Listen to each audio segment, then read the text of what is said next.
In certain extreme situations, the law is inadequate. In order to shame its inadequacy, it is necessary to act outside the law, to pursue natural justice. This is not vengeance. Revenge is not a valid motive, it's an emotional response. No, not vengeance. Punishment. Tonight we have a chance to say, yeah, you're right. We're too extreme, we're too wild, we're too out of control, we're too full of our own shit. Or we have a chance to say, hey, fuck you, you're wrong. Fuck you, we're right. Because you have all made it to the dance. Because believe me, this is the dance. Start the show.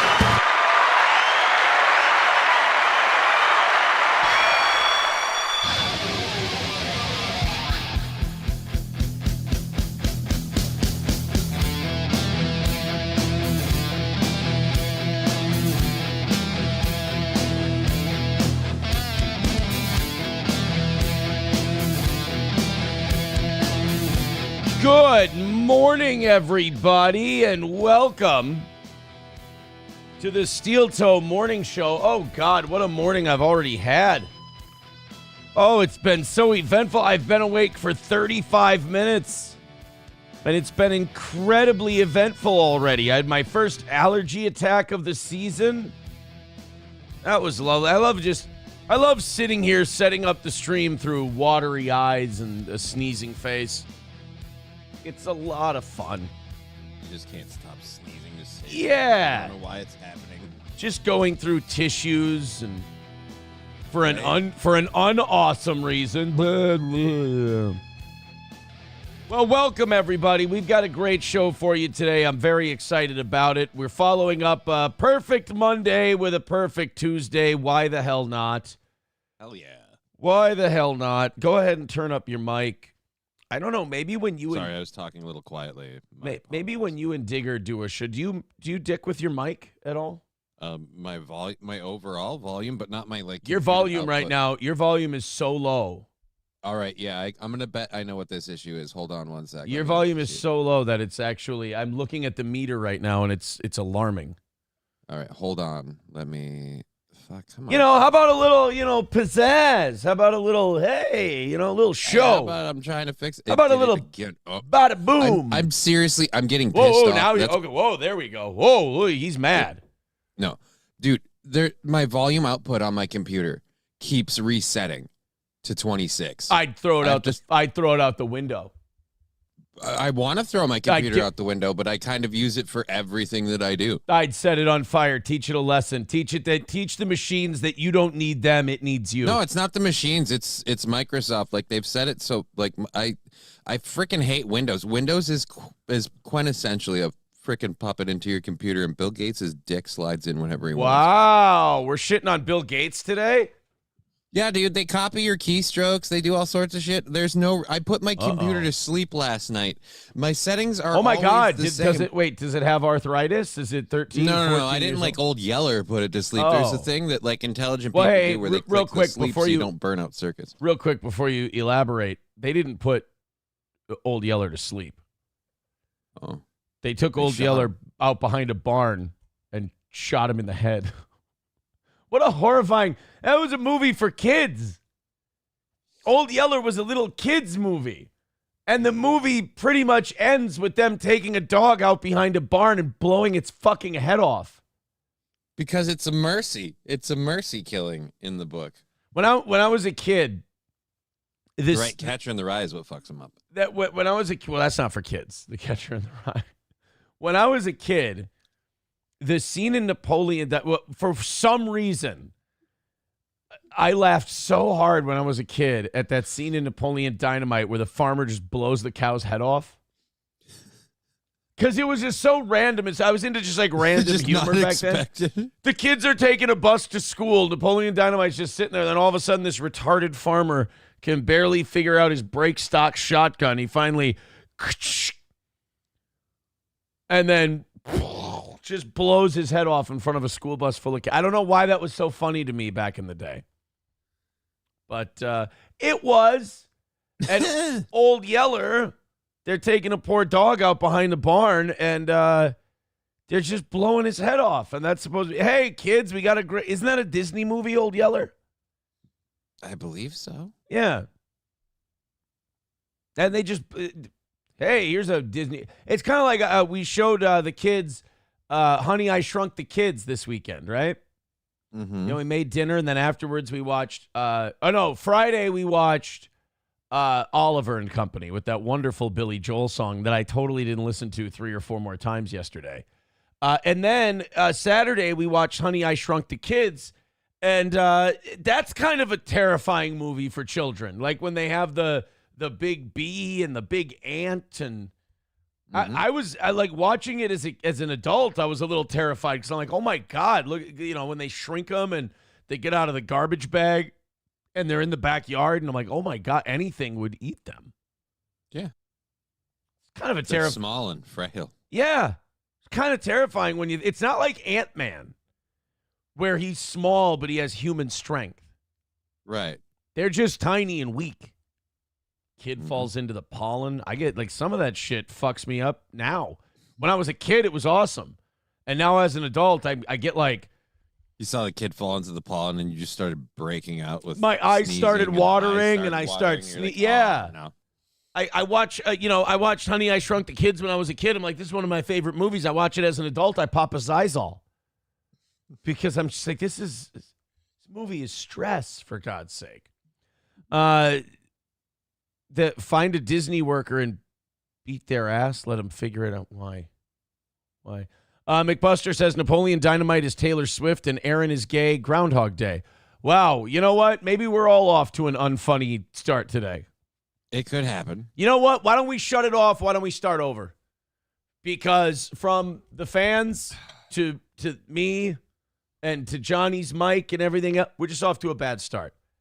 I told a little anecdote about the weekend, and then I went to the chat. I'm like, all right, now we go to the chat. I go to the chat. Not great. Not great content. A lot of zeros there. Yeah. Shit.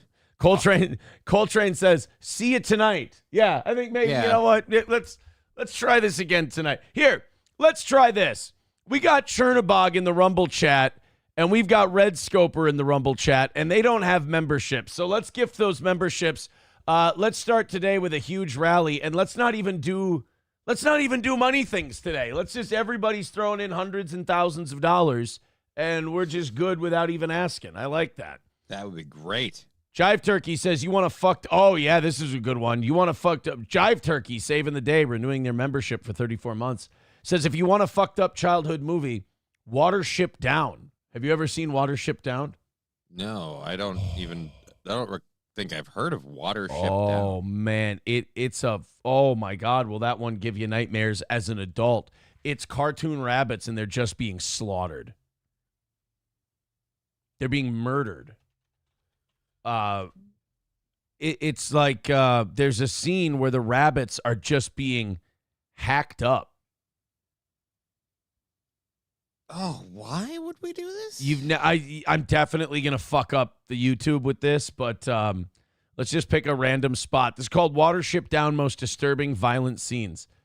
Yeah, it's these rabbits, and it's like showing like how, like humans move in and how everything gets fucked up, and these rabbits' pristine environment has been, modified and imposed upon. Yeah. The fucking rabbit is caught in a snare. And it's strangling. He's strangling. Yes, he's strangling in a snare. Oh yeah, and then the dog. Yeah, the dog chews them to pieces. That's Watership Down. Again. Cannot point out enough, a children's movie. A children's movie. Professor Tie-Dye with $1 says, did Johnny tell you he's excited for the Direwolves and having Chihuahua versus Direwolves fight? That bringing back the Direwolves thing is fucking stupid. It's just, There's no need to do it. It's COVID. It's every other fucking harebrained scientific idea. It's why jocks need to be in charge of the world. It's why bullying needs to be It's smart important. and makes sense. If you don't take these nerdy kids and give them a complex and give them a lack of self-confidence and give them all sorts of emotional and intellectual insecurities, if you don't do that, they're going to end up bringing back dire wolves, and they're going to bring back diseases that shouldn't be around, and you name it. They're going to bring it all back. If you don't bully these people, these fucking dorks are the scourge of the earth. Well, I don't know that your solution is right, but I was saying it's not even that they're going to bring it all back. I was saying the worst is it's a slippery slope. I said, like, to try and stave it off. I'm like, can we limit the bringing things back just to things that we took out? Like, if the animal's extinction is due, say, to human involvement, like, okay, let's bring that back. But like, dire wolves died out 10,000 years on ago. their own. Yeah, they died out because they're not supposed to be here. We had dick to do with it, right? It's not like we were building the pyramids and we took over the dire wolves' habitat. Right, but my point is, if we start with bring back only the things that we took out, we kind of will end up landing on bringing a lot of shit back, even if we didn't take it out. We start with bringing back shit we didn't take out. We're going to end up with people making fucking griffins and shit. Like, hey, why I want to have an eagle's head, a bird's wings, and fucking snake tail. Why can't we do all that shit? Like, I don't know, because it's fucking weird, Dr. Mangala. Let real men run the world, and let dorky scientists, like, even as adults, there should be a boss who played college football, like D3 college football, walking up behind the scientists and just flicking them in the ear in the morning. Just like, hey, queers, bing, and just flick them and go, what's going on, you worthless pieces of shit? And they'll be like, oh, man, I don't feel like making a super bug today. And that'll keep everything in check. We would have never had COVID if we just would have, it just... I don't know if it's that simple, but I do like where your head's at. Feminism wanted to destroy rape culture. Remember that? That was their whole thing. But who did they empower? They empowered all the sneaky rapists. And they shamed... they assumed all the rapists were the big masculine people. Well, they shamed their protector. Their protector. We don't need anyone protecting us. It's like, all right, that guy who's like, oh, I'm sensitive, I'll hold your hair back. He's going to finger you. He is going to slip you a Mickey. Small town MN gal gifting a membership. Chernobog got that one. Triple N still needs one. Dr. Rondo still needs a membership. Ryan the Garbage Man Pro still needs a membership. So keep that going. Thank you very much. 310 is our number for today. Get it under 300 by the end of this hour. We're happy campers.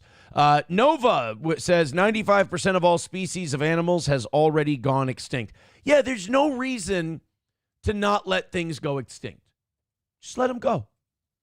Well, like I said, if you really can't stop playing with stuff and you want to bring back something, at least just bring back the ones that we took out on our human intervention caused to go extinct. But these dorks don't want that. These nerds don't want that, because then what do you get? You get the dodo. You get the dodo and some domesticated animals and just a couple of other things. Yeah, there's not a lot on the list. It's a lot of bugs, really. It's kind of weird. We don't give a crap about the animals that get taken out because of our involvement, because most of the time the ones that do aren't cute and cuddly.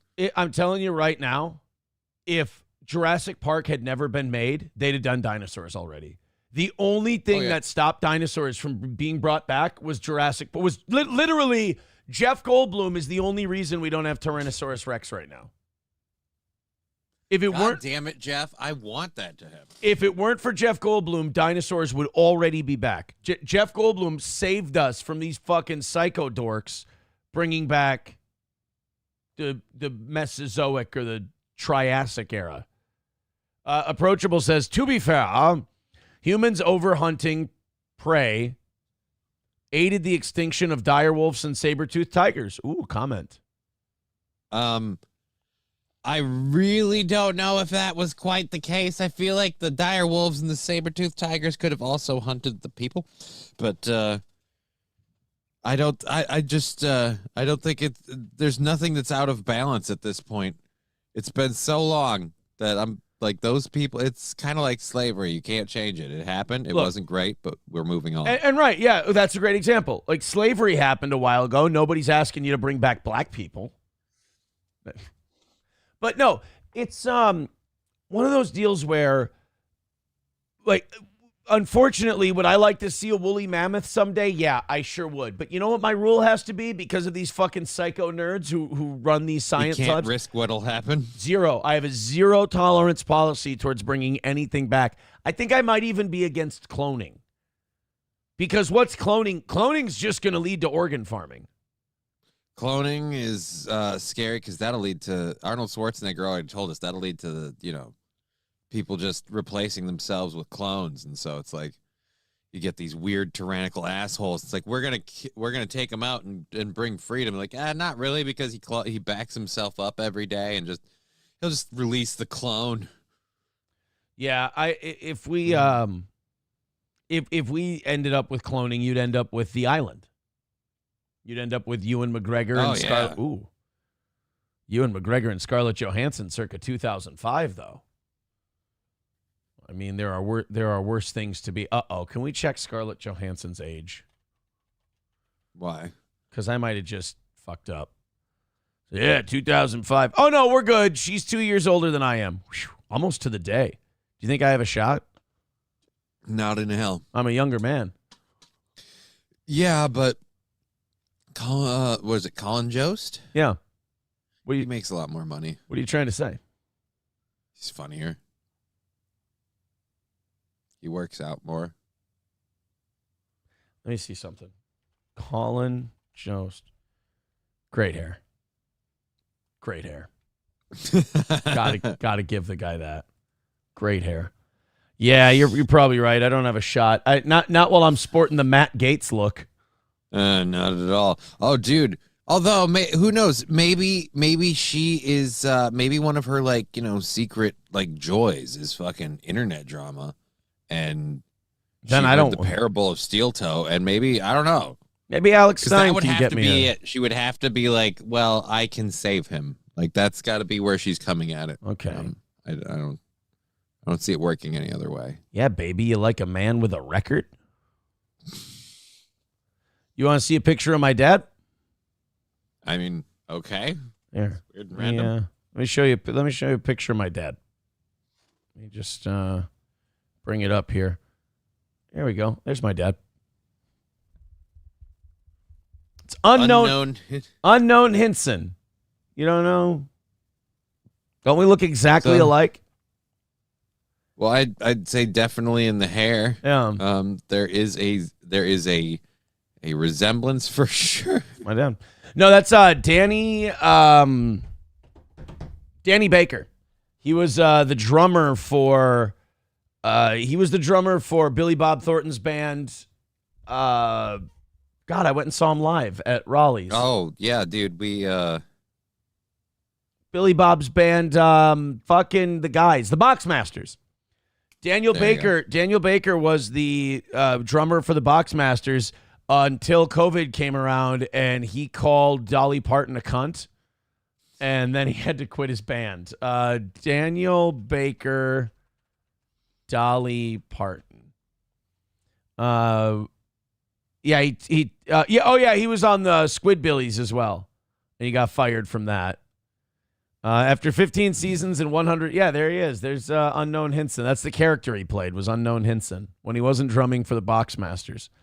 After 15 seasons and 123 episodes of voicing an ornery redneck squid as part of the Adult Swim animated series Squidbillies, voice actor, guitar player, and comedic country musician Stuart D. Baker, also known as Unknown Hinson, is out.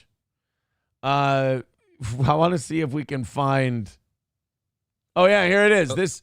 This was, I think it was Dolly Parton she was talking about Black Lives Matter, not COVID. Okay. She was talking about Black Lives Matter, and Unknown Hinson, Stuart Daniel Baker, tweeted out, so now this freak-tittied old Southern bimbo is a BLM lover? Remember, slut, rednecks made you a millionaire. He then added later, after negative reactions, leave liberals, unfriend me, please, because I don't want you un-Americans around. Have fun becoming an Eloy or something without a thought of your own, where you bow down to the all-knowing minority. Have fun forsaking your own race, culture, and heritage. Have a nice time. And then Billy Bob Thornton wouldn't let him be a drummer anymore. That's not surprising. I'm gonna say this, like a lot of people where I'm like, okay, so they expressed a personal opinion or whatever. That was pretty this is pretty harsh. I feel like he went in that pretty heavy. You know what's weird? Anytime you see a white guy go like, "Oh, have fun sacrificing your race," like whenever a white person talks about like their race going away or their culture, or their race, or anything, people's buttholes pucker up really tight. Meanwhile, Latinos, blacks, Asians, they talk about their culture, everything else. It's fine. It's totally okay. I would really like to live in a world where everybody wants to preserve their race and their culture. I think that's a good thing. I was less concerned about that and just more just the flat out language where like he called her a slut and just a couple of other. He just kind of leaned in there heavy. I just, and that was because she made a Black Lives Matter. Positive. Dolly Parton's always been, a little left of center. Yeah, but not too surprising. Crows. Oh, here we got. Here's somebody sending us a video saying crows can make tools. Yeah, but crows aren't endangered. They're not extinct. They're fine. They're also attracted to shiny objects. In some ways, they are of the sky. Yeah, I don't really care about crows and tools and everything else. Well, anyway, we've got a great show today. I'm very excited for it. I know we're kind of starting today stuck in neutral. I'm sorry. That's my fault. I'm not distracted or anything else. Maybe I'm just off today. I don't know. I know I'm off for sure. You ever get that vibe that you're just kind of you're in third gear? You're just kind of you can't put the hammer down. Lost a bunch of weight yesterday. Had a great day at the gym. I ate right. I'm deflabbing. That's a positive. That's a plus. 310 is our number for today. Go nuts. Just 5s and 10s all around throughout the day, just knocking it all the way down. We had a perfect day yesterday, had a perfect week last week. Let's keep that going because those feel really, really good. Here, I know what's going to get us out of this was our first story for today. This is a man. This first clip we have for you today is about a man who ate way too much fried food, got a little bit of a stomach problem, and didn't make it home. He was in his car. Stop talking about you for 5 minutes. He had a problem. Oh, this man. What do you think's going on here before we hit play? I'm praying he's covered in pudding. Now, I have a question. In today's culture, is this blackface? Yes. Or is this melting candle face? You know what it reminds me of? Remember when Robin Williams had to dip his face in the meringue pie? Oh, Mrs. Doubtfire? Yeah. And he's got the fucking the creamy or the whipped cream or whatever. I'm sorry, dear, I can't stay with you. I'm melting like a snow cone in Phoenix, dear. Yeah. Kind of reminds me of that. I want him to lean over a cup of tea. Well, I love the beginning of that with the hello. Like, what are you doing? Yeah. It's so, okay. We got it. So this is now. It is Nutella. Yeah. Oh God, why? The internet proving every day that animal species are going extinct, but we really don't. One of them's been surviving way longer than it needs to, and it's outworn. It's welcome, and I give you Exhibit A. Speaking of Scarlett Johansson, we really don't give famous people enough credit for how deserving they are of their fame. Because you look at actors and actresses and musicians, and for years and years, people be like, why do they need a publicist? Blah, blah, blah, blah, blah. So they don't post shit like this. This is why they have managers and publicists and all this team full of people so that they can look like normal human beings because they're all weird gay theater kids. And weird gay theater kids creep people the fuck out. All these actors and actresses would creep you the fuck out if they didn't have a team of people going, okay, that's enough you for today. You're going to frighten people. You're going to turn people off of your next movie. Like, I imagine Rachel Zegler is not someone who listens to her team. I imagine she doesn't have a team, and that was her problem. Do you know who does listen to their team and manages shit really well? The other chick in Snow White, Gal Gadot. Yeah. Gal Gadot If Gal Gadot didn't have a team of people, Gal Gadot would get on a microphone today and say, I think we should slaughter every Palestinian and take over Gaza and the West Bank. I believe that the Israelis are a superior race of people, and we should eliminate all of our enemies and take over their land. That's what Gal Gadot would do. Instead, she's just, they ask her about Israel. They ask her about Hamas. They ask her about all that stuff. She's like, I have a great movie coming out. I'm very excited about it. You should all go and see my movie. Great. She sounds like a giant 6-foot-tall robot with great tits. Awesome. She has kind of publicly come out against Palestine and stuff, but yeah, nothing heavy. Right. Not what she really believes, which is why, if we just took a couple of days and just wiped these people out, you guys would be mad, sure, but like we'd never have to talk about this again. That's why I love Ben Shapiro, because at least he says it out loud. Ben Shapiro is so pro-genocide. He's like, what's that? He's like Michael Rooker in Mallrats, where he's like, my idea. Hell, I'm as proud of that as I am this game show here. Like, if you ask Ben Shapiro, like, you just secretly want to destroy, kill all the Arabs in the Middle East and let Israel take it over. Secretly. Hell, I'm as proud of that idea as I am the Daily Wire over here. Like, that's Ben Shapiro. And that's probably Gal Gadot. Now, how we got from Gal Gadot to this guy, I don't know, but I think the audience is dying to see what it is they had to say. I want to see what it is a person covered in Nutella in their vehicle has to say about really just about anything. Nutella is something I eat every day. Nutella is my bae. Nutella. Ooh, I love Nutella. Ooh, I love Nutella, yeah. I'd just like to take this time in 2025 to thank Ronald Reagan for his amazing contribution to the United States of America in closing down this country's mental institutions, because in no way is this person an existential threat to neighborhood safety. I bet they didn't even pay for the Nutella. Well, it's hard to tell. We'd have to clean off the Nutella first. It's amazing. I thought I saw Jay and Silent Bob spray this thing with air freshener decades ago and get rid of it. He's the Golgothan shit demon. He's the shit demon, yeah. Yeah. Ooh, I love Nutella, yeah. Ooh, I love Nutella, yeah. This is what happens when you attend Diddy parties. It breaks you.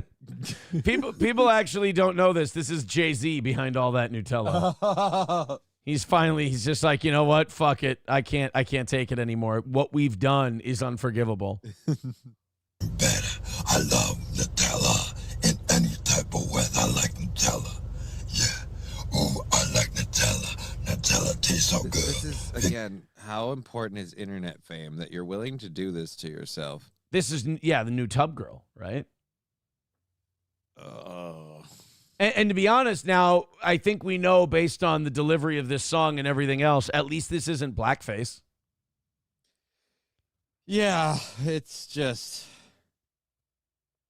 wrong. Oh, man, what if we woke up in a different reality? I'm just looking at the shape of this person's face and everything else. What if we woke up in a new reality where instead of picking up crack and fentanyl, George Floyd tried to be a YouTuber and he just was the Nutella guy? Like, this whole country would have been saved a lot of strife. Although, in fairness, we might not have gotten a second Trump term. Perhaps. If George Floyd was just a Nutella-loving giant. I'm not sure how I put that in on second Trump. I really put like second Trump term largely on the whole just Biden administration spending 4 years going, what southern border problem? What southern border problem? Maybe. Like, that's where I put Trump on. Because it's Nutella. I like Nutella. She makes me better. Nutella is the best.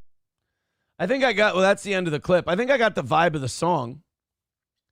It sounds like it was written by a third grader. When you're busy covering your entire body in Nutella, it's really hard to, you can either cover your whole body in Nutella and go for the visual effect, or you can come up with clever lyrics to a song. You can't do both. I don't trust that was actually his vehicle. Oh, so he stole it. Well, I didn't say that either. Maybe it was a rental. I just feel like you don't write "I love Nutella" like that in the roof of your car. It's not going to wash out. Kloppo and you are on the same page. They're saying that it's not his car. Nobody would ever do that in their own car. Right? You'd make a huge mess. And Nutella's not something that just, you can't just take a wet rag and just wipe it off. That's going to be scrubbing. Just gonna fucking smear in. Yeah. Fauci's Pangolin says Jussie Smollett is doing just fine. Yeah, he's really killing it out there. I can't wait for the white guy version when someone's just sitting there with a tub of Hellmann's. A white guy covering himself in... I love my mayo. Yeah, it would be great to have a white guy cover himself in mayo. Me personally, I'm more excited about the white girl who thinks she can cover herself in Nutella and it's totally fine because she donated to Black Lives Matter. So it's she's totally doing it as a tribute. Actually, I tell you what, I just found out who that was in that video, and I have to say, Justin Trudeau is handling his retirement very well. He's getting back to doing what he loves, and that's painting his skin brown. Aw. Good for Justin Trudeau. Someone's doing the greatest hits again. Yeah. Chips and Diff. Yeah, that man yelled after that video, "I am not suicidal." All of this happened right outside of a Subway. Yeah. Guys wearing MAGA hats gave him the Nutella. Ryan the Garbage Man says, how about an Asian guy covering himself in mustard? Oh. I love Frenches. There ain't nothing wrong. I love Guay Poupon. You got, oh, God, why can't I, a Native American covering themselves in strawberry jam? What you says the Indian guy covering himself in fire. Why? And by the way, that's monks that protest that way. 310 is our number today. Go in and throw. I hate when people pick up pattern recognition with this program. But we always, if you noticed, we like to start things off a little lighthearted before we jump into shit. Right. That was your lighthearted beginning of today's show. Nutella Man. All right, guys. Nutella Man. 310 away from today. Just get us under 300 so we can at least have fun this hour and not spend the whole show just talking about money and shit. Everybody just, chip in a little bit. Don't worry about who's chipping in. Just be one of them and let's keep going. And I'm front lashing the goal today because I don't want to spend the whole day just in between stories spending a minute or two going like, come on, guys, aren't I good? So just rally up and let's give ourselves a little bit of a break today. That would be nice. I've stopped thinking that we're going to knock this out in an hour or two, and I'm just like, just give us an hour where we can have some fun. That would be cool. Now, I hate to do this to you, but the evening show people did a great job yesterday. They fucked with me a little at the end, but throughout the whole show, they fucking crushed it. GFR says, I'm not a member. Well, let's fix that. Let's gift some memberships. Let's throw some money at the toe. Oh, let's take a look at the big board today. The WHMH 101.7 top donations. Biden crime family in first at $40. Nobody over $50 yesterday, which makes me so happy. The goals were all knocked out with smaller numbers, which is very good. Little bits. Redbird at $38, D at $30, and Ethan at $25. Good to see some different names up on that board. Go ahead and throw in, knock it out. Getting it under 300 by 7 would be, that's the easy one. Just a little $10, $12. Have it there. Then until 8 o'clock, we can have a nice little show. GFR says, I'm not a member. Look at all these people who aren't members. Our goal also is to have everybody with a membership on Rumble. And we're getting very, very close to everybody in the chat at once having a membership. We have hundreds of members over there on Rumble. All right, let's get to the Russel Brand thing. He had a show yesterday. He addressed the R-wording thing. I thought he did a good job. I thought, he didn't talk too much. He didn't get too specific. He was just, he really just talked about the process itself. He cast some doubt on the allegations and the charges. I think he's keeping it together pretty well. The whole thing just makes me not believe the uber Christian turn. Yeah, everybody, the internet's reaction to the Russel Brand thing has really, and I should be used to it by now, but it once again just made me sad for humanity, kind of, because it's like, it just, everything just, people are just cynical and they're fucking shitty now. And they're just like, hey, you ain't fucking grifting. It's fake. It's this and that. I really don't think it is. When it was COVID and it was all of that shit, like he started turning to the right. He started turning away from leftyism and everything else. And then all of a sudden these investigations came. Then they haven't been looking. One of these cases is from 1999. Right. So I don't have a problem believing they came after him for stuff. I just, like I said, I don't know that I believe the uber Christian turnaround of it.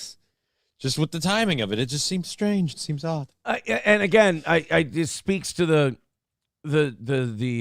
cynicism of the internet. And I really do hate cynicism. I know I can be cynical sometimes, but people who are cynical by their default, I hate it. It's just really pathetic. It's depressing to see people just immediately go to the most cynical take possible. And it's just like, it's just, I don't want to live in a world like that where immediately we're like, let's think the worst of someone. It's like, fuck you.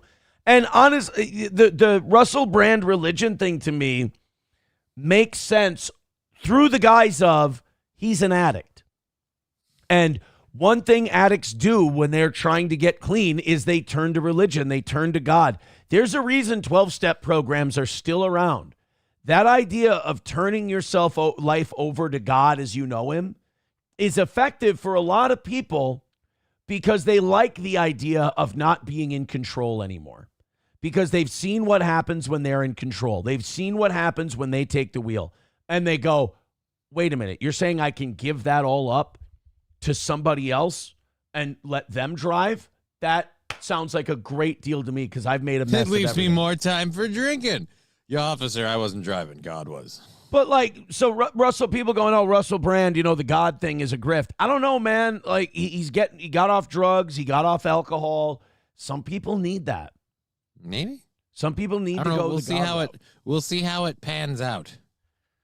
I'll tell you this: the not believing the God thing for me has a lot more to do with the selling the tchotchkes and things that he did a while back. Where he was like selling amulets and shit. And I'm like, okay, so your religion now turned into you being what, like a voodoo witch doctor, and we can all buy the power of Jesus if we wear this stone around our neck. So I'm just like, okay. And then when like I said, the allegations or whatever moved into actual investigations, timing just seems weird to me. Yeah. I'm willing to believe I'm wrong. I don't know.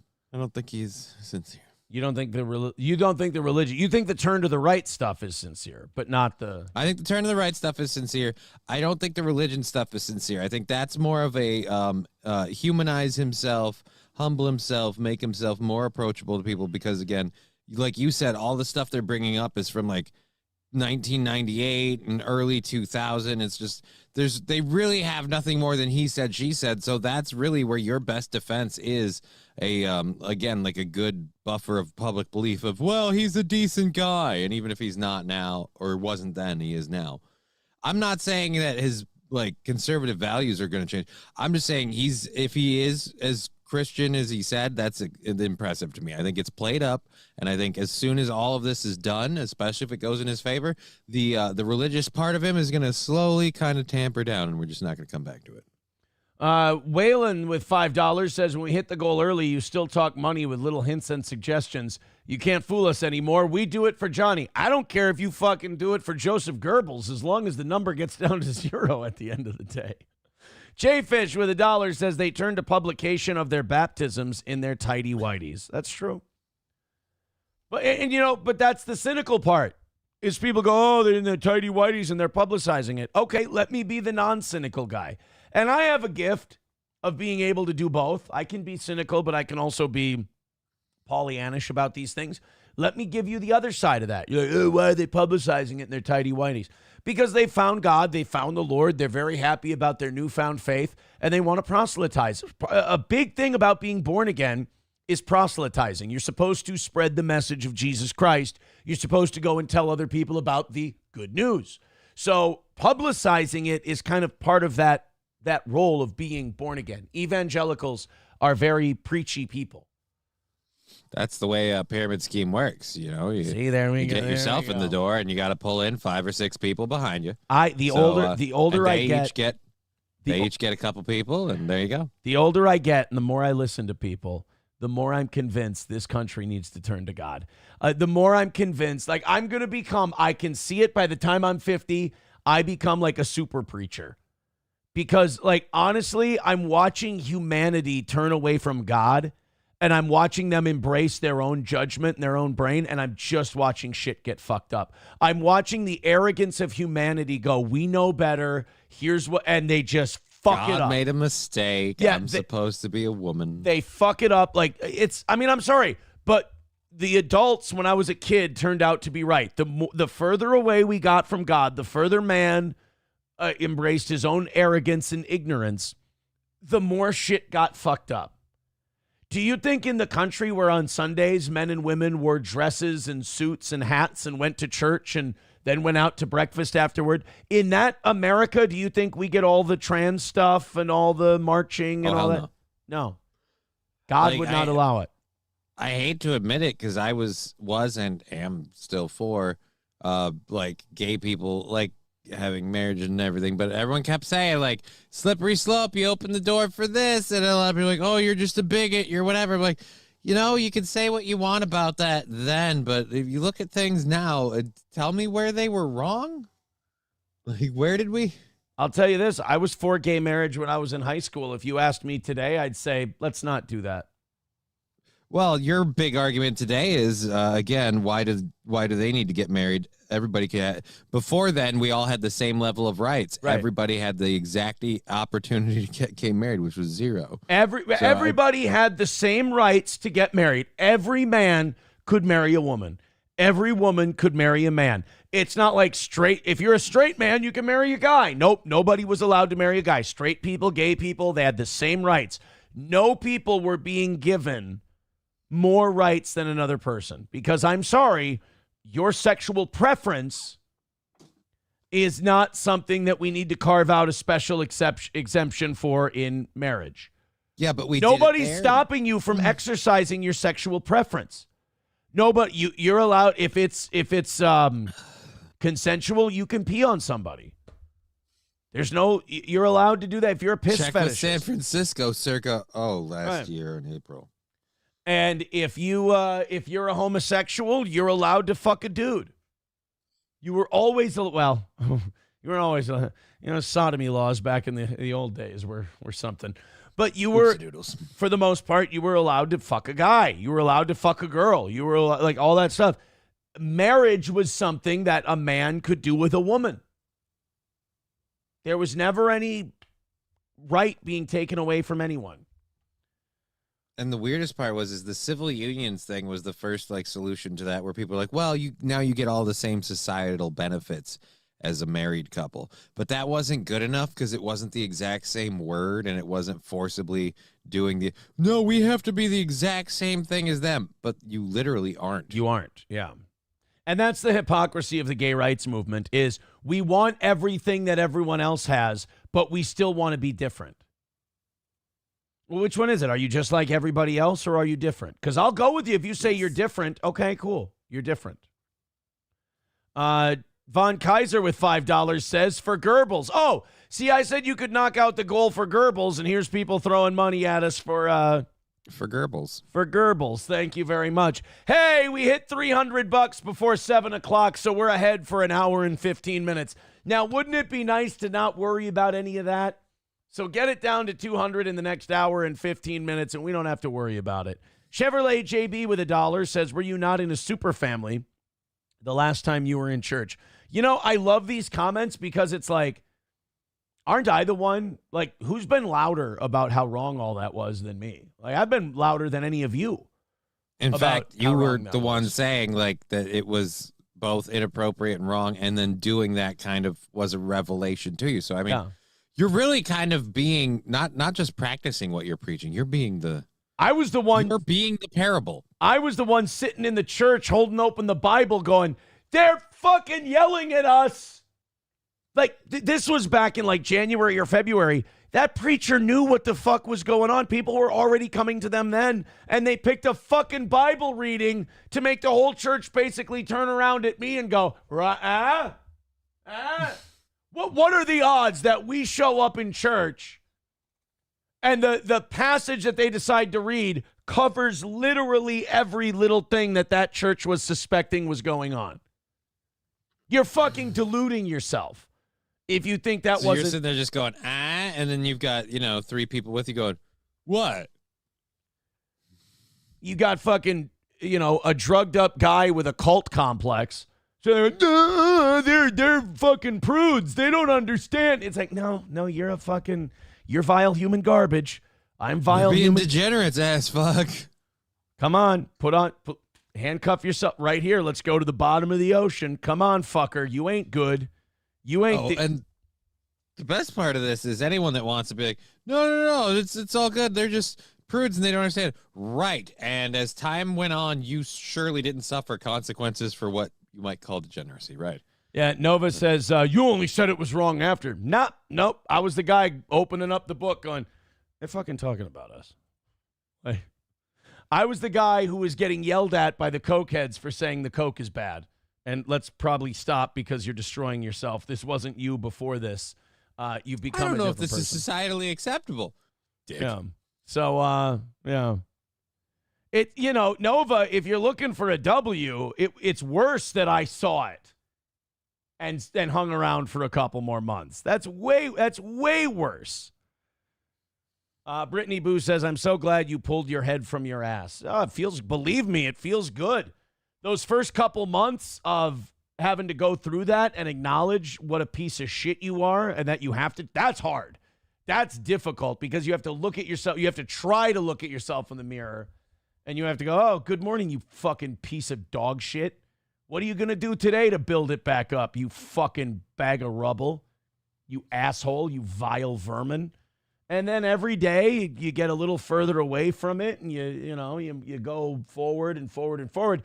And then you wake up one day and you go, you handsome bastard. You beautiful fucking. So you go back to being delusional. Yeah, Got it. right. Yeah. Right, yeah. And you go fucking buy the book. Right. Somebody, too, says the best was everyone knowing April was coked up and Aaron sitting there having to deny it. Uncomfortable. I've thought about that before. I'm like, what if I just called her out on it? While we were doing it. And I just blew up everything right then and there and everything else. I don't think it would have been better for anybody. I don't think it would have ended any differently. Really? I don't know. I mean, sometimes a shock to the system might be. Nobody stopped. Even after there was the arrest, she was still using. And he's fucking speed running. He's staying on everything he can. He's staying as fucked up as possible until that last possible day. He's going to stay all fucked up and zooted because, again, you have to look yourself in the mirror and face what you've done. And, he hasn't even gone through that process yet. And then yesterday I saw tweets where he's continuing to admit to the cyber crimes thing, which, by the way, I found out isn't done yet. Found that out yesterday that the cyber crimes thing isn't done. So they could be collecting this stuff, too. Oh, apparently there's just a metric. This retard would not stop showing this shit to people. And the reason it's taking so long is they have a laundry list of people they need to talk to.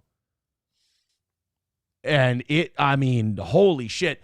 So yesterday he's like, oh, yeah, he came up with this harebrained number. First of all, you can tell he's very upset that my divorce lawyer fucking crushed him in all that divorce stuff. I mean, it's not difficult, dude. You were a fucking drug addict helping another drug addict with their divorce, and we fucking smoked you. I mean, we really, it's not difficult. First of all, my lawyer is my divorce attorney is a very good attorney. I mean, you can tell Nick's remarkably jealous of him. But yesterday he's like, he's a creep and a scumbag. And why? Because he kicked the shit out of you? I mean, if my attorney can't wipe the floor with a fucking cokehead who's barely legally able to practice, then he shouldn't be in the business. So, like, crushing you like an empty soda can was not difficult. Believe me. And then, like, the shit he got wrong, he's like, April was still there until August. It's like, no, she was removed from the payroll in April. Like, her last check was April 1st, and then it was, fucking adios. He comes up with this crazy number. She was owed this much money. No, she got what she was owed, and then she took a little extra. Good for her. Cost of doing business. That's the other thing. He's like, she took the money. First of all, quit simping. You ran out of drugs and she left you because you're a loser. All right? Quit simping. It looks so pathetic. But then he starts going, oh, yeah, like he starts like listing these details of what was going on. He goes, oh, I know this because she got the notifications. No, bro, she wasn't on any of that shit. She didn't get any of those notifications. You knew it because you were in my accounts looking at shit. You just fucking admitted to more of the crimes that you're already fucked on. Oh. You're already fucked on this stuff. But he goes, oh, no, she saw this. And she saw, no, her name was not on any of the business accounts. Her name was not on any of the software or anything like that. You got that from looking at my shit. And even then you didn't get it right. He's like, oh, yeah, I saw the insufficient funds things. I don't know. You can check my records. I've never missed a fucking paycheck. Thank you very much. The Steel Toe audience is fantastic. So he's just getting wired and drunk and shit-faced to this day and crying about his boyfriend, crying about the man he loves, crying about the one who got away, and continuing to confess to his crimes. I don't understand. Some people, it's like you realize you could turn off the camera and stop digging. Like, there's so many, like, Johnny Somali is the latest one that I'm thinking of, where it's like, dude, you keep adding more charges and more stuff. Like, at this point, literally, they're going to take the cameras from you, and you're going to be picking up watermelons in South Korea for a couple of decades. Just turn off the camera and stop digging. Like, I just feel like so many people could benefit from just, you know what? This hasn't gone well thus far. Let's stop this shit show right where it's at and hopefully open a window and things will smell better in the morning. I think he really is having a hard time with my shit coming to an end here. And I think he really still wants to be connected to me. And that tissue is about to be severed for good. And I think he had a plan. I think he had a plan of how it was going to go. Well, remember his quote, dead to rights on the felony. Mm-hmm. Dead to rights. So my divorce attorney kicked the living shit out of him, wiped the floor with him. I mean, humiliated him. And then he has this call about dead to rights on the felony. He's getting humiliated and crushed on that. He's lied about the cocaine and the kid and all of that, and he's been exposed on that, and he has a hard time with it. It's kind of like you said. The only answer is for you to just stop. Yeah. The only answer is for you to shut off the phone, shut off the computer. But he can't. He doesn't have any friends. He doesn't have anyone he's close to. He doesn't leave the house to socialize or anything like that outside of internet. Fuck, people. I don't leave the house that much, and I still socialize. He's running around on the internet and Discord. Why don't you just hang out with some friends in a voice chat if you can't get out? It just...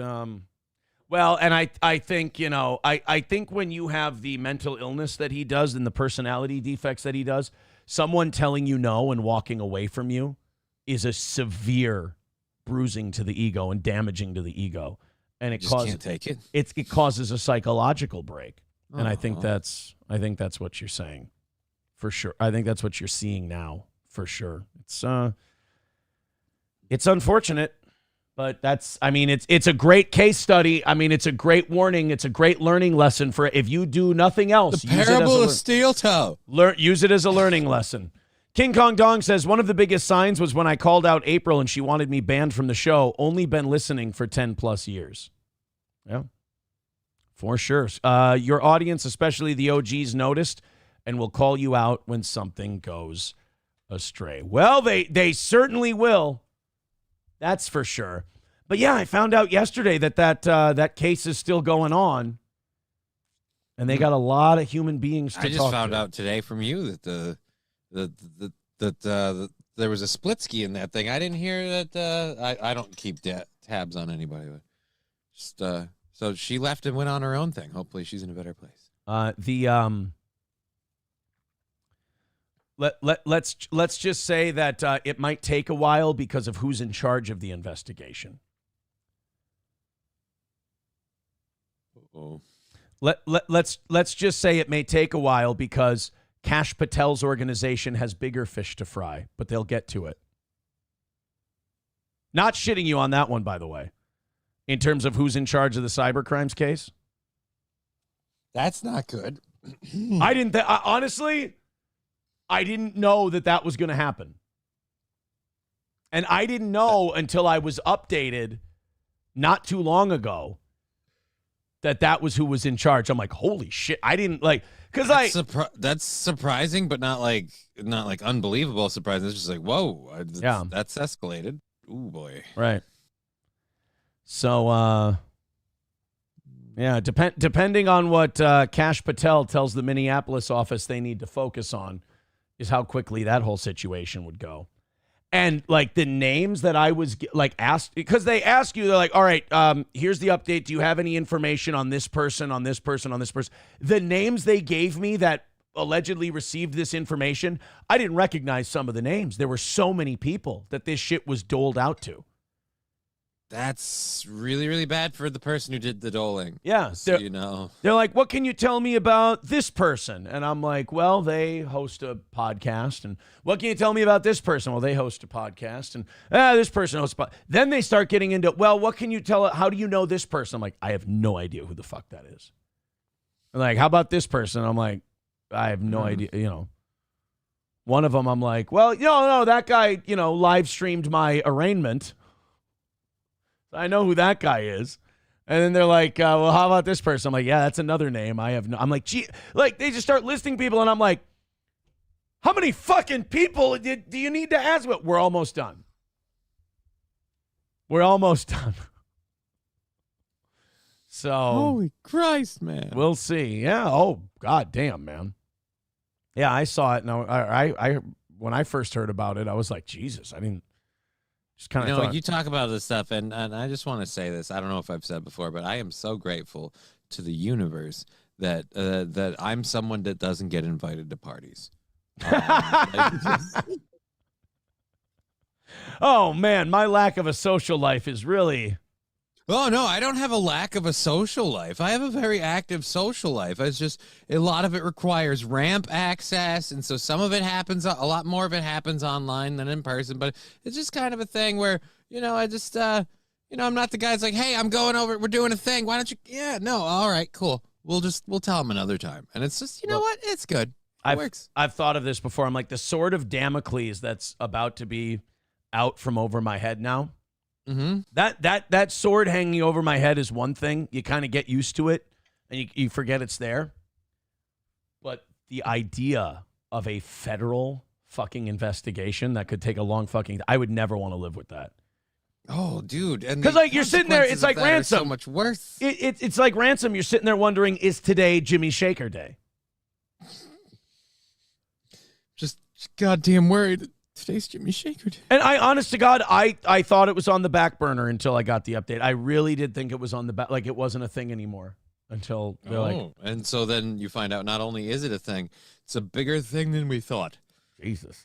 So anyway, speaking of charges, back to the Russel Brand thing. Yeah.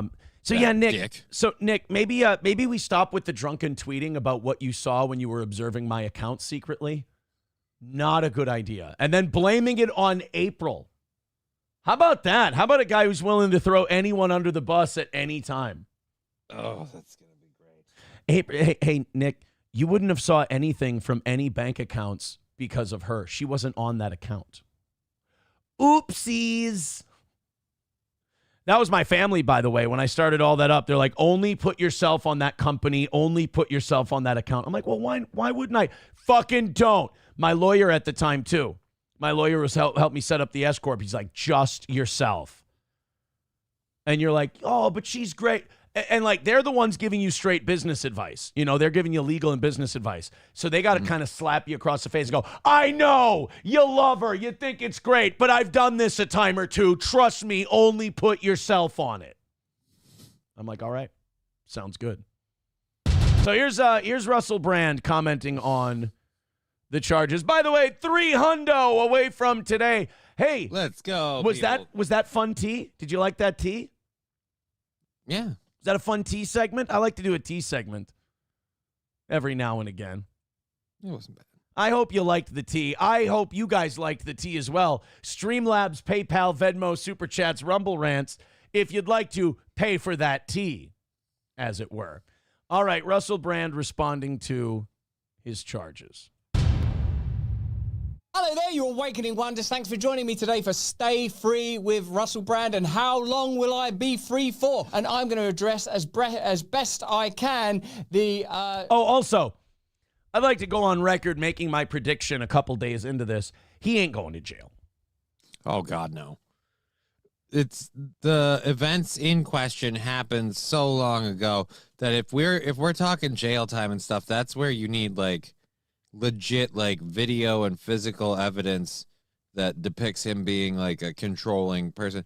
And the weirdest part about this for me is if you have that evidence, why did we wait until now to do anything? Like, it's just there's no winning for the person going after him for this, because again, the question is, well, why did we wait until now? Like if it was for money, you would have gone sooner. If it was for any X, Y, and Z. It almost seems actually like you were pushed to do this the minute his political opinions changed. This actually... The minute he took his man card back, to quote yesterday's... to quote Terrence Howard, yeah. Yes, thank you. This happened between the time I was in 6th grade and 11th grade, to give you an idea of how long ago this was. This happened when I was in middle school to high school.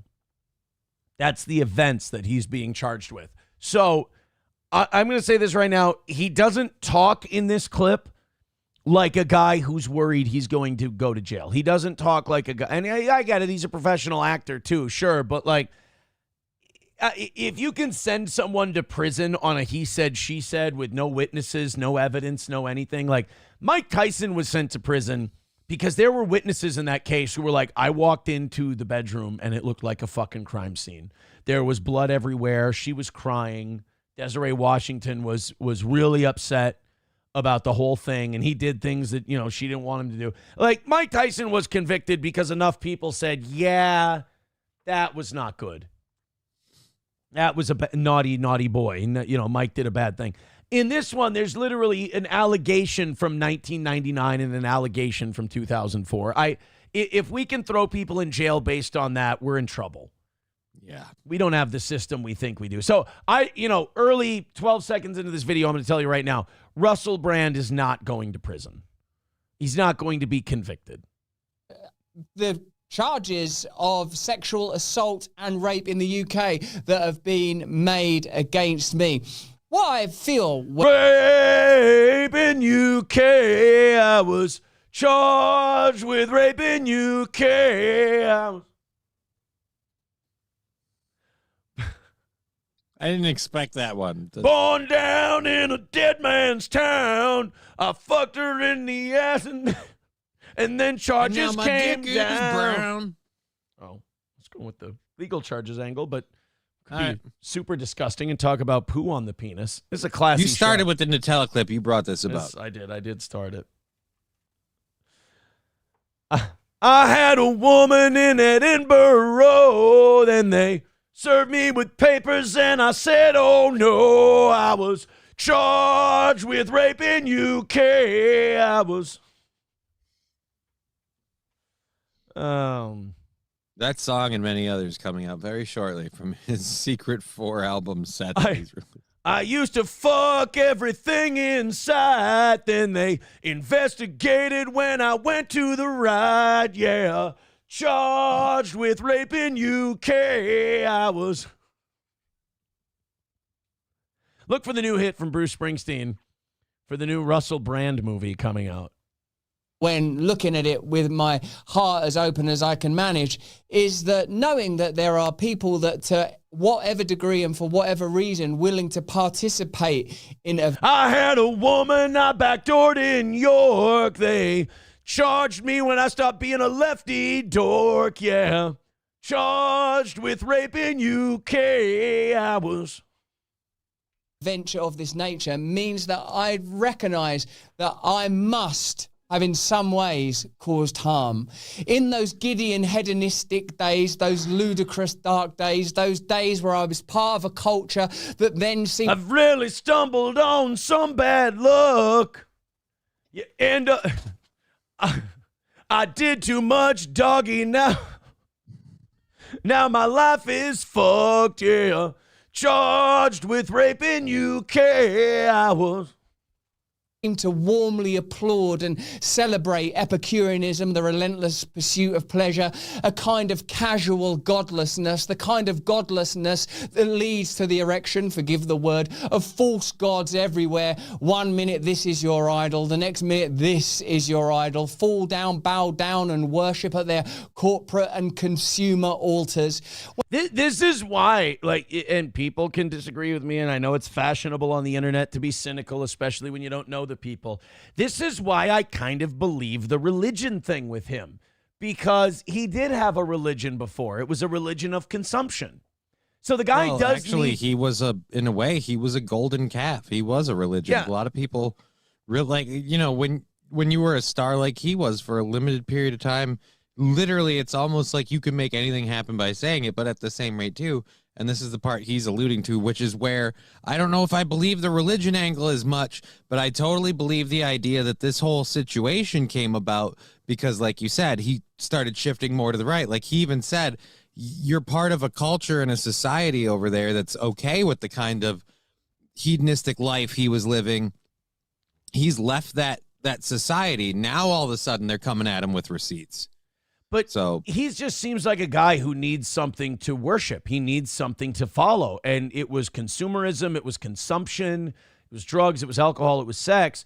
And then when that left, there was still a void, and the Jesus stuff probably filled it. When I was in that world, I must have been captured by a kind of darkness. But remember, for 22 and a half years, I've been... called Judaism. Sorry. Drug and alcohol free, and I have a pretty good memory of accounts, and I also know that I am a person that very much respects the idea of consent, and I pray that over the coming months, when I participate with full volition and total cooperation in any legal inquiry, we'll get to see how the justice system operates in the United Kingdom. The allegations, just so you know, the charges in fact relate to events between 1999 and 2004. You probably won't even have heard of me until, I don't know, 2005, 2006. You know, so it means that when you heard of me, these things are already alleged to have taken place. So all the time that I was married to Katy Perry, all the time that the Me Too movement... This is why I don't believe a fucking word of it. Yeah. Like he's about to say, all the time that the Me Too movement came out and went out, like I said, lots of heads rolled for stuff as bad or worse than what he did or whatever. Not a lick of this had come out until all of a sudden he's on Rumble and he's talking in a right-leaning perspective that awfully isn't appreciated by movement was former happening people.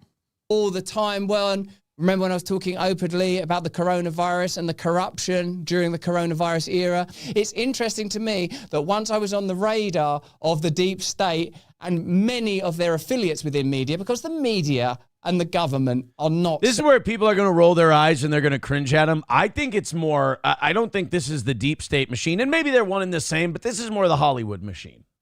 Well, I think he's about to explain that what he means by the deep state machine is the news media and the government working for quite essentially you and him will be on the same page. But I think it's more, you know, he was useful to Hollywood. Young people listened to him, and he would promote their idea of hedonism and discuss and you know, undermining values and culture and shit like that. Then when he went, hey, I don't want to do drugs and drink and fuck everybody anymore, and I think this lifestyle is wrong, and I'm going to go live this way, then all of a sudden it's like, well, we'll fix you because we have a culture we want to destroy from within. And if we reveal our faces and we try to do it, people will go, ew, fucking disgusting. No, let's turn towards Christ and God and all that stuff.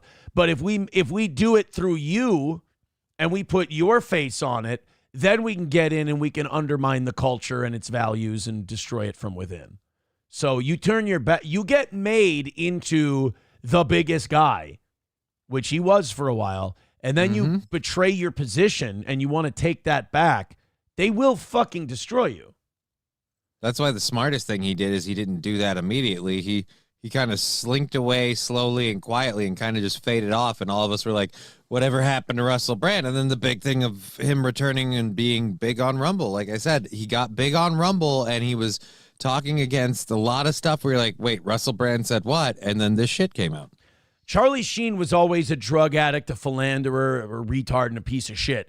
It wasn't until he said Haim Levine and fuck these Jews who make my sitcoms that they went, we'll fix him. We'll expose him. We'll get him. Separate entities. The media and the institutions of power are not separate entities. We know that now. We'll start off by looking at the United Kingdom. There is time and evidently resources to look at alleged incidents, in my case, 20 years ago, 25 years ago. And by the way, I don't believe in that statute of limitation stuff. I think if someone committed a crime 20 years ago, 30 years ago, if a crime was committed, the person should be held accountable. Unless it's war crimes. Then we forget about that by Tuesday. Don't worry about the war crimes. Do you know what we did to one of the main Houthi terrorists that we bombed recently? Did you hear what how that whole thing went down? So, what happened was with that whole deal was we tracked his cell phone and we found the guy, one of the main Houthi terrorists. He went to his girlfriend's apartment. Okay. And we're like, he's there. He's at the girlfriend's apartment. Now, there's a big-ass apartment building with hundreds of people living in it. And so the United States went, all right, drone bomb the fuck out of the apartment building, then we'll get him. Like, we killed hundreds of people to kill this one guy. Like, I want to know in what world that's not a fucking war crime. And we do that shit all the time. We track these people through cell phones, and we go, there, we track them, and we go, he's at the girlfriend's apartment building. Well, clearly you don't bomb the apartment building. Like, you wait until he's somewhere else, and you take him out there. They're like, nope, we got him. He's sitting still in the apartment building. Drop a bomb on it. Fuck him up. And you just kill shitloads of civilians. There was no need for that at all. So if you have not a good look. If you have sex with someone in the last century, and then you betray your position in the beast, as Patrice O'Neill once said, we're going to get you 25, 26 years later. Level an apartment building and kill hundreds of civilians. Just doing your job. In fact, Tulsi Gabbard will send you a fist bump emoji if you do that. Unbelievable. And then, you know what's really sick about America is we don't call that a war. No, because if we called it a war, then we'd have to wage into it, commit to it, say why we're doing it, all this other stuff. It's a lot easier to just take actions and hope nobody notices. I would argue that the people whose apartment building was leveled and their family members were killed, I feel that those people would see that as an act of war. They would if they could still see. Let's say a Russian drone launched a Hellfire missile and leveled an apartment building in St. Cloud, Minnesota. Would the United States feel that was an act of war? Oh, yeah. Well, the Russians would say it was just a police action and we were just taking out terrorists. Yeah, I don't think we would see it that way. Yeah, but that's the thing that we do this as America. We take these police actions with countries that have no chance of taking any action against us. Silverwolf said, killed hundreds of potential terrorists, fixed it for you, F them sand. I mean, okay, then do that. Talk like that. Go ahead. See how long we're the good guy. Talk like that. Let's say that. Let's just be honest. My thing is the hypocrisy. Okay, say that. Say that's what we're doing. But you can't because then you're the fucking Nazis. You're doing the things that we criticize the Nazis for. The only difference between us and the Soviet Union and us and the Nazis and us and all these other people is that we won the wars. Right. I mean, you want to talk about Dresden? You want to talk about Hiroshima and Nagasaki? Like, we've got our war crimes too. We won, though. So we get to make the rules. The lesson. So with Dresden, did you read the books and watch the series? Because, oh, wait, wrong Dresden. Sorry. What? What the fuck is that? I don't. That went You right never over my read the head. Dresden Files? Dude, the Dresden Files is awesome. It's like a super sleuth who's also a wizard. It's fun. It's fun. All I know is the firebombing campaign that slaughtered untold Different amounts. Dresden. Apparently, we're on different Dresdens. I'm on season 1. No, this Dresden is very, This is very fun for me. naughty. Very, very naughty. Yeah, look, Russel Brand ain't going to jail. Russell Brand ain't Nope. going to prison. They're not even going to fucking affect his reputation. They're only going to elevate it. Because, like I said, there's no way you have evidence that makes any sense. this is just them trying to put him in check. You know, there's a great rant from Patrice O'Neill about the Charlie Sheen thing and all that and how Hollywood works. It's Patrice O'Neill. I think if you just type in Patrice O'Neill, Charlie Sheen, it's an Opie and Anthony clip where he's talking about Hollywood and the Beast and everything else, and it's so good. Patrice O'Neill, the Beast. Yeah, speaks the truth about Hollywood and more. It's a 1 hour clip.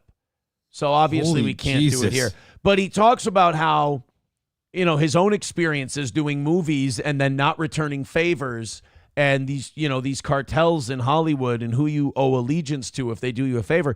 He compares it to prison. He's like, don't take the gift that they offer you when you first get in there, because if you do, then you owe. Right. You got to And- pay for everything. Yeah. So it's a good clip to listen to. Silver Wolf with $1 says, we haven't been the good guys since the 40s. Embrace it. No point of trying to act better than what we are. We are the big kid with the big toys on the playground. One day it'll come back to bite us. Were you born before 2001? Because it has come back to bite us quite a few times. It has come back to bite us quite a few times. $300 away from today's goal. Guys, let's drop big hundos in. We ain't going to get everybody dropping in 5s. We're not going to get everybody dropping in 10s. It's just time to realize that we are a whale program. The evening show, they do it a little bit at a time, but the morning show, it's a whale gimmick. So who wants to be the first really generous one to drop in a nice 20 or a 30, get some shit started here today? Streamlabs, PayPal, Venmo, Super Chats, Rumble Rants. We've been on for an hour and 20 minutes. We've made a hot $15. Kicking ass and taking names over here on the toe. Now my co-host is dying. We're having fun, though. It's a good time, right? Only our cameras All are right. there. Hey, hold on. Come on. There we go.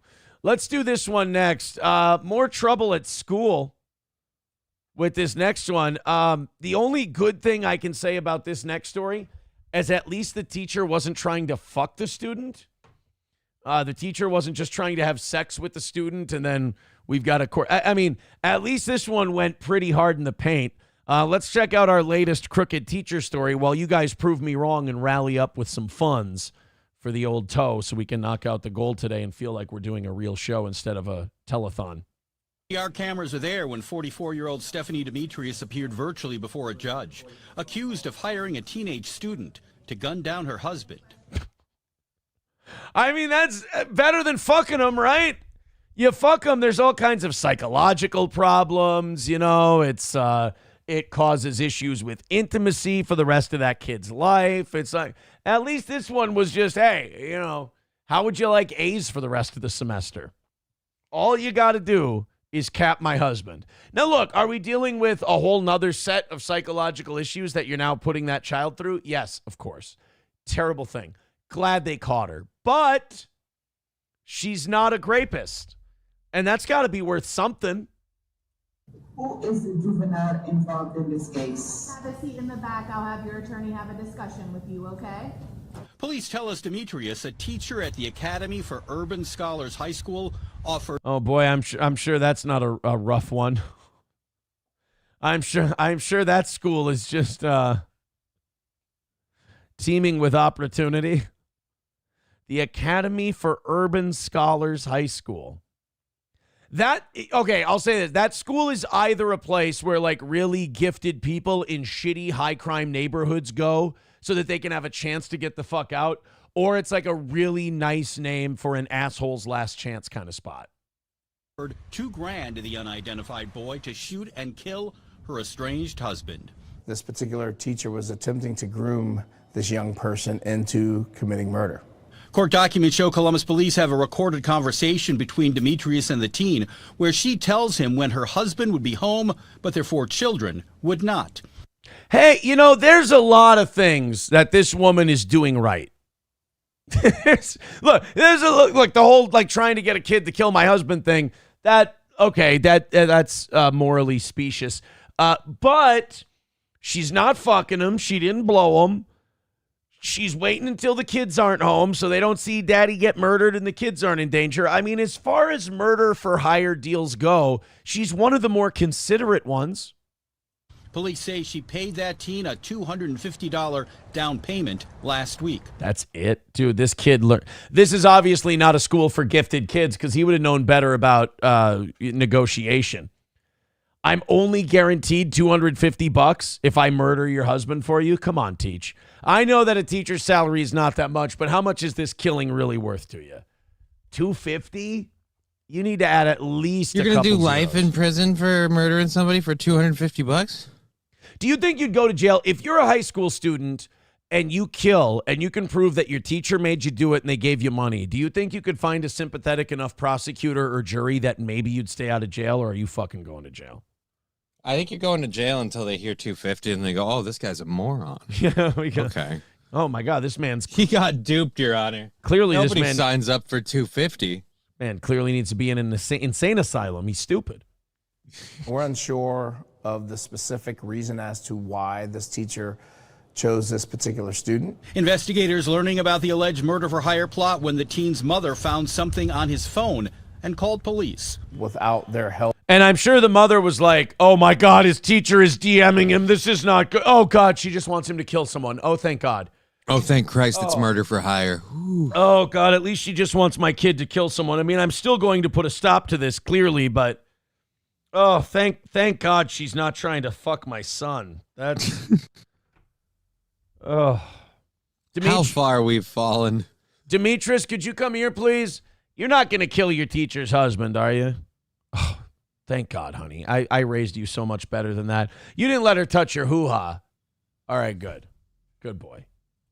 Some of this may not have come completely to light, and this was a situation where the parent So was he came able to in the dark. capture things inside of this young person's phone to alert authorities. Demetrius and her husband were married in 2004 and had been going through a divorce. Police say Wait a minute. in the Demetrius is the teacher? Well, I thought Demetrius was the kid. Yeah. Go back. Demetrius and her husband have been going through a divorce. Okay, let's take a quick break. That's good. Potentially criminal, thank you very much. $2 from Sean. Says 250 closer to his goal than you. I mean, the guy's got a point.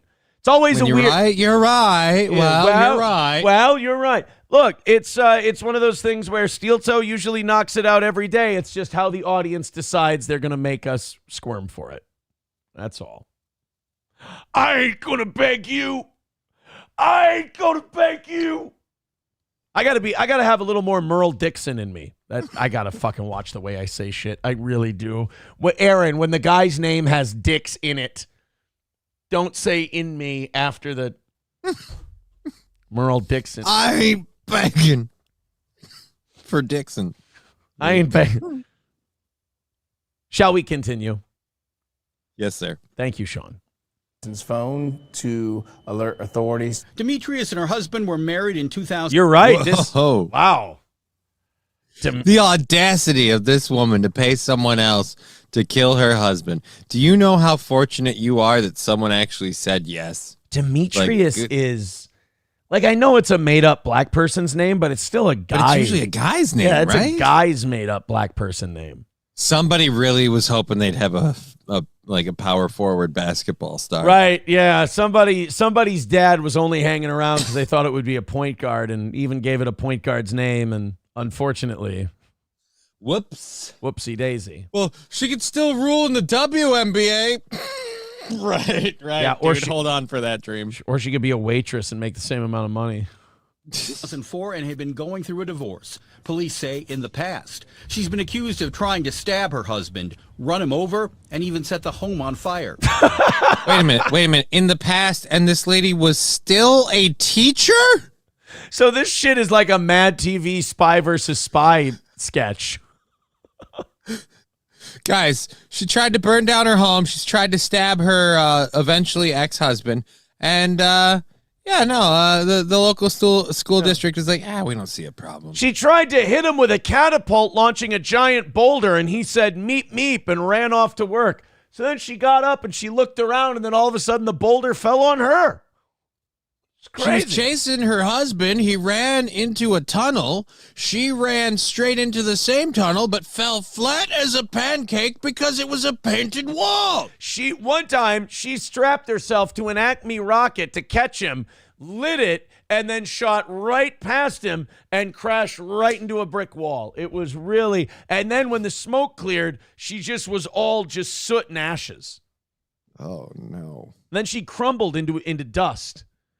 And then her all eyes blinked the whole time. Yeah, and then the camera cut away and cut back, and she was totally fine. That's my favorite part of those old school cartoons is the lack of any kind of continuity. Right? It always made the violence so much funnier and easy to process. Right, because Wile E. Coyote is getting the shit kicked out of him, but wait a second, he's totally fine. Technically, Wile E. Coyote is Deadpool. Yeah. You should love him. He's got those healing powers. I do. Yeah. I do love Wile E. Coyote. He'd be the best person ever, wasn't that fucking Roadrunner? Yeah. Attacked him at his home, but no one answered the door. During the court hearing, I wouldn't answer the door if I was that guy either. Every time I leave the house, someone's trying to fucking murder me. They're trying to run me over. They're trying to stab me. They're trying to... Now she's going to school every day recruiting her coworkers. I mean, kids. Just fucking... I wouldn't let this bitch have so much as a potato peeler. Demetrius denied the allegations, calling them fabricated. It's extremely bizarre, and it's unfortunate that this particular suspect put such a low value on someone else's life. On your side. Wait. So the police officer is just upset that because she didn't pay enough for that? I guess the whole thing that the police officers are upset about is that this woman didn't pay the kid enough to kill her husband. Like, such a low value was put on human life. I mean, God, it's at least worth 4 digits. It really is a shame that she put such a low value on her ex-husband's life. I mean, the guy's a piece of shit, but we feel like a couple more zeros are fairly standard. Yeah. I mean, $25,000, we wouldn't be so appalled by all this. In fact, we might even understand it, but $250, I mean, you can't even get a PS5 for that. You know, I looked at that police chief giving that information. I didn't think he had a nose for negotiations like that, but clearly he knows to argue a better percentage. It's, he's got a future as a moderator or whatever, mediator, litigator. Los Federales says, I'm not donating anything until the tariffs are lifted. All right, Trump, now you're fucking with steel toe cash. That and the Rumble exchange rate is brutal, as I mentioned to you in my message I sent you through X, which you never acknowledged. I'm sorry, Los Federales. God, X doesn't notify me anymore. I apologize for that. I haven't heard complaints about the Rumble exchange rate.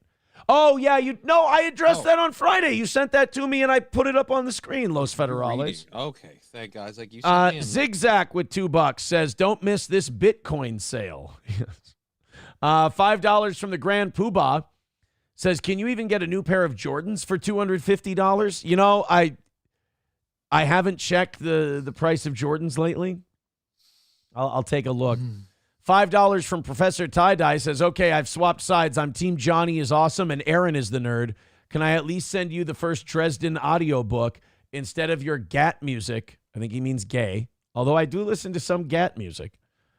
You can hear about a badass wizard private investigator. Right? I'm confused. Does it have anything to do with the Dresden bombings? No. Then why do I fucking care? And why am I the nerd because I don't look at wizard shit? I don't know, but you said Dresden. I went Dresden Files. I was having fun with it as a joke, and the fact that you are missing that piece of the zeitgeist of culture just amuses me more. Zeitgeist of culture. I'm not hearing about wizards and comic book bullshit and hearing the fact that we let these comic book and superhero nerds into what's called the culture is disgusting. It was so much better when you people were underground. I mean, don't get me wrong. I still am.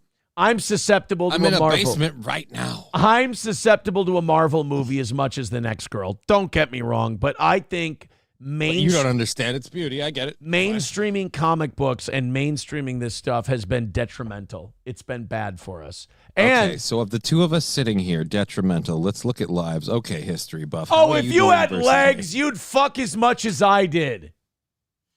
Probably more. I did some fucking.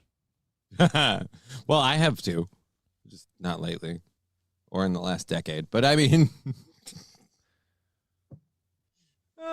I mean, until your dick upsets as many people as mine has, you can fucking sit in the back seat. You haven't heard soldier. the rumors about mine on the internet yet, have you? No, I've just heard about the gorilla jacking off. Yeah, dude. Let's just say it's rumored that I'm carrying, I guess.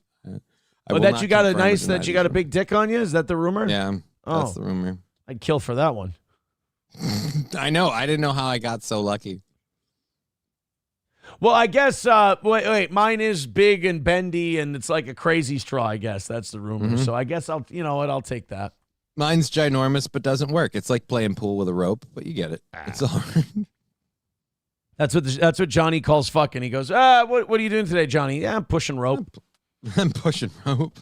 Pushing rope. That's what I decided to call it. 290 away from today. Hey, boys and girls, we're fucked. This is fun. Yep. Streamlabs, PayPal, Super Chats, Rumble Rants. I've done great parody songs today. We've had fun stories. I spilled some tea today. We got some tea spilling in. You guys, a little bit of everything for everyone. So let's just all drop $5,000 and we'll be done for a while. That'll be cool. And I'll still do shows for you. Streamlabs, PayPal, Venmo, Super Chats, Rumble Rants, etc. 290 away. Look, see how big the loss can be today. We've been doing? Look, we've been on a crazy lucky run. We've been on an awesome roll lately. All good things got to come to an end. But if you feel like, no, oh my God, I just looked at our next story. But if you don't feel like making us out to be the biggest losers on the internet today, which we are in the running for, Streamlabs, PayPal, Venmo, Super Chats, Rumble Rants, etc. We got over 700 of you hanging out with the show right now. Hit like, hit subscribe, hit share. Let's get that YouTube number up. Rumble's respectable. Let's hit like over on YouTube. Look, the case is ending. The gossip is not as plentiful as it used to be. We're going back to where we were, boys and girls. I told you this would happen. I think we hung in there a lot longer than I thought we would, but Meme Copium still goes live, that fucking cunt. We're going right back to where we used to be with our fun niche audience here, and I'm just lucky we still have them and we are able to make a little money over here. So thank you very, very much. But that doesn't mean we shouldn't try to grow. Hit like, hit subscribe, hit follow. We appreciate that. It means a lot. And if you're one of our audience members who's of means, throw us a couple of bucks and let's see if we can't have ourselves a win today. So how would you like to work with this guy? Oh, dear Lord. What kind of coworker do you think he is? The kind that puts something in your drink or sets up a fucking hidden camera in the bathroom? Like, check that dude's computer. Nothing good is happening here. And just for the record, guys, I don't want to hear shit about my hair ever again. Yeah. This guy exists. Dude, this guy has a hairline that gave up a long time ago, and he will not admit it. All right, so your prediction officially on that guy when I hit play is what? Creepo extreme. But you named a couple of things. I want you to pick one of those things you named and which one's he doing. You mentioned the bathroom, the drink, the this, the that. I'm going to go with bathroom cam. He looks like a bathroom cam. You're going, okay, so your official prediction is bathroom cam. Bathroom cam. All right, here we go. Let's hit play. Let's find out what this guy did. New on 12. What the fuck? A vendor working at the Wisconsin State Fairgrounds accused of putting super glue in his coworker's soda is headed to trial. Oh, you were right there. Your first instinct was correct. He tampered with her drink. That's fucked up, though, because, like, that super glue, that's not going to take effect when you're drinking. Like, that's going to take effect down it. Does that work chemically? Could you put super glue in soda and it fucks up your insides? I have no idea. I mean, the soda, well, just the process of, like, liquids diffusing means that it's going to dilute into the soda. Right. So no matter what, it's not going to be like one solid lump of super glue. Right. Like, I can imagine that, like, the toxicity of the glue might cause some digestive issues, but, like, I don't know. Did he think that this was, like, going to harden in her throat or in her chest or what? I feel like the worst case scenario is it's like a kind of a plasticky, rubbery stone that you'd have to pass. Something glued my butt shut from the inside. Yeah, like, it's not going to glue your butthole together or anything like that. 12 News' Zoe Henry spoke with the man this morning, moments after he pleaded not guilty. Oh, this is great. So he's a talker, too. Oh, no. It's like, look, I just want to tell you why I put super glue in her drink. She's a bitch. I asked her out numerous times. She kept turning me down. I'm a catch. That's all I'm saying. 34-year-old Joseph Ross made that not guilty plea inside this court. Oh, like her, do you? Yeah, she's cute. She's got nice little features. I like the hair flowing in the wind was kind of like just a nice little face on her. Like, yeah, she looks. Let's see what we do without the jacket. But it's cold and it's windy. So I'm excited for the entire Rumble chat to just be typing the words race trader right now. Look, we've built an audience. That's all I'm saying. This morning, and he waived his right to a preliminary hearing. You understand that by waiving this hearing, you're agreeing that the state can establish probable cause and you'll be ordered to stand trial. Yes. You understand that by waiving this hearing, you are not giving up your right to a trial. Yes. In March, the Milwaukee and County you understand that by combing your hair forward, you are not fooling anyone. Your Honor, that really doesn't seem like it should be part of the process here. I don't understand. Attorney's office charged Joseph Ross with placing foreign objects in edibles. A criminal complaint says a woman told State Fair Park police the drinks on her desk had a, quote, strong chemical smell and taste. And oh, you know what, though? I hate to be Mr. Brightside on this one. Just be glad it wasn't that guy's jizz. Someone can, okay, here you go. I'm going to put you on the spot for once. Okay. Someone is going to put something in your soda.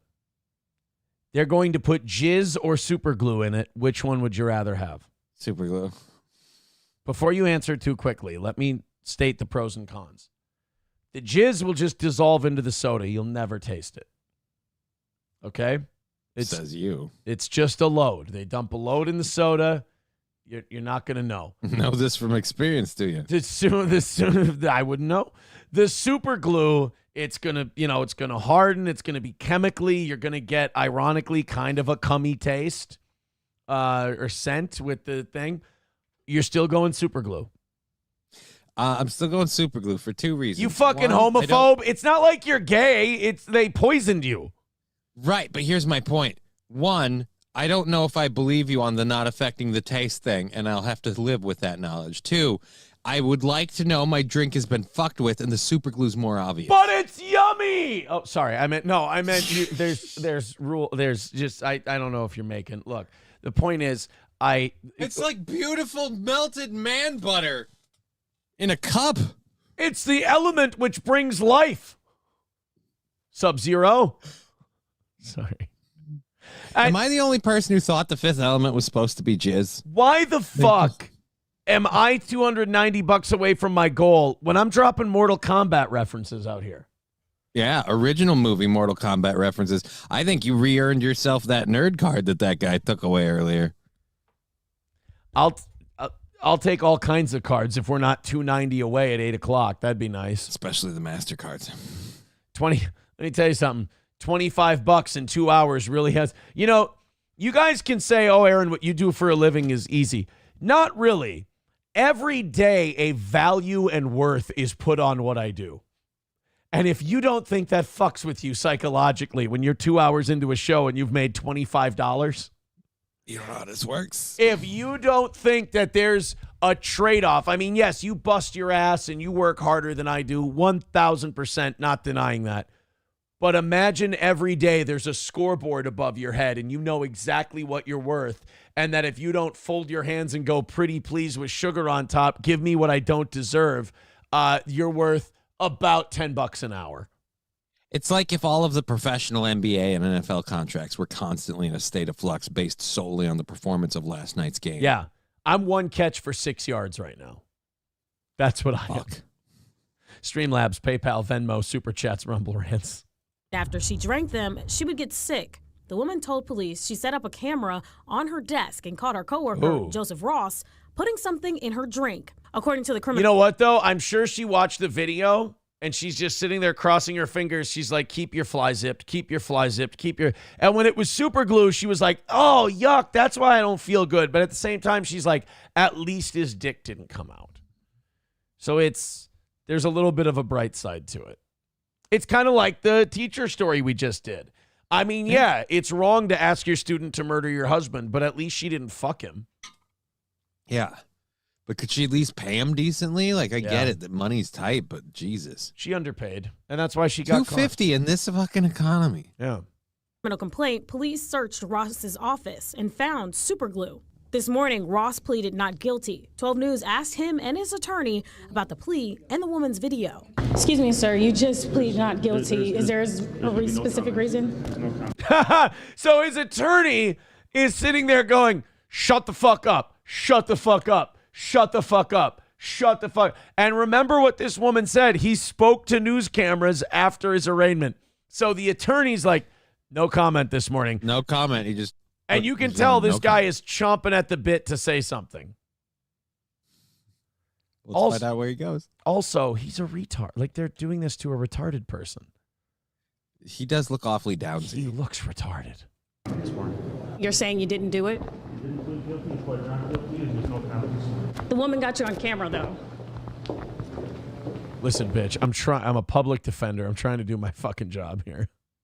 Leave me alone. I fucking think I have that shirt. Shit.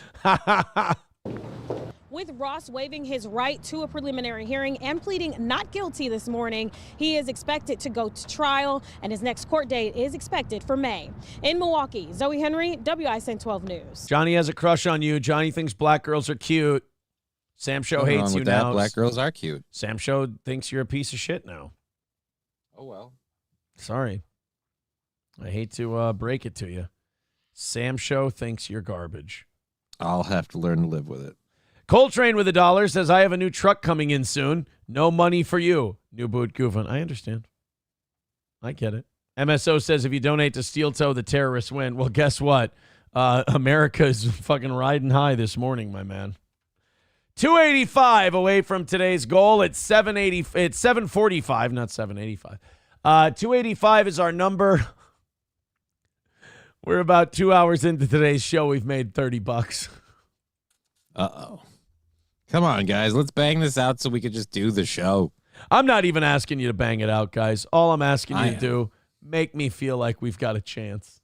That's all. Nicholas, my golfing buddy, with $10. There we go. Thank $10 will help. Few more of those, and we might even have a chance today. 275 as we fall into the same pattern we fall into every day here on Steel Toe. Hopefully we can... Let's pop a rally or a train or a Philip Booker, whatever we got to do. Let's get this thing going. Oh, Doot Dad on Doot Doc's kids says, self-righteous, balding, crifting, e-bum beggar. Hey, have you been reading my diary? Wait a minute, why does he have my screen on? I wouldn't take this show so seriously. I wouldn't let it make you so angry, but to each their own.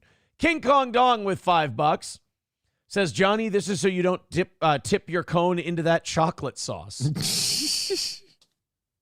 They're trying to say they don't want you to go black, buddy. Well, there's only one person who can stop that, and she'll be on my show tomorrow. So there you go. Oh, he wants to dip his wick in the digger's wax. Yeah. Digger wax. I see. Well, we kind of like. Are you guys gonna get together? Are you guys gonna meet? Yep. Well, I mean, come on. This is a talk show. This isn't a court. This isn't a court deposition. Yep. Probably the best meeting I ever have in my life. But you got me horny now. And Digger, this time pull I'm out doing contraception, and I don't like it when things don't go my way. I'm issuing a chat. This time I'm doing the challenging. I'm issuing a challenge to you, Digger. Get your passport together and come to the United States. This time I'm going full force. Yeah, that's it's pretty much the race is on to see which one of us can get a passport first, but I'm working on moving. So it's like a whole... Well, the race is on, and here comes Johnny's legs in the back stretch. Tigger's push is going to the inside. His dick is holding back there, trying to stay hard. I may or may not have considered asking my brother to maybe, charter me a private flight over the line, but he's not willing. I thought you were going to say to Epstein Island. Oh, dear like, God, geez. no. It's One, I have no idea where that is. Two, it would be like a fucking two-person Cessna. We got Bruh, a limited range here. It's empty. Oh, you're trying to get him to give you the plane, huh? Well, no, not even give me the plane. I just want him to go on a loop flight, and then when we get to the part where we're over like that part of British Columbia, I'm gonna conveniently fall out of the plane with a parachute. So our audience loves that idea, except for the parachute part. Don't worry, my legs will break the fall, but you might break your legs. How will you tell? I don't know. Right? How do you know? So you and Dick. So wait, are you going there, or is she coming here? She's coming here to visit. She had that plan before we started really spending all this time together. She was going to come to Minnesota? Oh, she's going to come to the U.S. She's got several people she wants to see. I've just become one of the stops on that world tour, and there's... That doesn't sound good. That's all I'm going to say publicly for now. Can you just rephrase that? Can you just not... World tour? Because you're making her sound like an OnlyFans girl, if you catch my drift. Oh yeah, no, don't say say a world tour. I'm the only romantic stop. Okay. Let's be clear about that one. Yeah. All right. Fuck it. That's fine. Yeah, that's good.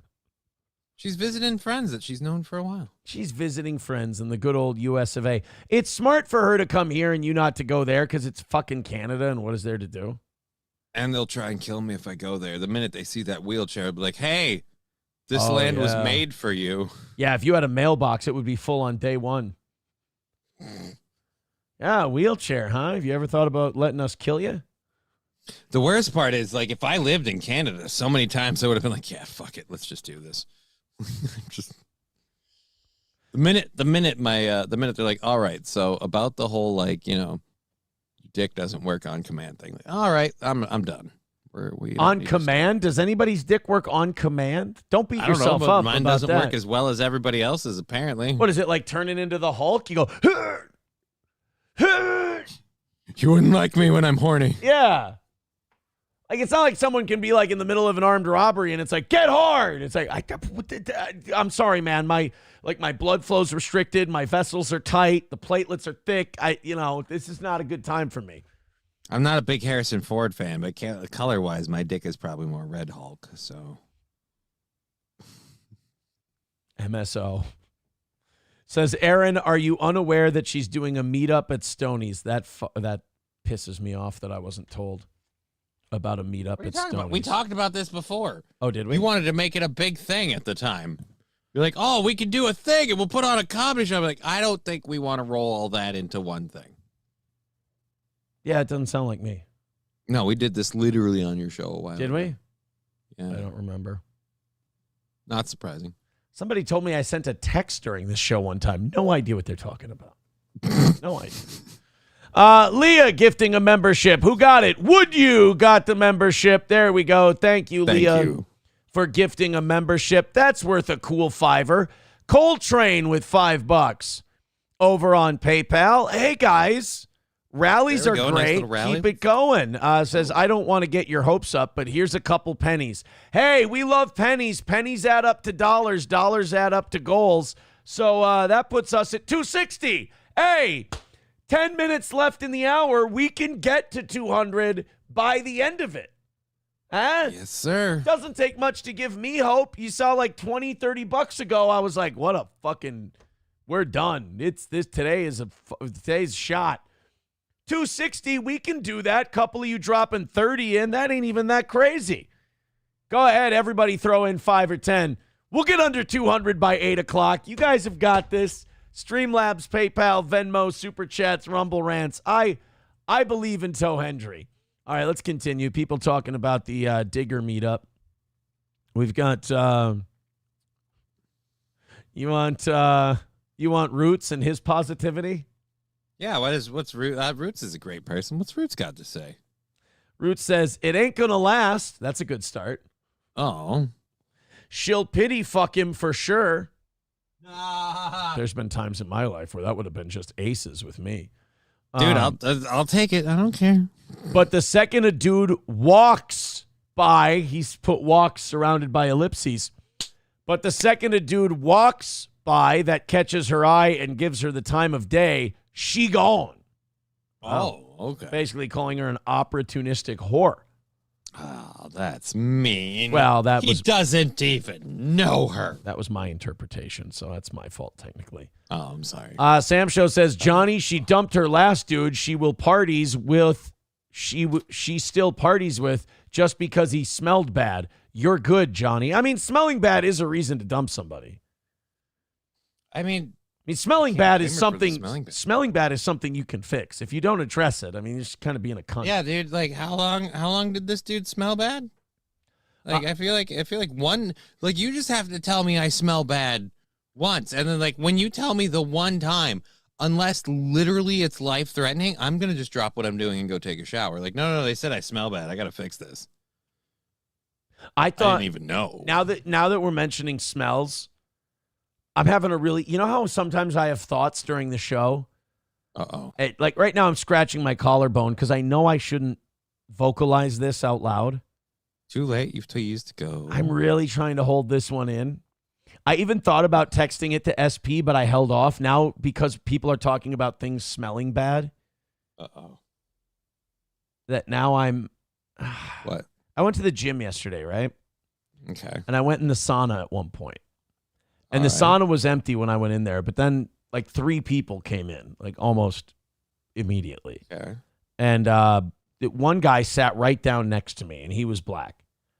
And he didn't like. I shouldn't say it. Sam Show is going to be so proud of me, but I'm not. Like the thought in my head as he sat down next to me, thought in my head, I went, black people do smell like different than there's a different scent. I told you I should have kept that shit to myself. I should have listened to you. It wasn't even I'm not saying anything negative. I'm just like this. Was it like a coconutty like scent or whatever? It black. Well, I'm just saying because like something you might not understand being the mayonnaise colored individual you are, like skin gets dry and flaky, and so like a lot of people who aren't like chalk white, like they got to use like moisturizers and stuff to help keep that in check, and that can give you an adverse scent, whether it be floral or let's go. You know what, let's go with that, because I should have just kept that to myself, but I couldn't hold it in because I was going to think about it when we moved on to the next thing. I was going to think about it. Mm-hmm. $1 from numero uno, Josh Denny. As long as you don't throw in super chats and rumble rants and PayPals and Venmos mentioning what I just said, we can move on from it, which would be great. Numero uno with $1 says, I'd bet on Johnny over Aaron in a push-up contest. Numero but uno. I have to do lady push-ups. Numero Uno with another $1 says people have been telling Aaron he looks bad for years and it hasn't made a dent. I'm just looking at the chat. Boy, did it take off after that. Right? But nobody's going to throw in on it. So move on. Dead Game writes, you did. There you go. Yep. Landers, that's not what I'm saying. He writes, blacks smell bad. It's okay to admit it, Aaron. That's not what I said. It was just different. I noticed a change. That's all. Look, you're going to get older. You're going to start noticing changes. You're going to feel weird about boys and notice that black people smell different. Like, wait a minute, what? Do you know how many of these I cannot read? I am almost tempted to pull up a new window and look at the chat. I did not get fucked in the steam room, Kloppo. That did not happen. Oh, the fanfic has begun. Numero Uno says, you think Aaron would be doing man push-ups, Johnny? Even playing field. I do planks every day during my workouts. I do once or twice a day. I do planks, but it's entirely involuntary and unscheduled. It's a little different. All right, we're 2 minutes away. I thought when we got to 260, I was like, we got a chance here. But I feel like I'm Earl Dixon Day. I feel like not begging because it's going to feel gross. I'll just take a fucking loss. I'll take a hit. If we lose, we lose. If he dies, he dies. But I'll mention that we're 260 away. But I ain't going to beg. I'll mention the number and how you can contribute to the show. Oh, I'd rather just do a good show and not make any money today. It happens. 260 away from today. So what is that? I'm keeping track. We've made just under $60 in the first 2 hours. $260 away. If you feel like going whaling today, go for it. Numero Uno with $1 says you were doing a plank for several years and didn't grow a single ab. Takes a lot of poor dieting. Oh, no, Renegger, that does not count as begging. Saying what your goal is and then saying how people can contribute, not begging. It's the additional commentary after. That's the beg. I'm sorry. I got to teach you what the word means. So, yes, 260 is the number. Streamlabs, PayPal, Venmo, Super Chats, Rumble Rants. Ben with $10. Thank you very much. 1-2 Skip to my loose with $10 says 36% funnier than 93X New Boot Goofin. I hope it's more than that. Jesus. Thank you very much. 1-2 Skip to my Lou. I appreciate that. I'm looking forward to the end of the week, buddy. All right, well, 240, that's a little closer. 240's a little. Oh, numero uno, Josh Denny fan. I didn't get the joke. He says, get it because April is flat as a board and she is a plank. Is this thing on? Oh. See, he's right. I didn't get it either. I didn't get it either. My bad. You know what? I'm going to be honest with you. I forget it. Like I said, every day that goes on, every day that goes forward, you forget a little more. I forget. There's so much more like of me that's like remembers my first marriage. And like the second marriage is becoming kind of like this stopgap thing in the middle to like then everything else. It's weird. Well, I mean, it wasn't a very long amount of time. So as every day progresses, other events in your life become more significant just because they occupy more time. That and she served a purpose. There were really bad parts of my personality that going through all that shit really burnt those out of me by just revealing how toxic and dangerous they were for me and the people around me. Like, I cut out my parents for years. That's a character defect right there. That was a bad idea on my part. That was a bad move. Okay, but what if your parents are pieces of shit? Like, I'm not saying but mine weren't. Mine raised red flags that I should have, taken a look at. And my pride made me go, yeah, fuck you, I'll show you. And my pride with my wife. That if you can, I'll tell you from my own experience. If you're in your 30s and you still have that fuck you, I'll show you attitude, you do have to grow up. Because it's not It's not. I know you look at it as your ally. It's not. You know, don't do shit to show other people because then they've already won. Do it to show yourself. Compete with you. Life is a game of golf. Compete with yourself. Try to beat your high score. Dead Game with $5 says, hey, there's enough here. Here, effing let it ride with $5. Thank you, Dead Game. BPST with $5 says, speaking of smelling, do I have a chance with the ginger from Pretty Antisocial, or is she in love with Melton? If you're in love with Melton, you're too mentally damaged, or you're 6. One of the two. I don't know. Does she have a crush on him? That's she's fucked up. She's a weirdo. She's a strange person, so it's a possibility. Jackie's my girl. Ain't no, and you can't tell me Jackie doesn't have a crush on the old toe. It's just it oozes out of her. That's for sure. Figuratively speaking. Thank you guys very much. Hey, that was a rally, right? How much did we drop? I'd call that a rally. They kicked ass and took names. 230 away from today. Only 30 away? Fuck that noise. Get to 130 by 9 o'clock, and we're looking good. Nova says Pretty Antisocial is a tranny. You know what I like about Nova? What's that? Nova is like Chad Buzamok or Numero Uno Josh Denny fan. They pledge allegiance to no man. Like, Nova will bust my balls all fucking day, and then we'll talk shit about everyone else too. I like that. Doom says Numero Uno broke Zumok. Let's watch that. I was getting tweets about that yesterday because I follow Chad Buzamok. I'll do that for money today if we don't. Chad Buzamok and Josh Denny, Numero Uno, were tweeting back and forth about that and tagging me in it. And I was like, oh, this is what happened. I didn't see it. I didn't watch it. Doom, if you've got a link, I'll take a look. I feel bad. Why? Chad's falling apart again. Oh. Chad was doing really well for a while, and now, like, Numero Uno is causing him problems. It's, somebody just pointed out, Johnny, you know where the goal is right now? Where? 2:30. Which one? You know what that means? We got to stop the show. I got to leave. Why? Oh, fuck. Gray Duckling with $20 says, skip that 2:30 joke. Thank you. Fuck. Damn it. Thank you very much for the $20. 2:15 away from today. Nobody wants me to have any fun. Nobody wants me to have any fun. So we did about hit 200 by 8 o'clock. Thank you, guys. Keep going. Those 5s look good. Right about 20s look great, too, but 5s look fantastic. Aaron doesn't follow my YouTube channel. He ain't hip. Throw a fucking link in there. I love how I tell these guys, throw a link in.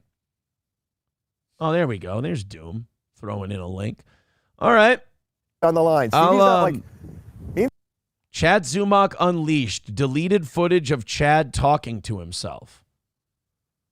First of all, why is it filmed in... why does this look like a found footage movie? Why was this filmed in Cloverfield Vision? Don't tell me we're doing walking, talking, fucking live streaming.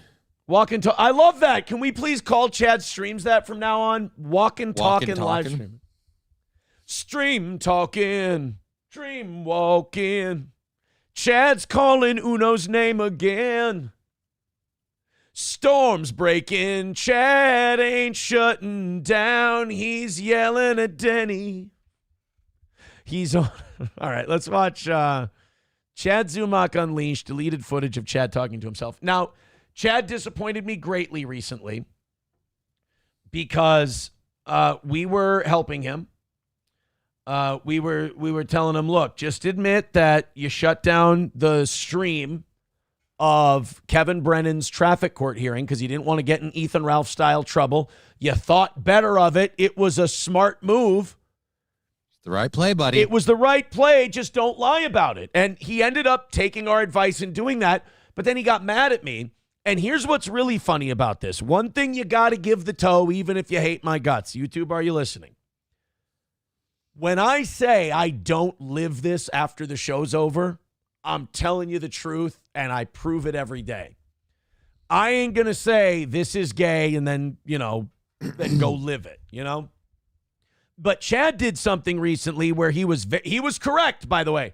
He criticized Patrick Melton for doing an 8-hour Steel Toe show, which is psychotic. It is crazy. It's sad. It's pathetic. It's Steel Toe doesn't do an 8-hour Steel Toe show, you dick. Yeah, I don't even do 8 hours of my own. I can't stand myself for that long. So Patrick Melton, I think he and Nick get along because they both are sexually wanting me. It's disgusting. I'm not interested, boys. It's time to move on. But Chad called out Patrick correctly and said, doing a whole show on Steel Toe is fucking cope and it's cringe and it's gay. And it's also, it makes people go towards Steel Toe. He's right. But then Chad, the next day after I go on my rant about how Chad should just come clean, the whole deal, what does Chad do? He does 2 whole Steel Toe shows. You can't do that. You can't Same thing you just called out Pat for, buddy. It's the same thing. So let's go ahead and check this out. I have not seen this. Deleted footage of Chad talking to himself. This is from numero uno Josh Denny fan. And Stevie aren't like close by any means. Do a skills camp, like an all-star game. Yeah, we could add a couple of things in there just for fun. People are invested in this. Borgo wants this to happen. Gustav wants this to happen. Do you know what pathetic horseshit he's talking about right now? And I only know this because of my goddamn Twitter feed. I have no idea. Actually, the only reason I know about this is because you Buzamok and Denny, your guys' Twitter notifications were something I'm fucking tagged in. I had to untag myself from that shit. I keep getting tweets about this retarded basketball game. Chad wants to have a one-on-one basketball game with Ray fucking DeVito. And I'm not angry that they want to have the basketball game. That doesn't upset me. I'm mad that I know. I'm not mad at those two. I'm not mad at Denny. I'm not mad at Buzamok. I'm mad at me. I'm angry that I know that these two retards want to play one-on-one basketball against each other. They're a combined I'm mad at myself that I kind of want to see how sad that'll be. They're a combined 97 years old. Now, don't get me wrong. Chad's going to win. Yep.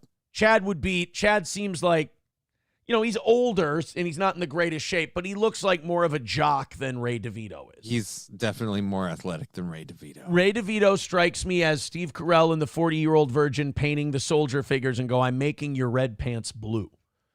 That's who Ray DeVito strikes me as. Chad strikes me as a guy who was at least a JV basketball player and could maybe hoop a little in his day and has enough muscle memory left that he can still get the job done. But they're having some gay basketball game that's going to get together, and that's what he's talking about right now. Disgusted wants this to happen. They're the ones pushing. Mint Diggity wants this to happen. You two are stooges. You're clowns. You're jesters dancing in there. You're the monkey, and they're the organ grinder. They're playing a tune, and they want to watch you retards dance with each other. All right, look, I could forgive. Fuck. No, I can't. So I'm sorry, Okay. Chad. You've done actual comedy. You've done like real. But you're walking down a street corner and you don't even hear yourself literally uttering the phrase, "Look, Mint Diggity wants this to happen." All right, just fucking listen to yourself. Imagine it's dark out, so it's like 9 o'clock, 10 o'clock in Ohio, and you're outside, like putting your car in the garage or whatever, and you're looking, and there's some guy staring at a phone going, and Mint Diggity said, and you're like, we got to move. We've got to fucking stop move. this. There's lunatics living in my neighborhood. But the thing about when we observe this Dabverse stuff from the outside, I have to say, that community does not realize how retarded the internet thinks it is. And here's why the internet and all of us think it's retarded. It's because those of us who do a show that aren't involved in this like these people are, we understand that we're the jester. We're the goof. I'm the goof. You're the goof. We're entertaining our audience. And a lot of that on the internet is your audience wants to go, oh, that guy's got all the power. He's got the microphone, this and that. I want him to be silly. I want him to need my money and be silly, and I want to poke fun at him. And we go, that's great. Yes, throw peanuts at the stage. Feel involved. Feel a part of the show. Laugh at me. Make fun of me if it helps your day go by. We're having a good time. You're not going to hurt my feelings, and I'll laugh with you. It sounds great. But these Dabverse people, their whole thing is they think they're the ringleaders. They think they're the stars of the show. Patrick Melton thinks he's the ringleader. You're a big fat nonce that people think is a fucking creepy weirdo, and they watch you as like an observation of a flea circus. You just want a really fat flea. Chad Zumach, Ray DeVito, same thing. They're like, yeah, so-and-so wants this to happen, so we're going to do a basketball game. They're making fun of it. They're playing the organ while you dance like a monkey, and the only difference between the Dabverse and all of the rest of us who do a show on the internet, we know that we're the sideshow and the audience is the ringleader. These other retards think they're playing for keeps and that this is super serious and that they're running the show. I don't know, man. Maybe it's just because my audience forcibly makes up a business that I'm running to the point where I now have merch for said business that does not exist. I've known for a long time I'm not in control of the thing. I just do it because it's fun, entertaining, and pays the bills. So I see a clip like this, and I'm like, from the outside looking in, anybody goes, "Oh, that dude's crazy." Yeah. But for the internet people, they're like, "Yeah, no matter where you go, you're still clicked into the world." No, unplug. The radio was the same thing. The guy who's hosting the show should not be the cool guy. The guy who's doing the show is the court jester, there for your amusement. All right, let's continue on. Chad taking this basketball thing seriously. I want to see Chad and Stevie versus Ray and Beloved. That'd be interesting. That would be an interesting... You and I have two wildly different definitions of the word interesting. I wouldn't mind doing that. Numero uno, Josh Denny fan. I'm not reading any of your shit. You're a troll and you're annoying. So I don't... Numero uno, Josh Denny fan is not a troll. Numero uno, Josh Denny fan is a goof. I'm not reading any of that fucking hate. First of all, stop treating these people like that's their real names. They're characters on the internet. Numero uno, Josh Denny fan is not a real guy. That person doesn't really exist. It's a name. The real guy is like Greg Johnson or something like that. And he's a completely normal guy who leads a completely normal life. Numero uno Josh Denny fan is just him cutting loose and fucking around. It's cosplay escapism on the internet. Yes. But like all these Dabverse guys, they sit there and they're like, no, numero uno Josh Denny fan, we're at war. It's like, no, Greg is fine. Greg's just all fucking around. You can type as much as you want. I'm not reading a word of it.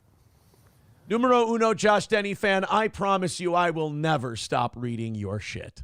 By the way, Chad, the minute you acknowledge that they're typing stuff, but you're not going to read a word of it, you forgot to mention the word aloud, because you're literally reading each line that you're not reading aloud. By dark, Ray.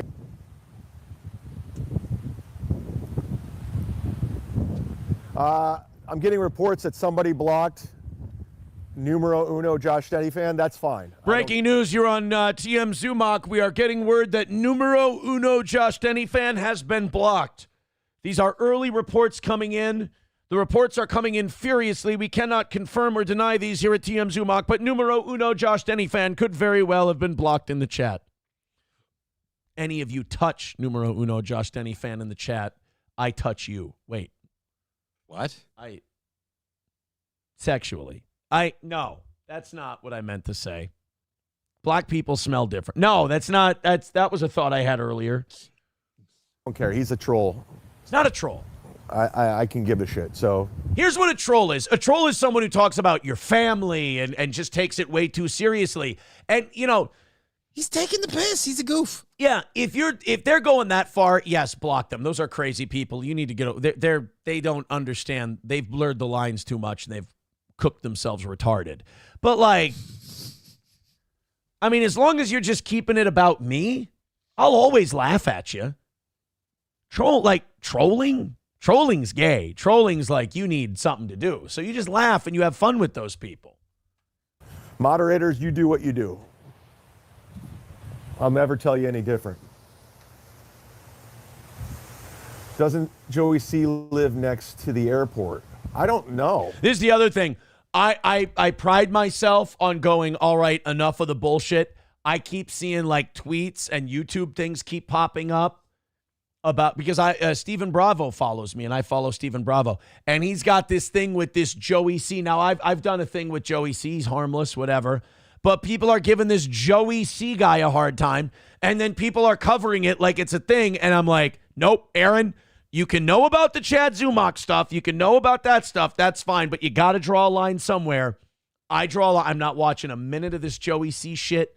I'm not getting it's fucking retarded. Talking about Joey C like he's a person is fucking lame as hell. Now I know that fans of this show are now going to go, I'm going to get Aaron to watch Joey C shit. I'm drawing the line. I don't think so.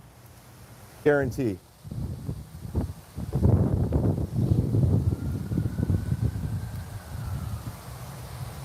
God, I love this show. Right. I was just going to say riveting content, right? Why don't you drool while you stand there looking like passed out? I know you're not. You're just tired from walking, but I just... And it's raining Jesus. really fucking hard.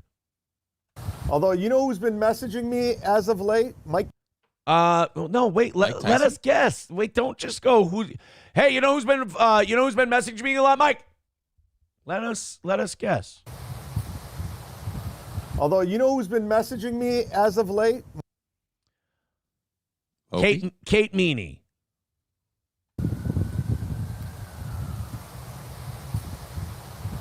Although, you know who's been messaging me as of late? Mike Calta, which is... It got no time to guess.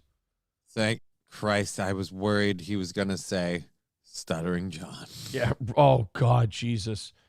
Could you imagine if you had let your, like, the patheticness of you making a living, having to talk about that guy? You're in prison at this point.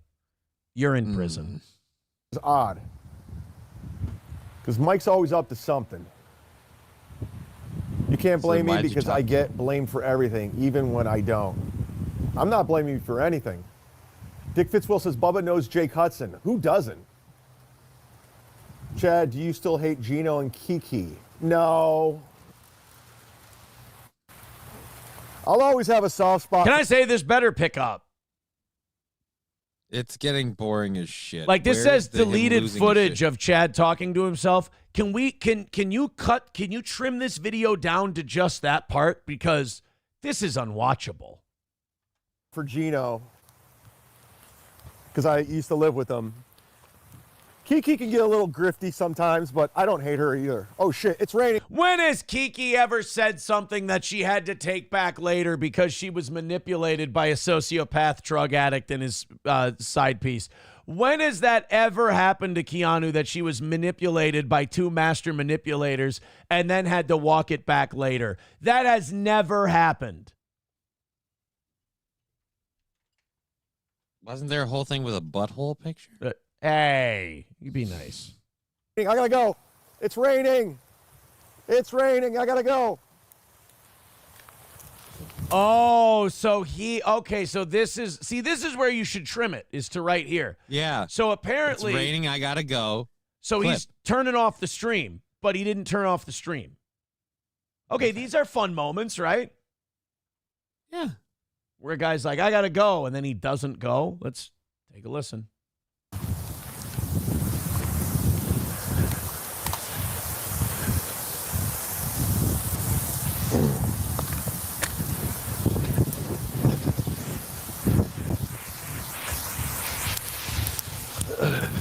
Ew.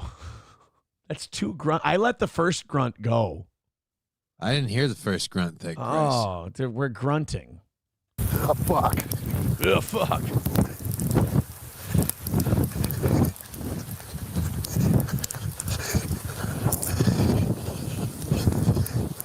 You shouldn't masturbate while you run. It's a really strange breathing pattern.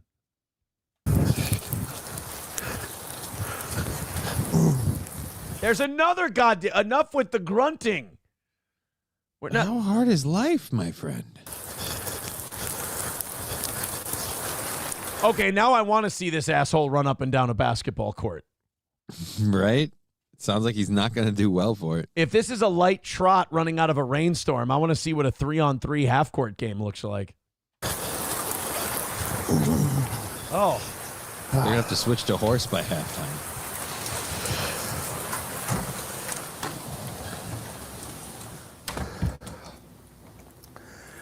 That's fine. You can do whatever you want.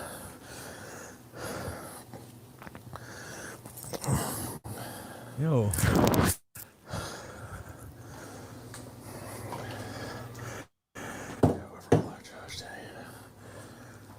funny. He's a fucking troll anyway. Is he talking to himself off stream about the shit that happened on his stream? Oh dear. I just realized it's not his fault. He literally can't unplug. When he's forced to unplug, he's still there. If you do me a favor, if you ever catch me talking about any of our chatter people after we go off the air, I want you to put a bullet in my head. Just look at the numbers, Aaron. Just look at the numbers, Aaron. That's all I want. Just take me out of my fucking misery.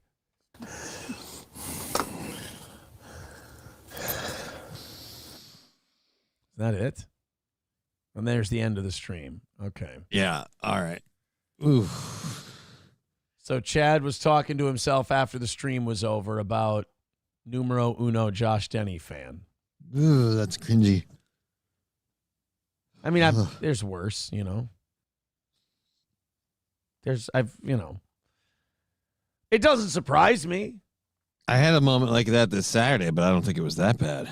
Numero uno with $1 says, I put a trimmed version on X. For YouTube, I put all the footage to make it clear this wasn't a work or created from editing or whatever.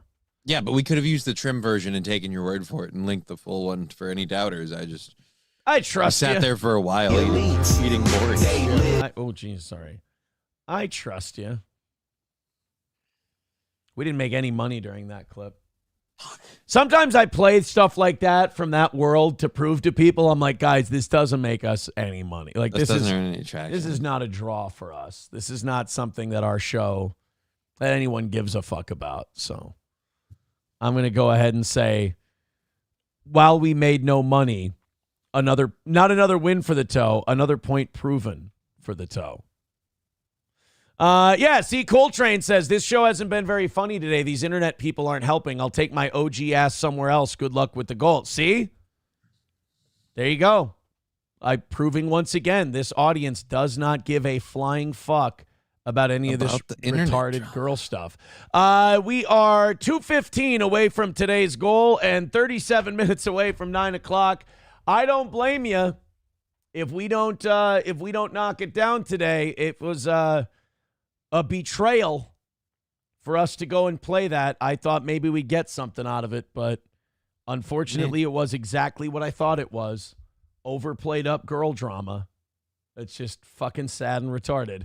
Streamlabs, PayPal, Venmo, Super Chats, Rumble Rants. Let's switch gears and let's get to something fun. Michelle Obama started a podcast recently. Remember in 2020 and in 2024, they were like, man, you know who we could pick as a wild card that would beat Trump and have us done with Trump forever? Yeah, Michelle Obama was the big one. Michelle Obama is the person who's going to rescue us from this age of Trump. Well, she's had her chance with a live audience. They gave her a podcast. And old Big Mike, that's whenever you bring up Michelle Obama, the first thing you see in the chat. You know, people, just Big Mike. All caps, Big Mike. Here comes Big Mike. Yeah. She has a dick. I've seen it. All right. She's got a dick and balls. Not only that, but like the lore, that more gets added to the lore every year. Now it's Obama gets fucked in the ass by Big Mike. Gets bent over. He's into it. He likes it. Numero uno Josh Denny fan with $1 says, don't miss the main point that Chad talks to himself. He has to vocally reassure himself in private that things are fine and he can do whatever he wants. No, yes, I understand. It's not that I didn't get the point of the clip. It's that it's just remarkably sad. It's just really sad and makes me feel bad. I don't watch it and I go, I received validation from that clip. I watch it and I go, I don't feel good. I feel like the stagnation of the show and the donations thing also verifies it. Yeah, probably not. So YouTube and all these other platforms, Apple, Spotify, they all are hosting the Big Mike show. And Big Mike with Michelle Obama. Now that would be a fucking game changer if she leaned in on it. Yeah, you could call it Big Mike, M-I-C, the Big Mike with Michelle Obama, and she could She lean just in. kind of fucking shits on him with it. Yeah. It'd be beautiful. So the Big Mike show is apparently not doing well. And this, I wish the lefties would learn this. Unless you guys have some kind of big group paying lots of money and getting behind something like the Harry Sisson stuff, people don't really want to hear what these people have to say in the talk show realm. Nope. Remember, who was it who tried to do the podcast and they did like 2 episodes and never gave any more? Like, they got paid a lot of money, too.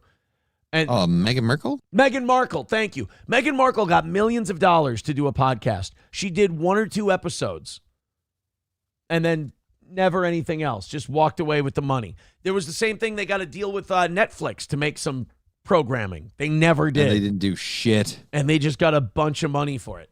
So Michelle Obama has been doing a podcast for a month, and it's not doing well. 4 weeks after rolling out IMO, in my opinion, which is, again, a terrible name, the Michelle Obama Show. Well, I think it's a play on words. IMO, in my opinion, or I am Michelle Obama. Okay. I'm Obama. So I was right. It sucks. Yeah, it's stupid. 4 weeks after rolling out, in my opinion, alongside her brother, Craig Robinson. I don't think it's that. Craig Robinson. Is it the same one that I'm thinking? It's not that Craig Robinson. There's no fucking way. I would have to watch that then. It would explain his career. Mrs. Obama's new media venture is stalled in a media marketplace with no shortage of options. Despite a high-profile launch and popular guests, the podcast has seen a notable drop-off in viewership on YouTube and is lagging behind other shows on the charts. I'd still kill for these numbers. 252,000, 225,000, 194,000, 140,000 views. Now, I'd kill Johnny to pop that number. Don't get me wrong, but here's the problem. That's hurtful. Here's the problem. If you didn't know by now. Oh, I knew, but just to hear it out loud. That's not, like, those aren't terrible numbers, but for a name like Michelle Obama, those are dreadful numbers. Especially if she was the great hope you had of like, oh, no, this is what we can use to right the ship. Well, and also they have these great hopes, and they give their great hopes like a month or two, and then they bail on their great hopes. You know? They're like, oh, this is going to be the show that does it. This is going to be the big lefty show that everyone galvanizes around. And then it fails to catch an audience in its first month or two, and they're like, all right, fuck that. We're moving on to say, give them something else. We're going to do another podcast with somebody else. It's like, guys, let it breathe for a minute. Let it breathe. But, like, who wants to, like, what is she? She doesn't do broadcasting. She's not a talk show host. I mean, do they think if you just put a black woman in front of a microphone, then she gets to be the new Oprah? Yes. Is that? They just assume that, oh, it looks like them, so they'll just follow it, right? Bunch of dumb animals. Like, no. Oh, wow. The one from 5 days ago, 66,000 views. So she hasn't even cracked. Uh-oh.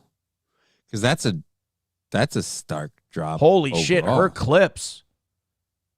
6,300 views. 3,700 views. Yeah, the episode 2 weeks ago with Dr. Lori Santos, 246,000 views. Last week's episode with Jay Shetty, 66,000 views. 4 days ago, oh, this is a clip, 5,000 views. I mean, that's hurtful. I mean, nice, like from us looking in, going, I wish, but like, yeah, that's no, you not good for a former like first lady. You put our Rumble and YouTube, you put our live stream numbers together for the morning show. It's more than that clip is. Oh wow, yeah. More so yeah, dude, I'm sorry. She really needs to lean in on it. Big Mike with Michelle Obama. Big Mike, you got to live stream it. You got to let people ask if you have a dick. You got to lean in. You're coming into this world. You gotta play where they play. Hell, it'd probably take off really well if somebody, oh, you got a dick, damn right, and I fucked your mom, like, and then move on, and you're gonna be fine. Well, look at these are the episode titles. Like, if Michelle Obama does a podcast, if you want people to watch it, it's got to be about her time in the White House, political aspirations, shit like that. You can't have an episode called "Why Having Both Might Make Your Relationship and Career More Successful." Why does anybody want to watch Michelle Obama talk about that? I don't know if you know this, ma'am. Your relationship life and career are vastly different from most people's. A lot of us can't afford or do have the time to do both. Yeah, I guess USAID shutting down really hurt the bot numbers for these podcasts. Uh-oh. It's really unfortunate. Numero uno, Josh Dennyfant with $1 says, Aaron, have you considered changing your show name to I Am Obese to piggyback the media attention? Thank you, numero uno. Oh, that's good. 2:15 away from today. Rally up, guys. Thank you very much. You know, if we were $50 away from the goal and I got that comment, fine. Totally cool. But like this. But to be 2:15 away and also get this kind of treatment hurts my feelings. It hurts my feelings. Streamlabs, PayPal, Venmo, Super Chats, Rumble Rants. We are 2:15 away from today's goal. About 700 of you hanging out today. Appreciate it. Thank you. Hit like, hit subscribe, hit follow. Yeah, I mean, it's time to stop giving these. I mean, look at the names on the right that are big in podcasting and all that. They're not taking like George W. Bush, Laura Bush. They're taking people who are broadcasters. Alex Jones, Steven Crowder, Dan Bongino. Like they're broadcasting guys, or Jewish in Ben Shapiro's case. But they're guys who have a broadcasting background and can put on a good show. Michelle Obama doesn't. She's not a performer. She's literally like Michelle Obama is just a president's wife. That's it. Like there's nothing about her that says, let's do a show. There's nothing about her that says, hey, watch me do an entertainment program, a talk show. Right. But like you said, if she was talking about stuff that people gave a shit about, like stuff she personally knows about, it could be a show. She could become a personality. She could grow into that. But you're going to have to, again, you're going to have to sell yourself or at least your history to get it to happen. Yeah. I'm going to say that the numbers are not going to rebound on the Michelle Obama show. All right, I want to do this clip real quick. John Rich, you know the country singer from Big and Rich? Yep. I don't know if you know this, but he's super tight with Trump. I did not know that. Yeah, Trump and John Rich talk, believe it or not. And John Rich is giving us some insight into Donald Trump's stance on the vaccine. Remember when Donald Trump was running in 2024, one of my main concerns was this guy sucked that vaccine's dick so hard. I hope he gets held accountable for that, and I hope he's made to explain it. And he did. He talked about it. He gave as honest of an answer as he could. But apparently, John Rich, according to John Rich, is one of the people that kind of turned Donald Trump on the vaccine. Would you like to hear that? Whether it's true or not, you know, there's the man who shot Liberty Valance, you know, the Liberty Valance effect. This is the West, sir. When the legend becomes fact, print the legend. Now, is John Rich responsible for Donald Trump's awakening on the vaccine? Probably not. But is it a good story? Yeah. Probably. Lab Glass with $10 says, for the Big Mike story. Wow, thank you, Lab Glass. Thank you, Lab Glass. I appreciate that. Guys, 2:05 away from today's goal. $100 in 30 minutes? I think so. $100 in 30 minutes. I think it's doable. Go ahead and throw in. We appreciate it. Every little bit helps. Thank you to all the people throwing in. I got to keep track of numero uno here because he's about $8 in for today. Thank you, pal. Dollar from numero uno says, going to email Michelle's people and see if she's down to do one of your infamous hot tub interviews. That'll be a win-win. It's not going to change the color of the water, is it? If she has I don't think so. It was a terrible joke. You're I right. know. No, you're right. I know. No, you're right. I was wrong. All right, Streamlabs, PayPal, Venmo, Super Chats, Rumble Rants. Here's John Rich telling us how he changed or helped change Trump's mind on the vaccine. We're sitting there, and everybody's eating their food, and President Trump is not president at this time, and he's talking to the senators. He's talking about really important stuff, and I'm just minding my own business going, I don't know how I got in this room. Well, okay. Because fucking Trump likes John Rich. By the way, I gotta get one of these. What the heck is that? It's like a leather. It's a leather wrap for your whiskey glass. Like, so when I have an old fashioned, which I don't drink anymore, but it's kind of weird when you're like, man, I should really try to drink pretty soon. You're like, I'll go into the fridge. There's beer in there, top shelf. There's whiskey and all the old fashioned accoutrement that I need. And I'm just like, like I went to the grocery store yesterday because I'm like, I need some Diet Mountain Dews and I need some grape juice or something like that. And I just go in my fridge and I just never feel like a beer anymore. I never feel like making a drink. I don't know what it is. Just getting old. Well, but I see this. I still like the culture. I still like the pageantry of it. And this looks like a cool thing to have. This little leather. I guess it's to stop your ice from melting so fast. It's insulation. Perhaps. I don't know. Or just keep the condensation off the glass so it doesn't slip in your hand. I have no idea. It's for when you're fucking riding on your cattle. I don't know. I don't have to worry about drinking too much because I do it once a month to raise money, which is this Friday, by the way. Everybody. Hey! Tune in. So John Rich has a whiskey, it looks like. So what is it? Yep. Rappers have vodka. Mm-hmm. Rock stars have tequila. Country people have whiskeys. Is that what it is? All right. Okay. It seems like. I'm sitting elbow to elbow with him. It's about an hour into dinner. I hadn't said a word, just been listening. And Trump gets through eating, and you've seen him do this move right here. Yeah. Wherever in the big boardroom he does this. Okay, that's what he does. I love it. I love when people who are wearing giant cowboy hats do a facial expression impression. Right. Like, and you ever they seen do him? one where they tip away from the camera to do it. So you ever seen him make this face? No, I've never seen the face where Trump obscures his face with his giant 10-gallon hat there, Tex. He does. He goes, can I ask you a question, John Rich? He never calls me John. John Rich? I look at him, I go, yes, sir. What? Is Trump 10 feet tall in this impression? Apparently. John Rich is looking way high up in the air to talk to Donald Trump. What's the question? He goes, well, you do a lot of big shows. Like, you're an entertainer? Yes, sir. You play for really big crowds? I go, I do. I play for really big crowds for a long time. He goes, well, have you seen these rallies I'm doing? Like, it's 30, 40,000 people. I said, Donald Trump cocks off to John Rich in private about how big his rallies are. You know, when you're playing the Tennessee State Fair, do you ever go, Trump draws way more people? I saw you at the Tennessee State Fair. It's a great show. I said there were 8,000 people. I said, that's a decent amount of people.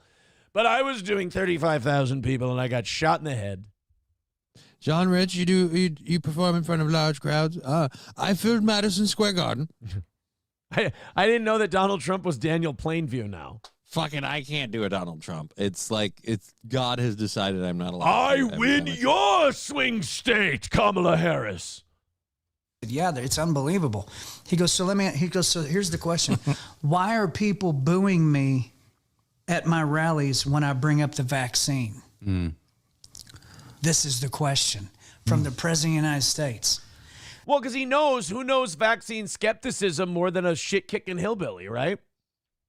Yep, I guess. And then the senators aren't going to tell him the truth. They'll tell him a pointed opinion based on what they need and want. So he's asking a quote-unquote man of the people. John Rich, you're a shit-kicking hillbilly dork. Why do these people not like the vaccine? The first time I saw you, dick literally in a cow. Guy who is very proud at that moment of the fact that he was able to stomp the gas pedal and get that thing out because he's under the impression this. Very excited to kill high school athletes at record numbers. Nobody killed high school athletes as well as my administration and us getting the vaccine out there. So many basketball players dropping dead. Myocarditis. Myocarditis, folks. This is going to fix the problem. Operation Warp Speed. That's it. Yeah. okay, so here's a guy who, to his own admission, one of the biggest egos on the earth. Yeah. And he's very proud of this. And I respect him there is no limit. Right. Why is he so fucking tall in John Rich's perception? Because when you're S and his D, you got to look up. I guess so. He's always staring at Trump's belly button when he's staring straight ahead. I get it. But I'm being asked a very direct question. And so, man, I looked at him and I said, okay, I'm going to tell you the answer and you're not going to like it. It's because you're a traitor to your race and your culture and you bowed to the Jews, Mr. President. It's like, all right, you need to leave the dinner. He goes, okay, what's the answer? You're going to look at me like this? I said, let me start off by saying this. We, the American people, do not trust the people that you were forced to trust at the time when this was happening. So you even sucked his dick when you're trying to criticize him that Trump was forced to trust. You know Trump could have fired all these motherfuckers during COVID. He could have held Fauci totally accountable. Fauci could have been kicked out, but he didn't do it. He could have looked at Fauci and go, hey, aren't you the guy that effed up the AIDS thing? What are you doing now? Torturing dogs? We're done. But, you know, if you could go back in time and tell Trump, like, it doesn't matter what you do, dude, you're going to lose the 2020 election. Do you think he'd do things differently? Possibly. Yeah. But I don't know that, I don't know that he'd do things that differently. Yeah. Again, because it's not like anything he did really fucking was like something where it went against his values or his ideas or his beliefs. He wanted Operation Warp Speed because he wanted this done. He wanted America open. I feel like he would have gone with all of that. It's how it played out in the end. If you knew, like, hey, this thing isn't going to work, and then there and that. I just hate that John Rich, even when he's telling the president, like, to his face why people hate him on the vaccine, he's still sucking his dick. He's like, yeah, he's still holding his balls in one hand. Well, Mr. President, the people you were forced to listen to, like, he was Trump. Trump was, not forced to listen to those people. Trump was ecstatic about getting that vaccine out. Let's start there. And I said, by the people we don't trust, here's who I mean. The FDA, the CDC, the NIH, the WHO, Fauci, and all the rest of them. That's impressive for a country artist, like a country music guy, to spout out that many letters and not one of them starts with NIG. I think you got to give John Rich a lot of credit there. I said, Mr. President, we consider them to be a bunch of murderous, depopulationist psychopaths. It's true. And his reaction was... That's a good way to start. His eyes are... Put your fork down and get the fuck out of my house. He goes, unbelievable. Unbelievable. He's stunned. Impression. No, he is stunned that I said that. I said, now, let me tell you why they're booing you. I said, because all of them, including me, I said, I would boo you. I would boo you. Did you really say did that? not. I would boo you. Really? If you brought that up, and here's why. And he's looking at me, and I'm thinking to myself, this is the last time this guy's going to invite me to anything. Yeah. He's never going to call me again. I'm throwing massive shade on a former president's, fuck yeah. in his mind, one of his biggest accomplishments. Mm-hmm. And it dawned on me, nobody had told the man what I was telling him right now, because they all work for him. They all got something to gain from him. Yes. They're not going to tell him this. I don't believe it went down like that. I don't believe. But it's a fun story. It's a fun story. I love the idea that John Rich looked at Donald Trump and said, yeah, everyone thinks you're a fucking piece of shit for that vaccine deal. That would be great. I don't know if it went down like that. That was Jason Aldean's podcast. I think it would be great if Jason Aldean's follow-up question is like, did you maybe ask him why he staged a shooting at one of my shows and pretty much mentally crippled me for the rest of my life to the point where when I hear firecrackers go off on the 4th of July, I shake in my bathroom like a fucking chihuahua? Did you ask him why they faked that shooting? Because that was. You think the shooting was fake now? That was. So that was really traumatic. Well, no, but I think it was staged by the government. Oh, the government. So they deliberately missed it? So were they trying to kill him or not? No, no. Fuck Jason me. Aldean, motherfucker. Yeah, I'm weirdly somehow confusing that with the freaking Trump rally assassination thing. I screwed that up. No siree, Bob. I'm talking about fucking Las Vegas and that whole thing. If I'm Jason Aldean, I'm sitting there going, hey, could you ask him why he picked my show if he loves country music so much? They staged it at mine. Well, apparently he hates you. Yeah, he or doesn't like your pyrotechnics music. at your show, one way or another. He They're both thought stopping now. Dirt Road Anthem was antithetical to all things country, so he said, teach him a lesson, kill a bunch of people at his show, leave him alive. Coyote NV with 199 says, did you make any money on this clip? Well, a little. Here's Raz of Chaz with $1. Says, hey, guys, I need a sub. I can't watch any replay shows on Rumble, including Rumble Friday. Do you need, I mean, I don't set it to you needing a sub to do that. But, hey, gift a sub. King of All Yetis needs a sub. Raz of Chaz needs one. Gift some memberships. Why not? Thank you, Rebecca, for the $5. Says, good segment with Trump and Michelle Obama. Look at that. People throwing money at us for saying we did a good job. Hey, guys, 205 away from today's goal. How about a $100 drop right now? And we call our on pace. And we're on pace. I'm not saying one person with $100. I mean, although, look, I ain't going to fucking tell you no. But everybody throwing in 10, shit, we'll get right there. We've been dancing on that fine line all morning. We can get there. Just when I'm about to give up on today's show, something happens. So they pulled me back in. 205 away from Pay Dirt today. Streamlabs, PayPal, Venmo, Super Chats, and Rumble Rants. You guys have 15 minutes to get us to 100. Get us as close as you can. Race against the clock. I appreciate it. Thank you, guys.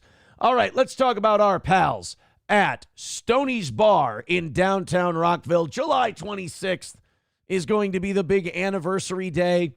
We're changing things up this year. We're going to have a golf tournament the day before. We're going to have the comedy show right away, and then just a giant party the rest of the day. It's going to be a lot of fun, and it's going to be at Stoney's. Stoney's is bringing Bike Week back or Bike Night back in just a couple of weeks this month, and they're going to open up the patio at Stoney's. You're going to be able to sit outside in the sunshine, have yourself a couple of cocktails, have yourself a couple of beers, maybe on Thursday when it's 250 beers at Stoney's in downtown Rockville. Go ahead, check it out, play some pool, play some darts, hang out with some friends, grab yourself a pizza, grab a few things to drink. Maybe on Sunday, you know, maybe fight back that hangover with one of those Bloody Marys from Stoney's in downtown Rockville on Broadway in Rockville, Minnesota. That is Stoney's Bar. All Care Towing, 320-253-5203 for All Care Towing of St. Cloud, with trucks and wreckers for motorcycles all the way up to heavy-duty equipment. Nobody better than All Care Towing. That's 320-253-5203 for All Care Towing of St. Cloud. And Midland Armory in downtown Foley. You know what I love? I love that DP12. Go search for that DP12 on Midland Armory. Great for home defense. In fact, I'm going to say no thing bigger, more badass, and more intimidating than staring down the barrel of that left-right repeater, double-barrel, bullpup shotgun. Oh, it's beautiful. And you can find it at Midland Armory, midlandarmory.com. They've also got knives, optics, parts, and gear, all kinds of things that you can order at Midland Armory in downtown Foley, Minnesota. midlandarmory.com. Visit our friends at Midland. All right. We've got the 7 o'clock hour stories ready to go. We are primed for a rally. I want to see $100 in 10 minutes. I think it can be done. Thank you guys very much. Numero uno Josh Denny fan with $1 says chunk play is what SP calls it when you two kids fool around. Okay, I like that one. Roots Calhoun says Johnny is wilting. Somebody needs to water Johnny. Yeah, dude, I'm not feeling the greatest, but it'll be all right. We'll get through. Is it because you took the hit of the weed? No, it's just my body's burning out. Because I noticed once, maybe it's a coincidence then. I noticed once you took the hit of the weed, you changed. No, that did slow me down a little bit, but it's just in general, like my body is not doing well. I haven't been sleeping very well, so I'm just running out of energy is all. We'll be fine. I'm gonna tell you what I told someone else one time. What's that? Your drug use is really having a negative impact on my life. All right, here, we'll put that over there. No, I'll tell you no, what, I'll I- go get, I No, don't need it anymore. Johnny, that's not Dude, your my- response. Your response is supposed to be, "You're a monster. You're a piece of shit. You don't love me. You're garbage." You're supposed to do that. Oh no. I'm a remarkably self-aware drug user where I'm like, no, any medication that's self-administered and self-monitored is going to be abused. That's just human nature. So anytime someone's like, hey, how about you tamp it down? First way to know that you got a better control on your thing is you go, I'll take their advice. I'll tamp it down. Sam Show says maybe stop talking to Digger at 3 a.m. Shots fired. You talking to Digger at 3 a.m.? You talking to Digger at 3 a.m.?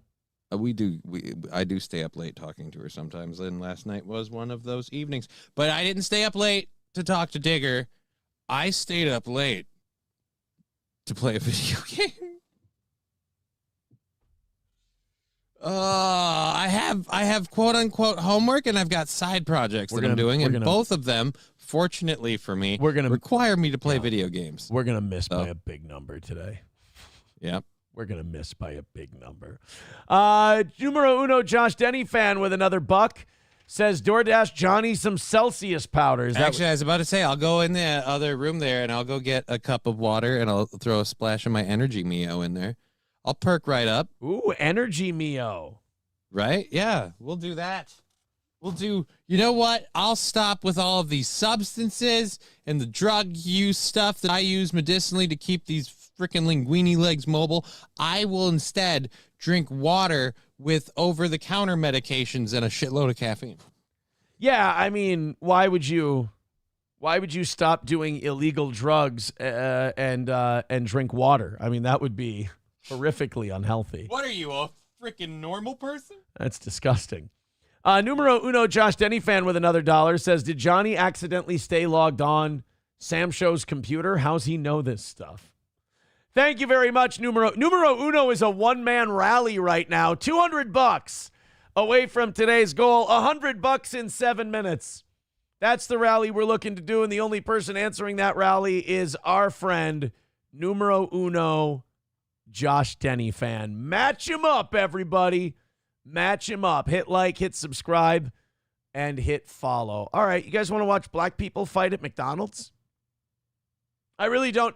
I don't have any setup for this because when I grabbed this for today's show, I just went, oh, here's a crazy black employee at McDonald's launching a giant container full of recently deep-fried French fries and chucking them across the room at someone.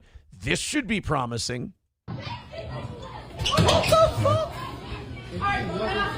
Okay, I don't mean to criticize her form, but if I may, if you're going to shoulder catapult a fry basket, you got to flick the wrist and launch the French fries. You got to hang on to the fry basket. You got to launch the French fries. It's got to be like a high-lie ball, and you just fire that sumbitch at somebody. You don't take the whole fry container and chuck it at somebody. There's too much interference. You know, it's not going to stay on a good flight path. You got to flick the wrist, and your release point's got to be a little higher than you think it needs to be, because remember, when you snap that wrist, you're going to get a downward snap on the fry basket. So release it maybe, like instead of when the fry, here, you need to see this. Instead of when the fry basket is like up and down to the ground, making a 90-degree angle with the floor, release it maybe when it's back here a little more, maybe at like 110 degrees, and then snap. Whew, and those fries will fly through the air, and then you'll hit someone right in the head with fresh, hot, greasy French fries. And then that's how you win. Bro, I just want my Bitch, fuck, bring the knife and shit. Fuck. Did she just say fuck bringing the knives and shit? Customers at a McDonald's brought knives to the... Thank you, Wally World, with $10. He says, okay, this video is worth a donation. Thank you, buddy. Streamlabs, PayPal, Venmo, Super Chats. Keep it going, Wally World. If you like black people fighting at McDonald's and you want more of this Steel Toe content, the only way to get us to do more of this is to pay us when we do it, because then we know that we're doing... It's like reinforcing a dog's behavior. So apparently someone came into this McDonald's with a knife, and this woman brought a fry basket to a gunfight, or knife fight, and she's not done yet.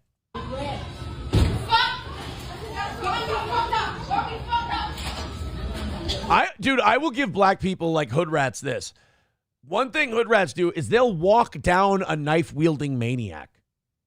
Right. They don't just let you think, oh, I think better of my action, I'll run away. They're like, no. I'm going to make sure you realize this shit ain't fucking happen again. Where are you going? Now, it's also why they get stabbed more. That's one of the hazards of the business of walking See if down. the track star would have walked away. Yeah, walking down knife-wielding maniacs. And they will walk down a knife-wielding maniac with nothing but their anger, rage, and words on them. Because They they won't even ain't, pick up the fry basket. because they ain't going to act like no bitch.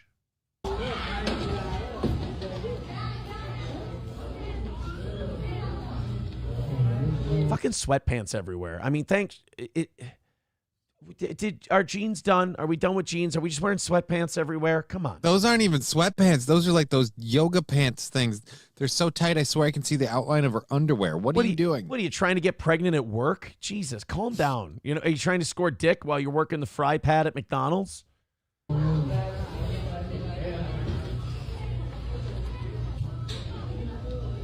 Oh, wait, no, those are just really bad jeans. Imagine like your social circle is, we go hang out in the McDonald's parking lot and start shit with the fry lady. I will say this is like a real life example of the people are like, no, I'm going to talk about this one show and I'm going to just obsess about it 24/7. No, that's life. This is where I This become is the real life version. This is where I become a Democrat and I go, we need more after school programs. Like, This is where I become a Republican and I go, just freaking got to lock them up, man. Uh-oh. What's going on? They're following the McDonald's employee. Oh, and by the way, while this is all going on, a shitload of customers are not getting their fries. Like, if I was someone in the drive-thru or I was somebody standing there waiting for my order and I saw those fries get launched at the door, I'd be like, oh, fuck, this just became a longer wait. Business.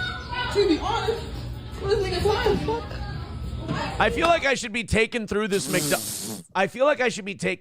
McDonald's in a Jeep and told to keep my hands inside the car at all times. Oh, man. I have a freaking Dunkin' Donuts video for you to watch. Holy crap, this person like literally almost slipped on the fries.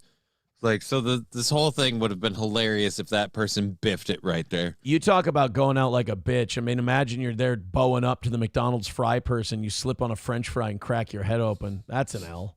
Oh, what the fuck? Niggas trying to fake drag. You do fresh fries, bro. Also, oh shit, here we go. It's popping off. I was just about to say, black people, when they're filming these things, always have a really terrible habit of filming in the wrong direction or right at people's feet. I don't really understand why that is. My God, she threw a wet floor sign. Somebody's going to slip on that wet floor, King. I got to give her this. That was a pretty good toss. It was. She's going to, the Ghetto Olympics for throwing shit at people, she's going to do very well.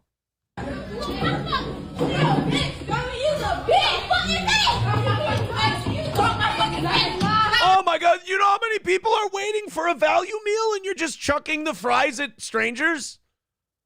Dude, if I knew all I had to do was call you a cunt to get free food, like I'd just show up with a butterfly net and let's go. Fucking Melton's there with his mouth open, catching as many as he can. Sorry, Negroes. Like a hungry See the man move so fast. It's like a hungry hippo. That's why that bruise on his eye won't go away. He keeps going to the local McDonald's and he keeps getting pelted with fries because he opens his mouth and goes, see how many you can fit in here. And they're just chucking them at him and they just keep pelting them. Oh shit, she's throwing it back. Fuck. Dude, that thing almost went ballistic. You might want to stop fucking with the fry lady at McDonald's. She is not fucking around. She's holding them off 1-on-7. Right. I feel like also if you're the manager who owns this place, you're like, yeah, this is kind of a structure. Holy fuck. Oh.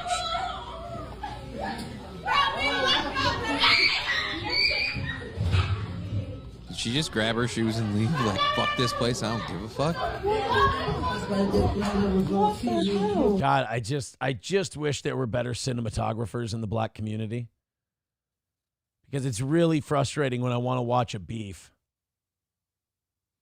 And I get we live in the cell phone day and age, but come on, guys, landscape mode, is it going to kill you? Right. You know, we can flip our screens to watch it, too. Like, it doesn't have to be in the vertical mode. It's unfortunate. No, I think that manager at that McDonald's is kind of stuck with the help she has. I don't know if you can that lady if you're getting much better. Because honestly, the other applicants are those people in the parking lot. And cue those people bitching about the racial injustice when laws come out where it's like, yeah, you can't be here for more than like 10 minutes unless you've bought and are eating food. Yeah. Oh, this makes it just feel like, well, yeah, I wonder why we need that rule. Because again, this is the whole the Dunkin' Donuts thing again. I trust you've seen that clip. I have not. Numero uno, Josh Denny fan with $1 says, what's my total at today? With those last three, you're at 35 at the moment. Doing it a buck at a time. Attaboy. Another one from Numero Uno says, what's my total? Oh, he sent three what's my totals at today. 35 is your number. Hey, we're 190 away from today's goal. So we are $90 behind. Hopefully we can. Oh, never mind. There's God damn it. Crampa Bay. Ryobi with $10. Ryobi with $10 says, take my money, Mr. Goebbels. Thank you. Appreciate it. That's going to put us 180 away from today. All right, we're $80 behind.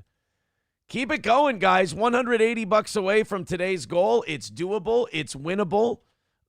Look, you guys have been doing amazing lately. 180 is the number. No begging today. Just straight up telling you what we're at. Streamlabs, PayPal, Venmo, Super Chats, and Rumble Rants. Thank you. Keep it going. We sure do appreciate everything you're doing for this program. What's the Dunkin' Donuts thing? How easy is it for me to find? Because honestly, I was thinking about this yesterday during the evening show. After your Lisa Jordana thing, I had to go in and delete the copywritten music that was in that. Plus, we didn't even find the fucking clip we were trying to do. If you can't give me exactly what I need to type in to get us right to the thing, don't worry about it. We'll just move on. Right. It's just a dude complaining they put up bulletproof glass all around the counters in a Dunkin' Donuts. Oh, I have that one for later. I don't know if we're going to get to it today. Oh, yeah. Never mind. But I do have that one for later. So we're on it. Yeah, never mind. It's good. It's the clip is funny. He's just like, this is on. Never mind. Don't worry about it. You'll get it to it. Numero Uno with $2 says, I only sent one what's my total at Rumble is fucking up for you, and all my money is for Dabverse drama, so that story is the best of the day. Suck it, toe boys. Thank you, Numero Uno. Well, he kept the count. Look at that. Look at that. Look at how honest Numero Uno is. This is why Chad should not hate him. Numero Uno saw me keep track of his total and give him credit for $1. He could have left that, but he's like, nope, Rumble's fucking with you. Here's two more, though, to keep the count right. What a guy.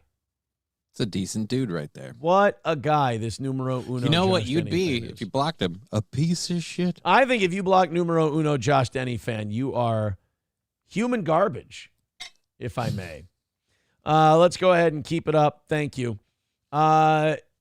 Approachable's got a clip for us. Okay. Here we go. As he can. Sorry, Negroes. Like a hungry as he can. Sorry, Negroes. I think he was going more either me saying sorry Negroes or Johnny with like the hungry hippo gulp thing. It was nice.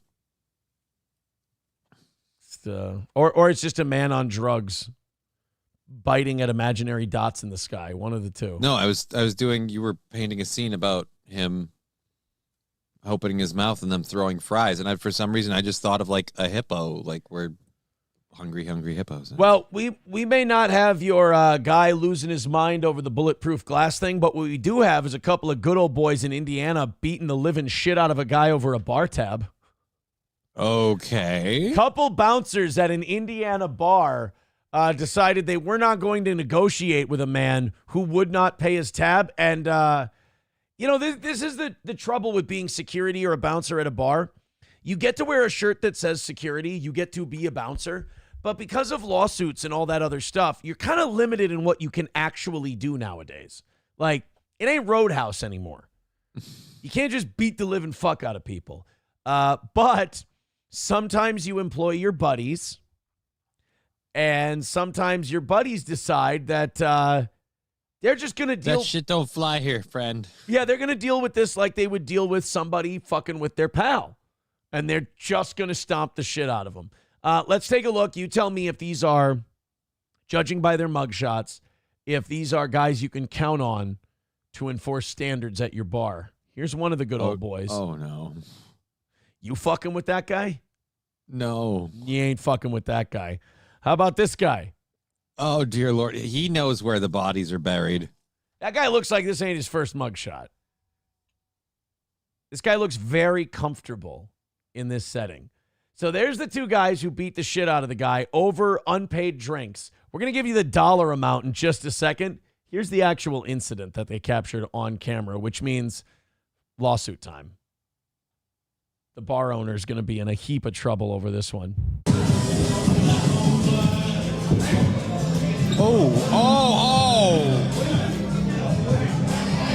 That's his face. And like, they didn't even take him into the back room like in Casino to tune him up. There's just some guy waiting for mozzarella sticks and a Bud Light, and they're just pounding the fuck out of guy, just beating him bloody right in front of him. Check, please. This is not the ambiance that I was looking for. We don't need to be doing all that now.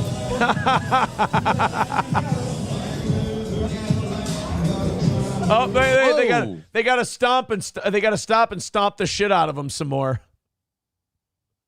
I don't think this is sanitary. They throw him out the door. They look at the people horrified. He go, "No ticket."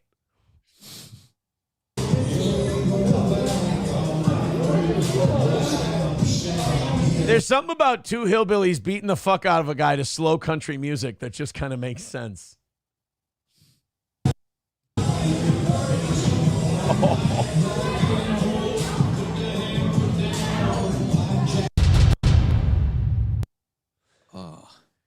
Yeah, catching it on tape is not going to go very well for these two. So the security guards, Sean Shell and Jonathan Turner, were going off on a man named Shane Hendricks, kicking, punching, and dragging him across the floor at Chaser's Bar and Grill in Evansville.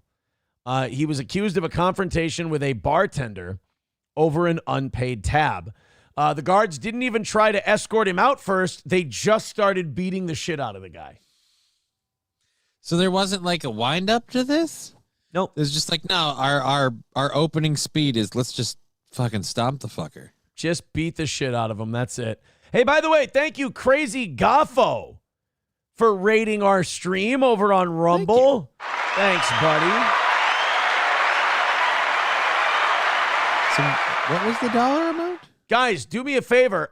Gift a shitload of memberships and see if the people rating from Crazy Goffo get some of those memberships. Now's the time to go ape shit on Rumble and start gifting lots of memberships and see if we can drag in a few from Crazy Goffo. And thank you, buddy, for rating the channel. Yeah, we appreciate that. What are we? What's the number today? It's a lot. It's 180 is the number today. All the Streamlabs, PayPal, and Venmo links are in the chat.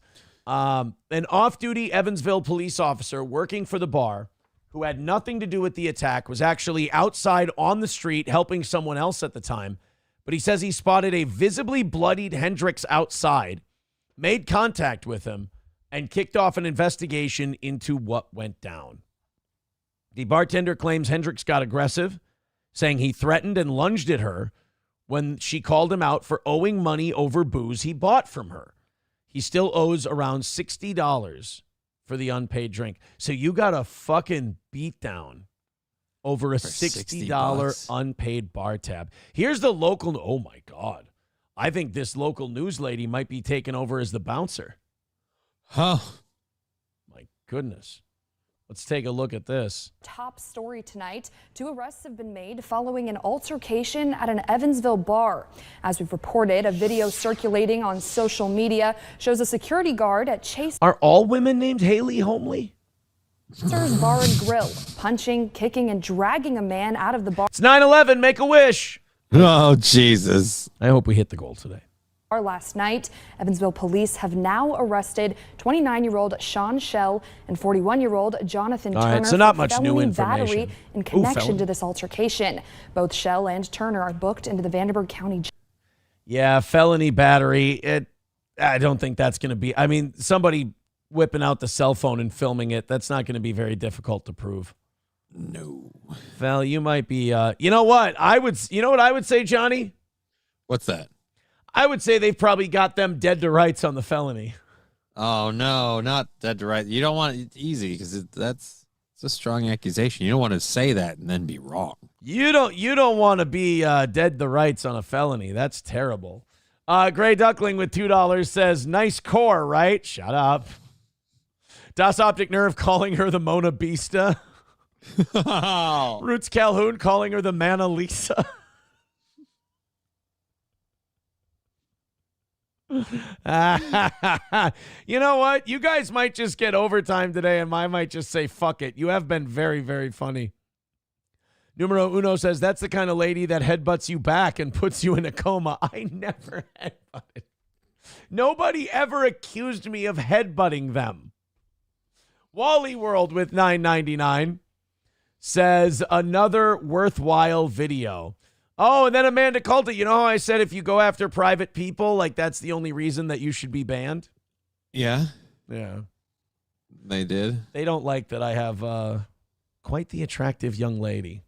They have a hard time with they have a really hard time with that one. I don't know why. Again, none of this impacts you. It doesn't affect you. Don't have to seethe about it. You don't have to be mad about it. I don't understand. It doesn't affect you overall. You let it affect you. You let me be in your head. You let me live rent free. I don't understand. I'm just a goof doing a silly show for people who give me $5-10 at a time. 170 away from today. Thank you very much. Appreciate it. Keep it going. Maybe we have a fighting chance today.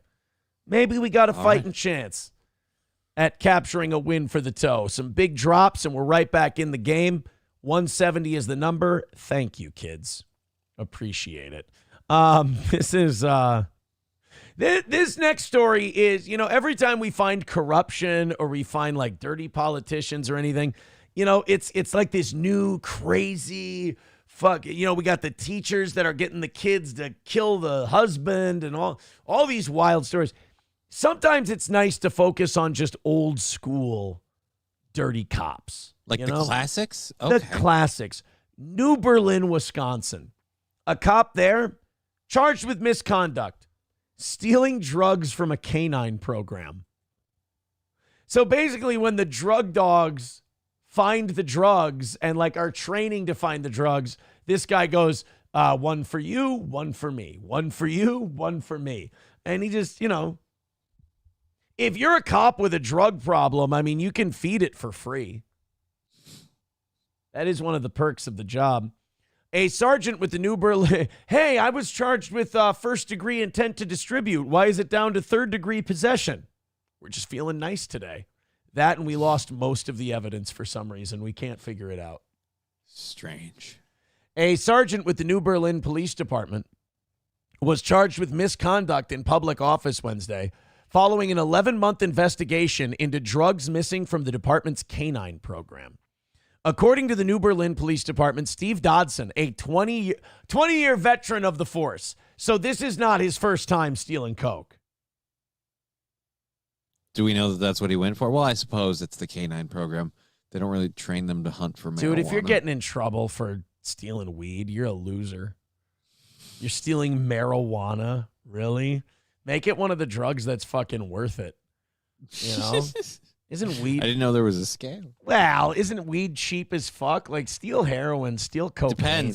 Depends where and whether or not it's legal. But yeah, it is cheaper than the other stuff. Yeah, steal the good stuff. Weed is for kids. The police department says in May of 2024, officials discovered that a large amount of drugs that are used by the canine program. So like after a trial or after someone pleads guilty or whatever, they'll take those drugs and they'll either destroy them or they'll use them in training. They'll teach dogs, like, how do you think these dogs learn how to, detect drugs? To be a good narcotics officer, an officer must have narcotics in his blood. They say the training narcotics were provided by the DEA for controlled purposes. Well, they were controlled in this case, controlled by the officer. He had them.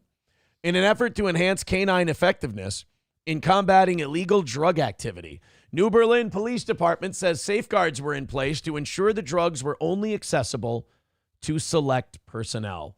The Waukesha Police Department began an investigation, and on December 17th, Dodson, who police say was not a member of the canine unit.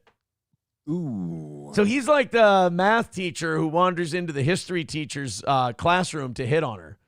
He doesn't even belong there. Oh, well, I'm here. Let me just grab this bag of chalk. I'm sure it's chalk. Let me just grab this bag of whatnot over here, and I think we're good. On April 1st, oh, no, April Fools. I wasn't really stealing the coke. It was a prank. Dodson was arrested by the Waukesha County Sheriff's Department in a separate incident. So this guy's really dirty. This guy's Josh Brolin in American Gangster filthy. After reportedly driving his personal vehicle into the median on I-43 in the area of Racine Avenue. So not only has he been stealing the coke, he's been using it too. Deputies determined he was intoxicated and placed him under arrest. During a search of his vehicle, police say deputies found a personally owned handgun. Are you not allowed to have a handgun on you in Wisconsin? I think so. And he's a cop, right? It's not that surprising. You know what? Being on drugs, they don't allow that. Probably doesn't help. No. A statement from the New Berlin Police Department says in part, we recognize the disappointment this may cause our officers and community members. Don't worry, there's no black people in Wisconsin. Certainly not in New Berlin. New Berlin, same color as the old Berlin, I'm afraid. A statement from the New Berlin Police Department says, we recognize the disappointment this may cause. This is not who we are. The officers of the NBPD remain dedicated to serving this community with honor and professionalism, and we will work tirelessly to ensure that trust is restored and maintained. In other words, from now on, our officers are going to start stealing the coke on the QT and be a little fucking quieter about it. The Right Stranger says, so Training Day was actually a documentary. Yes. Yeah. Absolutely. Absolutely. Guys, go ahead and gift some memberships and see if some of these, what was it, Goffo? Yeah, Goffo, I think, was the some of person this who raided us. Goffo raid. Yeah, we can get these people some memberships. Dr. Silverwolf with $2 says, disclaimer, Steel Toe Morning Show does not believe weed is for kids. Yes, I'm sorry, I meant the young people. Yeah, you should have really cleared that up. Weed is not for children. Maybe silly pothead like that. No. I got a Trix commercial in my head. When I told Nick, I'm like, you're too old to be doing drugs. Drugs are for kids. He didn't realize I didn't mean 8-year-olds. Oh, no. God, it's all my oh no. He took me literally. I was saying, right? like, he took you the same way my brain did, where they saw the Trix commercial. Silly cokehead. Drugs are for kids. Like, no, that's not what he's saying. Yeah, I meant people in their 20s and childish shit, like, mentality. Yes, immature adults. I didn't mean literally. God damn it! You can't be so arrested stupid. Development. Mussolini Diff with $2 says, I just thought they were all bad dogs. Bad boy. He's a bad boy. Numero Uno with $1 says, Matt told us you headbutted him. He thought that's what it was called when you asked to put just the head in his butt. Oh. Yeah. Thank you for the $1? Yeah, King of all Yetis. He goes, he thought you meant his kids. Yeah, that was the joke. It was what we were going for, Yeti. Jesus. We're not that quick. Try to keep up. Dr. Silverwolf with $5 says, what's wrong with the Berlin we got? The Berlin we got works pretty good. Thank you, buddy. 165 away from today's goal. Look at you guys continuing to get after it. We appreciate it. By the way, numero uno at 39 now. $1 at a time. Thank you. And Silverwolf is at 26 for the week. Thank you, pal. Appreciate it. All right. 165 away. Streamlabs, Venmo, PayPal, Super Chats, Rumble Rants. And as Merle Dixon said, I ain't going to beg. I ain't going to beg. We're going to accept our fate as it comes today. If you'd like to throw in a few bucks, the links are in the chat. Streamlabs, PayPal, Venmo, Super Chats, Rumble Rants, and gifted memberships and all that. Do what you'd like. We'll see if we get there today. Bill Maher was he did that meetup with Trump at the White House. Yes, he did. He's been talking about it with people. Kid Rock talked about it a lot more. Right. I've seen the Kid Rock talking about a clip. I haven't seen anything about Bill talking about it. I assumed he would, but I haven't gotten to it. Bill kind of passively talked about Trump and his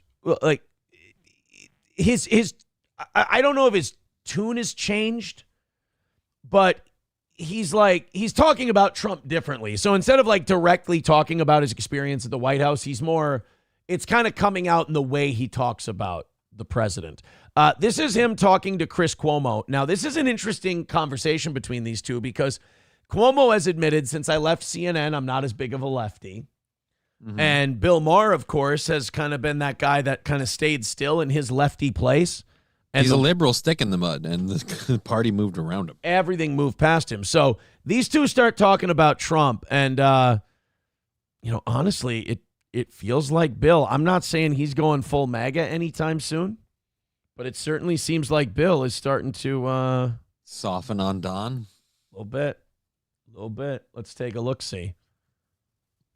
Three most important I'm sorry. can tell us Media, about joint we got to pain. get a 5-second ad first. The best way to treat them. I'll tell you, it's the only time I've seen him booed. He was on stage with Bill O'Reilly, and they were doing something like this. And O'Reilly, out of nowhere, because he's pretty deferential to Trump. I don't care what he says. But he looks at him and says, let's just get this out of the way. You were vaccinated, right? And Trump says, yeah. Boo. Nice. All those Irish Bills, they're very cagey. They'll knife you. Ooh. And you got the booster. I know you did, because I got it too, because of our age. Yes, I did. Boo. And he turns and he says, don't you boo me. And they keep booing.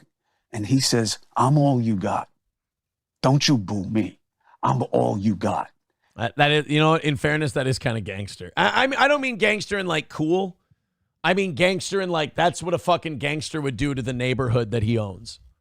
Right. You'd be like, don't you fucking crack whip with me. You paid up in tribute?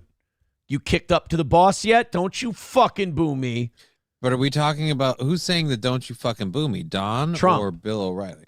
No. Okay, Trump. Okay, just so I'm clear. I think Bill O'Reilly sometimes enjoys being booed. I think he likes it. And they settled down, and it was a really interesting moment. I mean, Trump really interesting. is one of the most effective politicians, whatever you think of the policy and him as a person, just as a politician, just understanding that always lean in to being more who you are. The people are not savvy about issues, but they smell a phony a mile away. And that kind of shit, nobody else does it. See, yeah, he went to meet Trump at the White House, and I think he got to know the guy a little better, and I think he's got kind of a better idea in how to analyze Trump. Well, did you ever see or play the Kid Rock clip while you fixed that there? Oh, yeah. Because like Kid Rock even said, Barack Obama, 2 terms, Biden, 4 years. This guy has been, whether you like all of his takes or not, this guy's been shoveling shit for the liberals for quite a while. Not a single one of them ever thought, hey, political commentator, one of our best, biggest, longest running political commentators. None of them invited him to the White House. Nope. Donald Trump was the first person to go, hey, you like to shit on me. I like to shit on you. Let's bring it out of Twitter, and just for fun, I'm going to also invite Kid Rock. Well, no, and, that's not. No, Dan that's White. not. That's not how it went. I thought. It's weirder Rock than the that. one invited? No, it's weirder than that. So, Kid Rock did Club Random, and he did Real Time with Bill Maher. And after each show, Bill Maher was like, I really, I'd be interested to meet Donald Trump. And Kid Rock goes, well, I can make it happen. You want to. I didn't know about that. The thing that I fixated for me was just the fact that of all of the people that he's literally towed the line for, like going to the White House and seeing the Declaration of Independence and all the other shit would be a big thing for this guy, and none of them have ever done it. Well, Democrats just kind of expect your fiefdom and your loyalty. Right, but that's where, the guy across the table is willing to break bread with you, and while you're there, he's like, hey, this shit that would really interest you, this is a cool thing. Let's do this. Yeah. Well, and Kid Rock said they just talked about shit they agreed on, basically, which was like For the most part, cancel culture and stuff like that. And then Dana White snuck himself in there. Yeah, I still don't know why he was there. Was he the bouncer? Like, if you get out of line, Bill, Dana's going to escort you out. Because I don't trust Kid Rock to throw you out, and I know Donald Trump ain't going to do it. So, yeah. So, I think it changed his point of view on the guy. I think he still disagrees with almost everything Donald Trump does. It humanized him a touch, though. Yeah. There's a couple of times when, I've been his biggest critic for good reason. And when he got reelected, I said, I'm not going to pre-hate anything. And then the first week I said, well, there's lots of things I hate because I do. Okay. That's the thing. Like, we get in our political discourse and we're like, I'm team this, I'm team that. So we have to hate something. It's like, just wait a minute. They will actually do something that you don't like. Give it a minute. Give it time. They'll do something that you're not going to like. Things I don't hate also, but the way he can do that and sometimes kind of make me go, oh, man, I got to give it up. Like when he did that thing where the guy came in from the Taliban and he said, this is an aerial picture of your house. If during our withdrawal, one American is hurt, just know I know where you live. I was like, oh. That's fucking gangster. Too bad we didn't reelect him so we could actually run that exit. Yeah. I wonder if that exit would have gone better. Too bad he left that plan in the hands of a fucking senile old coot who was living in a basement at the time. I mean, Jesus. Yeah, I wonder if Trump would have been reelected if the Afghanistan... I mean, maybe it would have gone the same way. It's possible that it just ended up being a colossal mess no matter what. But, there's also a chance that, maybe the whole thing would have went really, really well.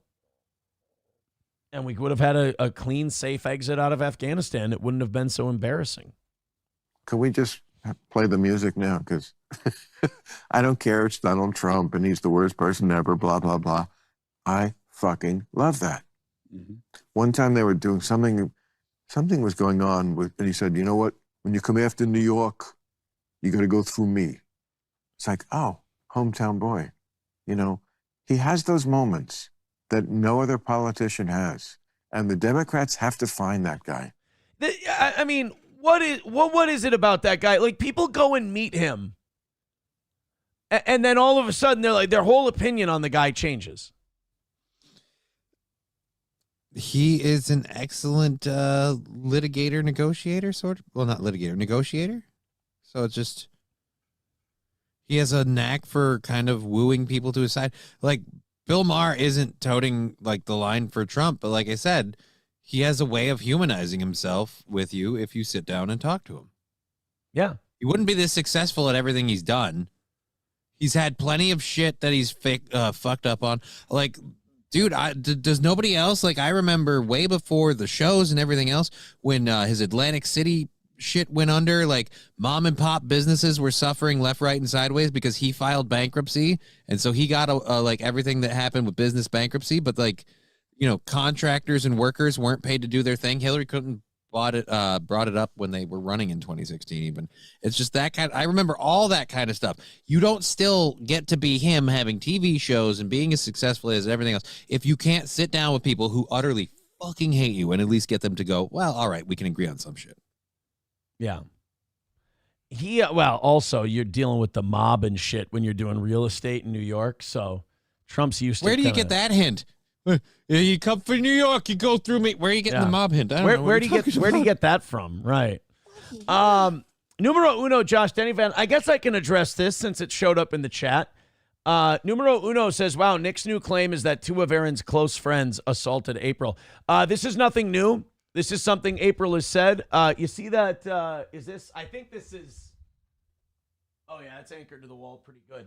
But you know the cease and desist that we have hanging up from McGilla Law Office?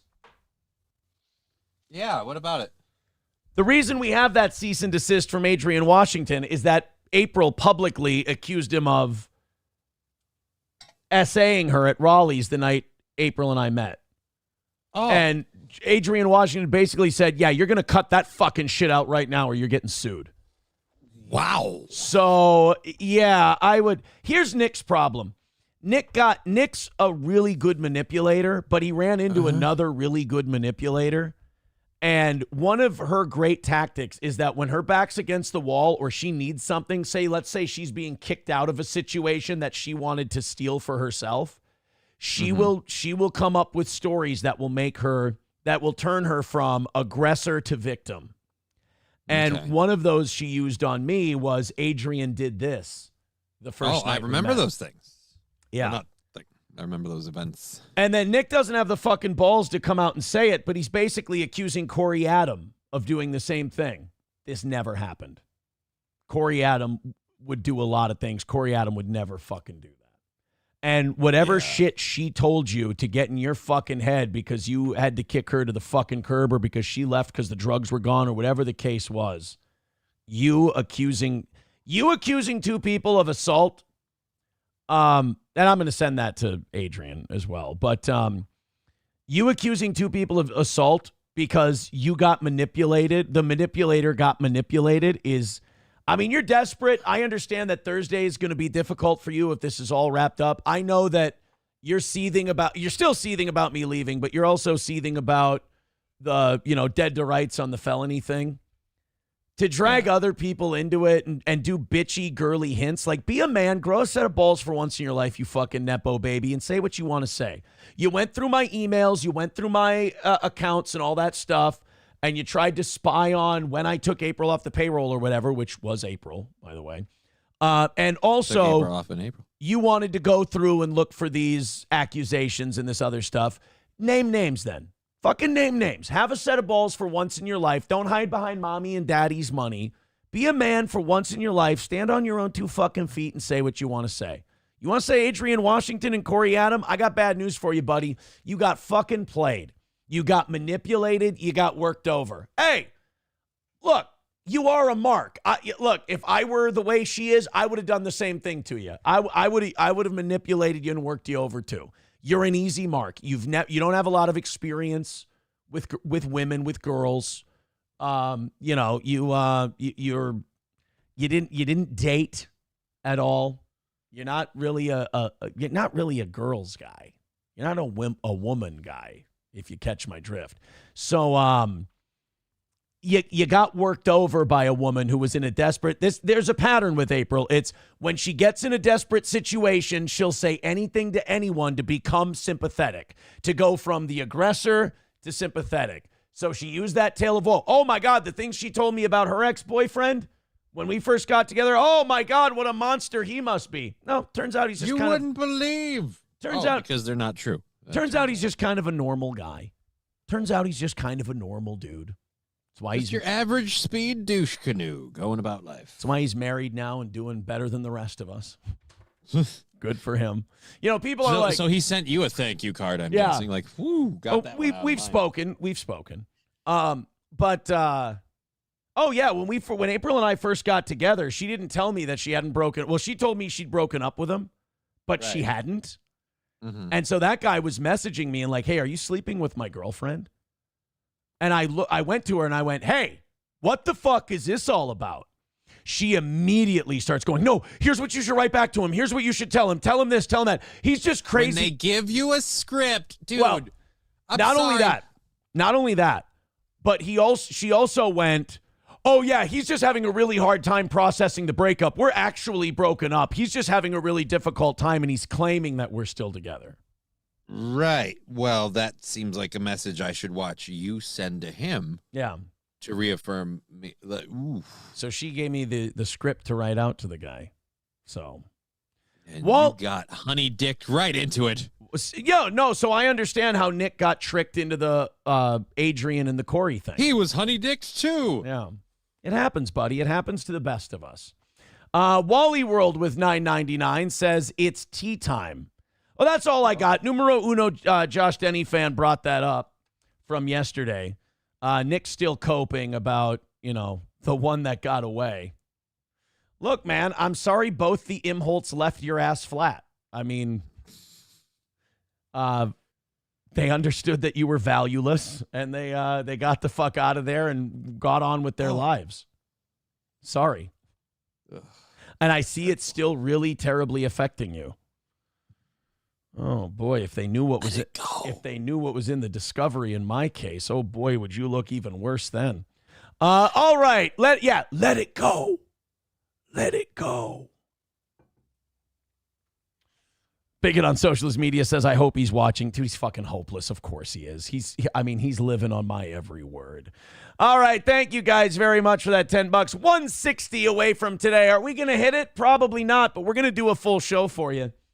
And we'll see. I'm not doing the last 5-minute thing, by the way. Right. Not only am I not doing the last 5-minute thing, I'm doing overtime. Well, I'm not doing overtime unless the goal is knocked out. You don't have to do overtime, but I don't know. 160 is the goal for today. I trust you guys. Go for it. Knock it out. If not, then we don't. We've had a lot of great days. We've had a great runs lately. Hey, we miss once in a while. But 160 is the number. If free overtime sounds good to you, then chip in and let's bang this thing out and call it a win either way. Streamlabs, PayPal, Venmo, Super Chats, and Rumble Rants. Let's go to, I thought this was a good one from I don't use a lot of Blaze stuff anymore. Okay. But given recent events on college campuses and given that the right is starting to get a little sketchy on free speech. Right. I thought this was a good article. It's by Chadwick Dolgus on the Blaze. No idea who this guy is.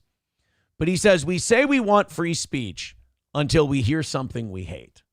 Mm-hmm. I don't think you could say it any better than that. Free speech, there's this phrase that keeps getting bandied about, and I hate it so much. I'm fine with free speech, but we can't let free speech. I think Tim Walz said this. We can't let free speech be hate speech. Become hate speech or be a gateway to hate speech.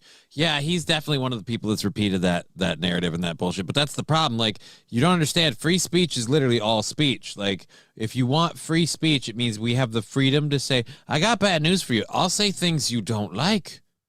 Well, fuck that. You're allowed to be hateful. Oh, God, I know. I've been doing it for years. Free speech allows you to be hateful. You can say things that are absolutely repulsive. Yes, free speech, hate speech is free speech 100% of the way. I mean, you can't start, once you start carving out exceptions, you don't have free speech anymore. And it's a hard concept to grasp. We still haven't grasped it. Apparently, we're still working on it. I don't know. I kind of miss the founding fathers days of where, like, again, like they understood that you could say whatever you want, but there's a difference between private and public conversation and discourse and such things, and it's about managing all of it. It's just, it's very simple. You can't threaten to hurt or kill anybody. That's pretty much it. There. Other than that, fucking go nuts. You can hate whoever you want. If free speech doesn't cover hate speech, what's Sam's show gonna do? I don't want to see Sam's show not, basically have to, install a zipper on his mouth because hate speech all of a sudden isn't protected by free speech. So yeah, look, the right and the left have a free speech problem. And I think the way you practice on being better with free speech is you start by, stop defending the stuff you like. That's easy. Start defending the stuff you don't like, and then you'll work that muscle. You'll strengthen that muscle, and then you'll be sharp as a tack on free speech. Find something you detest, you hate, you despise, and defend that, and then you'll be golden. Patricia with $20. Numero uno will be happy about this one. Patricia with $20 says, listening to Zumach talk to himself was worth the laugh and the dono. All right. Well, thank you. We want the gold, sucker. Hulk Hogan, we coming for you, nigga. There you go. 140 away from today. Hey, knocking it down, guys. Thank you very much. We're almost there. We're doing free overtime today. We hope we hit the goal. We hope that works out. But hey, here's what I say. You guys have been awesome lately. We're not begging today. None of that 5-minute shit. You want to throw in and knock out 140, you go ahead and do that. If not, we're going to have a fun 4.5-hour show.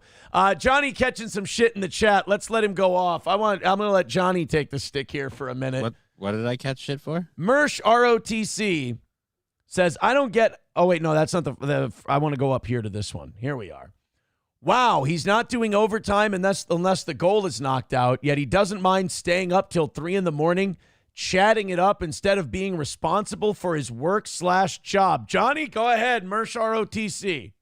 3 a.m. is just the number you guys came up with. I stayed up a little late talking to somebody and working on stuff. It's kind of what is it called? Oh, yeah, it's my life and I'll do what I want. Oh, he doesn't want to stay. I'm not making money more or less for the show if it's a free overtime thing and we're just taking it on faith. And then what? I'm supposed to just go, fuck it. I guess I have to stay here because Mersh isn't happy. Oh, eat a dick.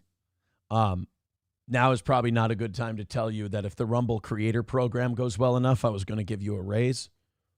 Oh. Well, I'll stay for overtime. You fucking whore. Andrew's son says... You want me to stay for overtime? I'll do an extra half hour. You know what I think would be funnier? What's if that? you say you're not staying for overtime unless the goal is hit, and they don't hit it, and then when you leave, they hit the goal.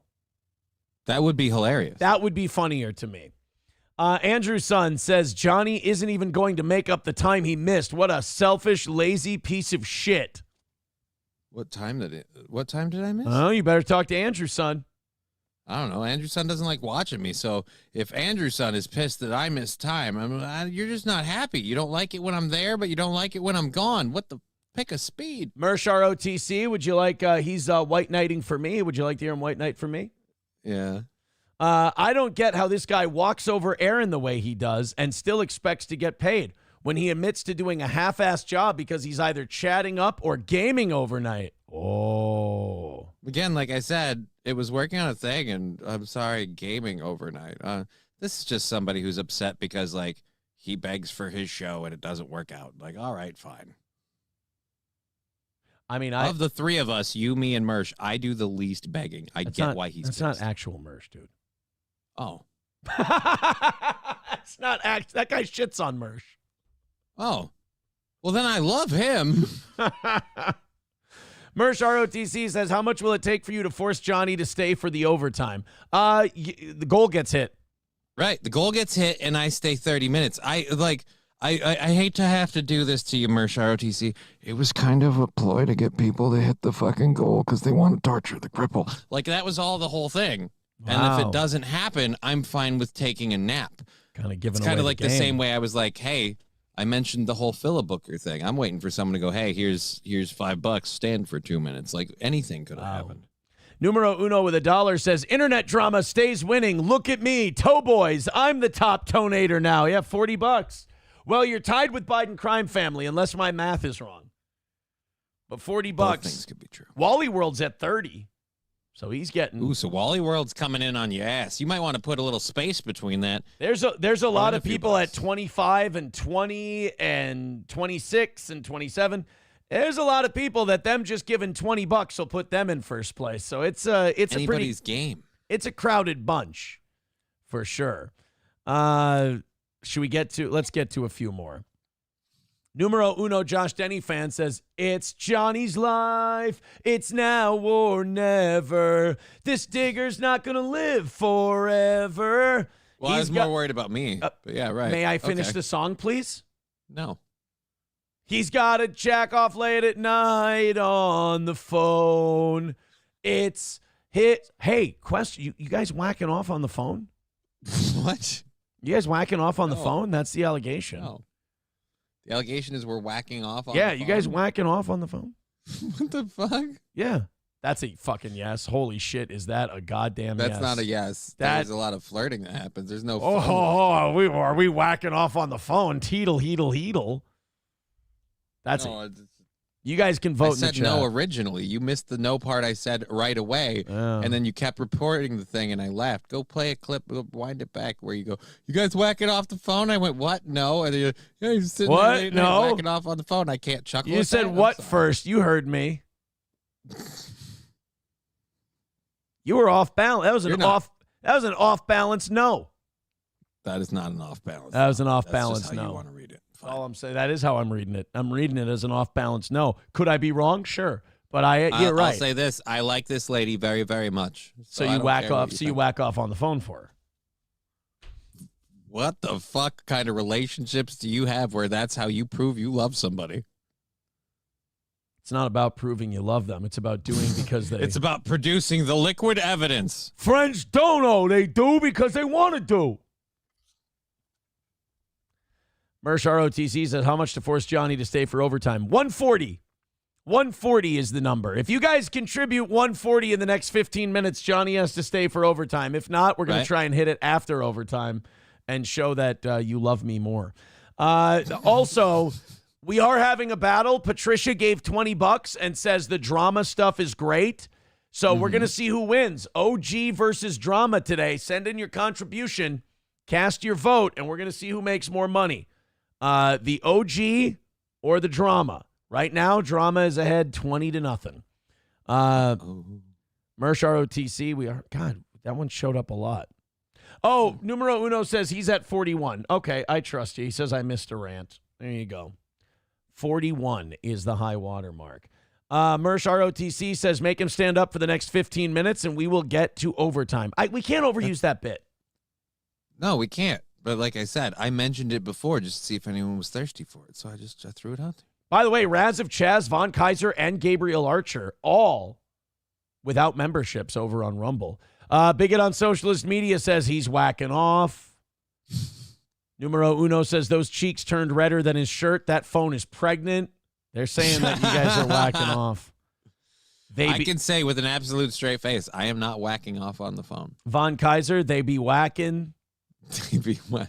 Honky says flirting with the digger makes a cripples member bigger. That part is true. Yeah.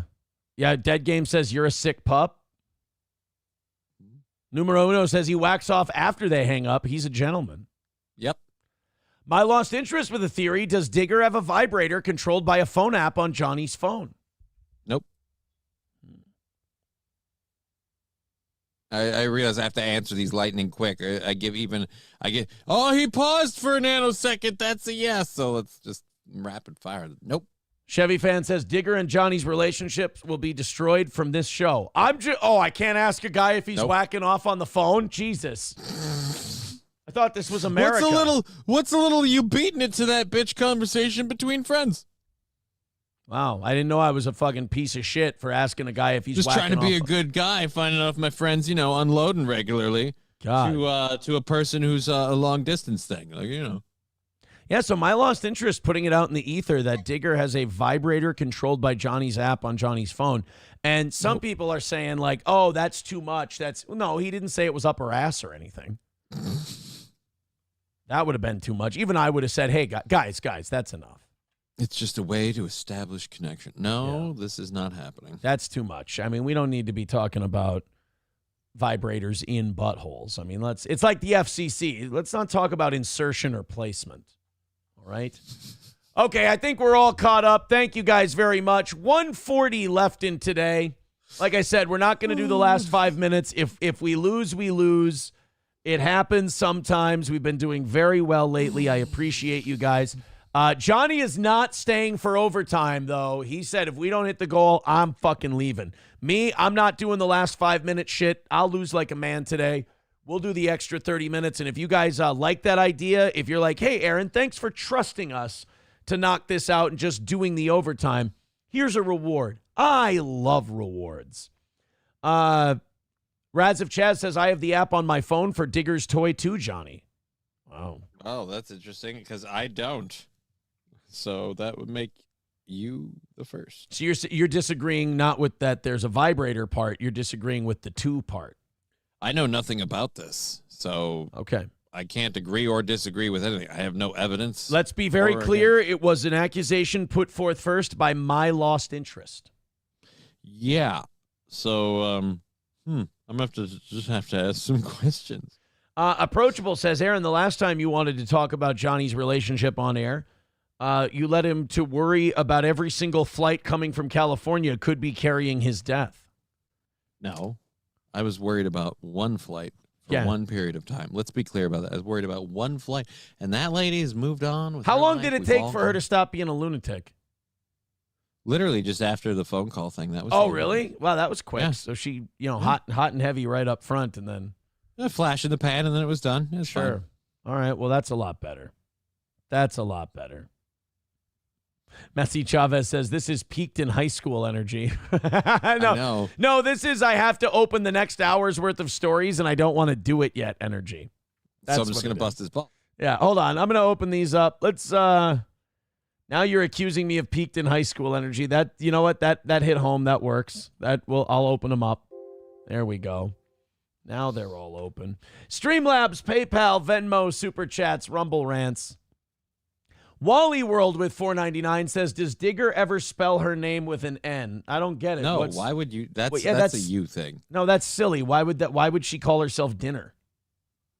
Yeah, and I mean, Wally World, do you ever spell your name with like a freaking P or something? I don't understand. Purled. Right? Doesn't make any sense. Why would you misspell your name? I don't understand why someone named Digger would call themselves Dinner. It doesn't make any sense. You guys.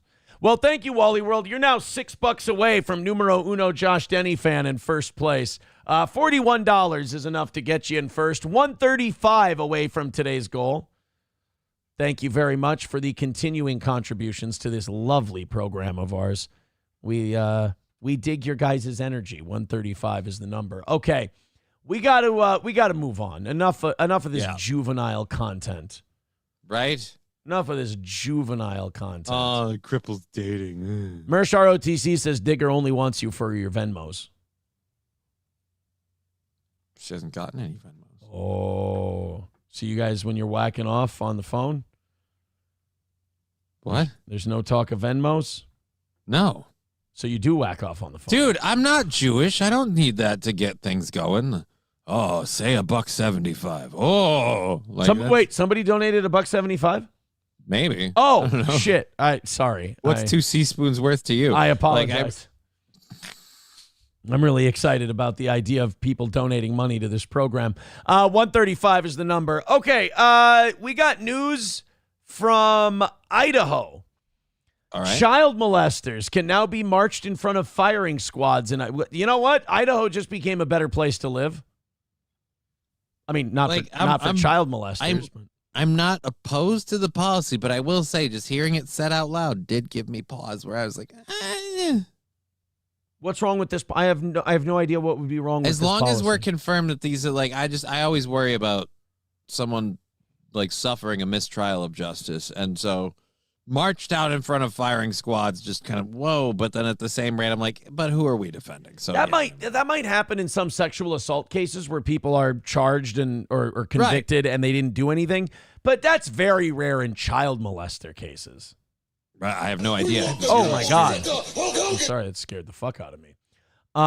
Yeah, I don't think that's as common in child molester. Yeah, I don't know. cases. I've never other than TV, I know nothing about those kinds of cases. I've had no involvement of any kind, so it's weird. Allegedly? What do you mean allegedly? No, it's a fact. Oh. I've never done that or been involved with any of that stuff. I'm very proud of the fact that and it's a remarkably low bar, so low that even my crippled legs can step over it. I've never done that or been involved with any cases involving that because I think it's gross, wrong, and inexcusable. So Chevy fan says Melton just bought Kevlar body armor if he ever takes a trip to Idaho. Dude, No. they said marched, okay? They didn't Yeah. say rolled. And Mersh ROTC says instead of bullets, they would have to use harpoons for Melton. Yeah, it's more of a harpoon thing. You got to get something that can break that rhinoceros hide. The nice thing is you can melt him down, his blubber, and you can make candles out of him. The problem is finding 5 gentlemen with elephant guns. Science has still not found a crematorium big enough. You'll have to hack him into 3 pieces and burn him in different kilns. We were going to use dynamite, but then we saw a video with a whale and found out, that won't work. That ain't gonna. We're gonna crush Volkswagens for miles around. Whatever you do, don't do it in front of JFK. He'll bring the head home on the top of the car. Tin Man Taylor with $5 says, "Hey Johnny, do you have any nudies of Digger? If not, you want to buy some?" Just kidding, LLC. Nope, I do not have any nudie pictures. That's. What are you, 5? That's pretty wacky. What are you, 6? What do you say? What do you still have nudes? What are you, 6? What do you still eat ketchup and play fantasy football? All right, guys. Thank you very much. 1:30 is the number. You guys have 4 minutes left of Johnny. Or Johnny said he's leaving if we don't hit the goal I'm today. done unless this goal gets met. I'm regulation time. Goal, I believe in rewards. The goal is the overtime is a goal met thing. Here's my thing. The principle. Our audience has supported us for a long time, and they've really kicked ass lately. So I'm not begging today. I'm just gonna go. I hope we hit the goal. I hope they throw in enough money to get down to 0. But if they don't, overtime's on me. I appreciate you guys. I thank you very much for your support. Numero uno with $1 says old.reddit.com, time to suck today's dick. What? What's the time to suck today's dick? I'll suck your dick. I'll eat your ass. I'll suck your cock. I'll suck your cock. I'll suck your dick. I'll eat your ass. I'll take the nuts out of your shit and I'll eat them separately. I'll suck your dick. I'll eat your ass. I'll suck your cock. I'll suck your cock. Suck your dick. I'll eat your ass. I'll take the nuts out of your shit and I'll eat them separately. I'll eat your ass. I'll suck your cock. Oh, something about the gerbil thing is coming out. Oh, dear Lord. What? Who shared that? Numero uno. All right, I'm going to copy that link. Hold on a minute. It's a catchy song. It is. I like it. It's a really catchy. It sounds like a number 1 hit tune. If you It's ask a banger. me. All right, man, you're out of here in 2 minutes. You know that, right? Right, unless some crazy big donos or a flood of small ones, and I'll take it either way. Come in, I'm going to bail. So, Andrew, son, get ready for your win, because finally that horrible cripple is going to be off the show for 30 minutes. Camel Toe with $20. Thank you very much. We want the gold, sucker. Hulk Hogan, we coming for you, nigga. Yeah, it's going to take $110 in a minute for Johnny to have to stay for the rest of for overtime today. So I think we're getting ready to say goodbye to Johnny. But today is a no begging day. We'll update you on the goal. You can contribute if you want to. Otherwise, I'm doing free overtime, and I hope you guys get it down to 0 out of appreciation. If not, again, incredible work. You guys are great. $200 in, over $200 in already today. Thanks a million. Root says, check your email, Aaron. Oh, yeah, Root sent me the full butter eating clip. Good. That was a freaking hilarious thing. So, oh, wait, no, he sent me another thing, too. Uh-oh. It's, meet Johnny Crutches. He will never leave you because he can't. Call 1-900-CAN'T-WALK. Dude. I like how I look better in this photo than I do in real life. That's, actually, wait, nope. Never mind. Skeletor knows. Maybe it's the shading and the shadowing. I mean, your body's way better. We want the gold, sucker. Hulk Hogan. Thank you, Roots. That was well worth it. Wally World with $4.99 says another well-worthy video. Numero uno. He's sneaking up on you. You're at 42. He's at 40. Shit's getting crazy. The number 1 giver so far is at $42, but we got somebody at 40. We've got a bunch of people at 20 and 25. We got someone at 38. We got someone at 42. We got someone at 40. I mean, it's really close. All right, Johnny, 105 away from today's goal. It looks like you can get the fuck out of here. All righty, man. Thanks for your time, and I'll see you next week. The funniest gimmick in the world would be if this audience knocked out the rest while you were gone. Literally the minute I leave. You guys, it's on you. All right. Well, see you later, fucking traitor, disloyal cunt. Yep. Bye. All right, bye.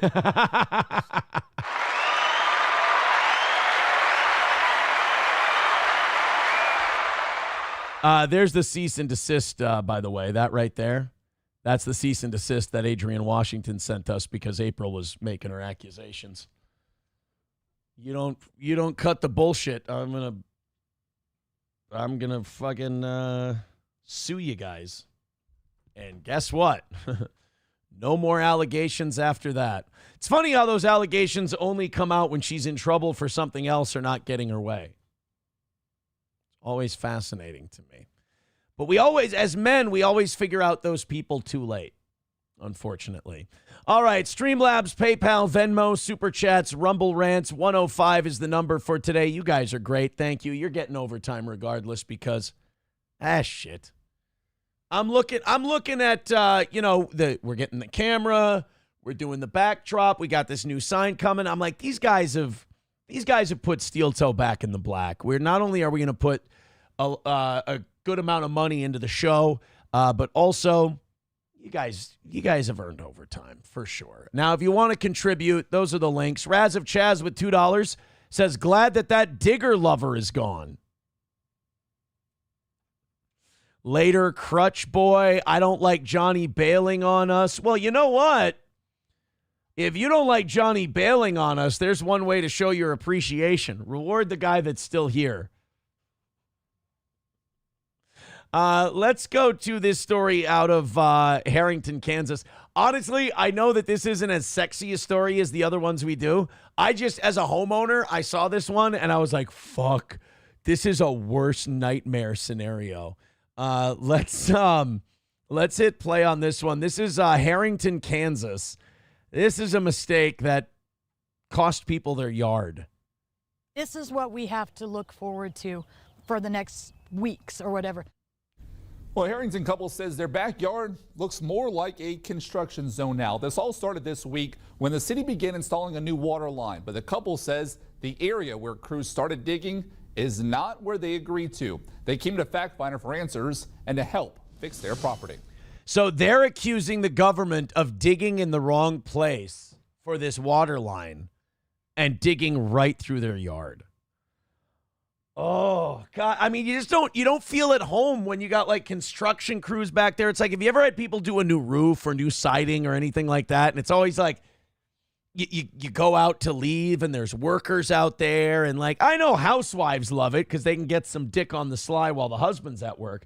But like for the rest of us, you're walking out, you're looking around, there's nails everywhere. There's all kinds of shit all over the place. A little bit of grading and some grass seed's not going to fix that. This is all on our private property. Kimberly Ditto Bell and her husband John say a lot of work will need to be done for them to enjoy looking out at their backyard again. We spent first 3 years of owning this property fixing that field where we can mow it, where we had flowers, where we can take our animals. Oh, no.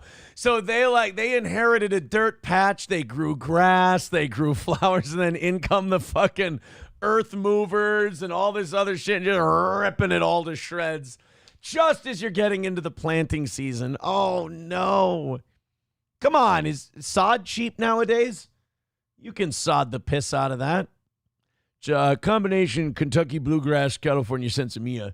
Yeah, you can play 36 holes on it, take it home, get stoned to the bejesus belt. And that's not going to happen again. Instead, this week, the couple came home to find construction vehicles, piles of rock, and this, a trench dug into their yard for a city water line to be relocated. See, they're devaluing and demeaning something that's precious to me and my wife. The water line... In fairness, you know what the rest of the community likes, though? Water. They like when they turn on their faucet and it's just fresh water coming through that doesn't smell like eggs. They kind of like that in that part of the world. So, like, here's the problem. Like, it sucks what's happening to these two, but, like, the rest of the community's like, yeah, fuck them. I don't give a shit about their backyard. Put the fucking water line in. What are you talking about? I don't give a shit. It's a couple of weeks. Who gives a fuck? was supposed to be installed on the city's right-of-way, which runs right through the couple's property and is shown here by the pink markers. However, changes were made to the location of the project that Harrington's city manager admitted to Fact Finder that neither he nor the couple were made aware of until after construction started. Those changes moved the dig about 20 feet from the city right-of-way into their backyard. None of it was supposed to be there. That's where the city said that they were putting in the new water line, city right-of-way.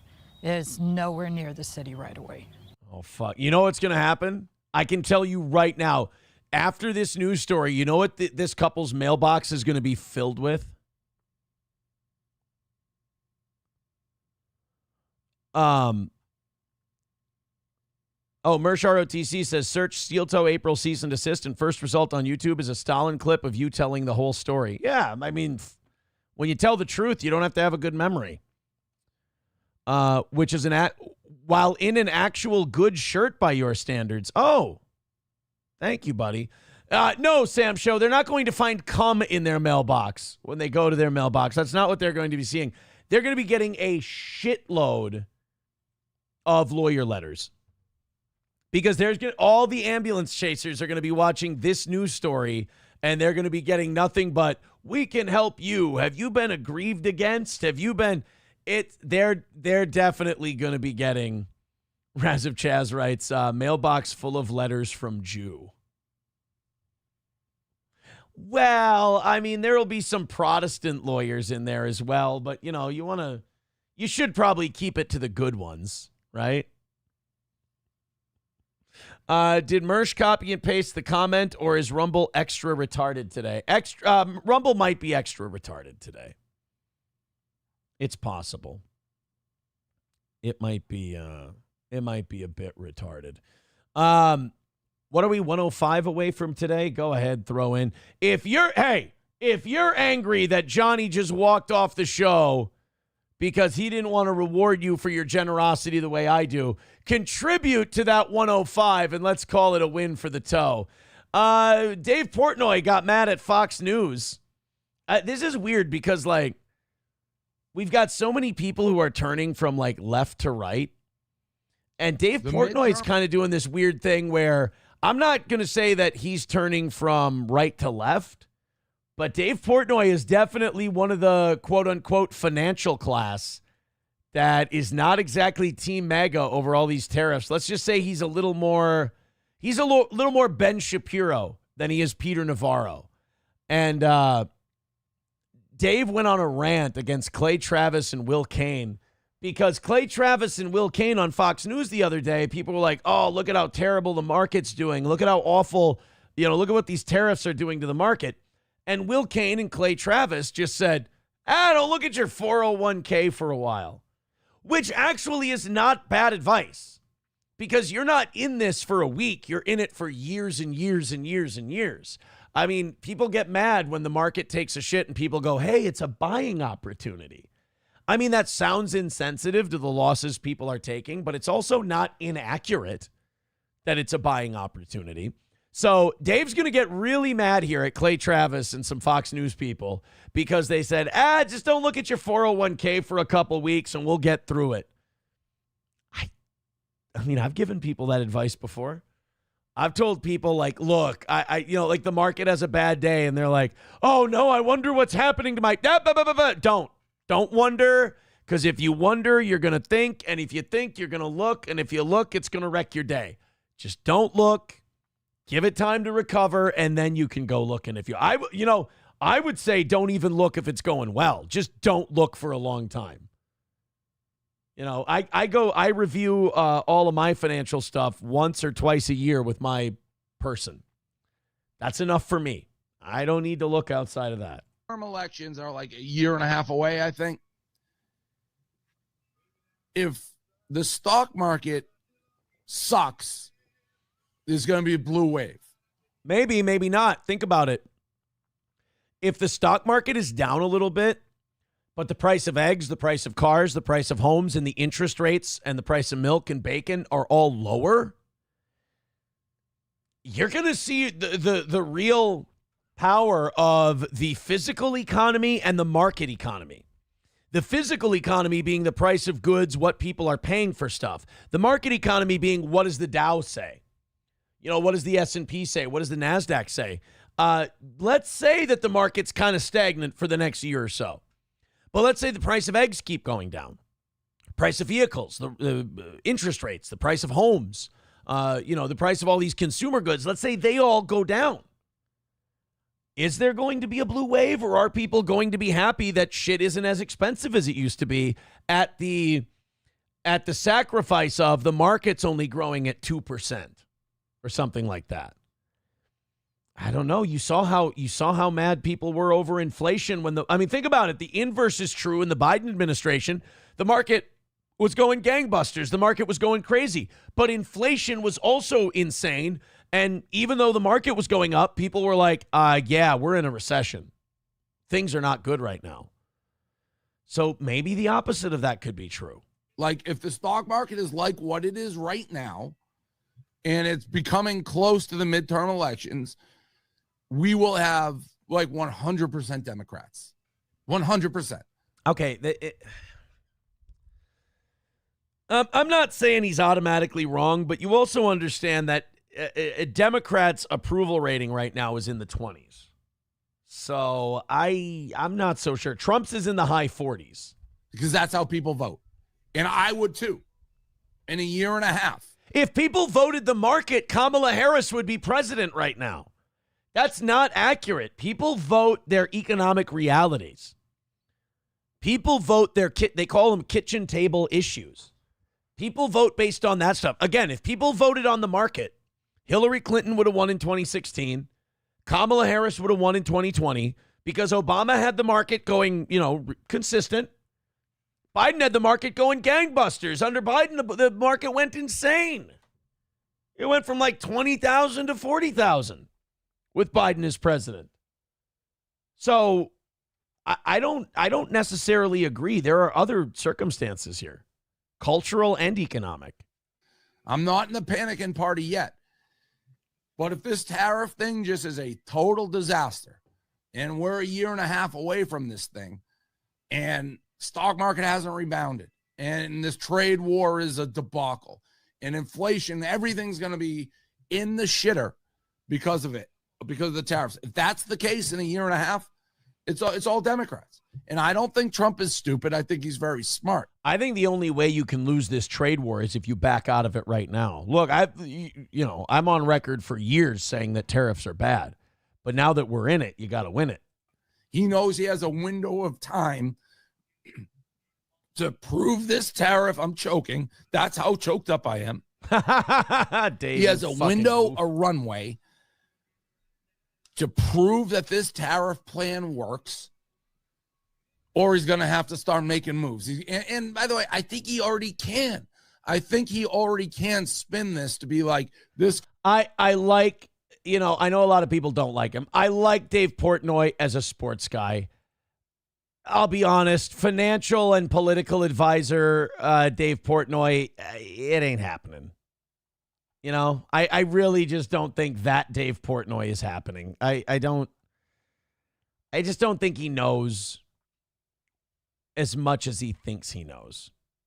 Roots Calhoun says, you literally just found out he was Jewish. I'm finding it out now. That's for sure.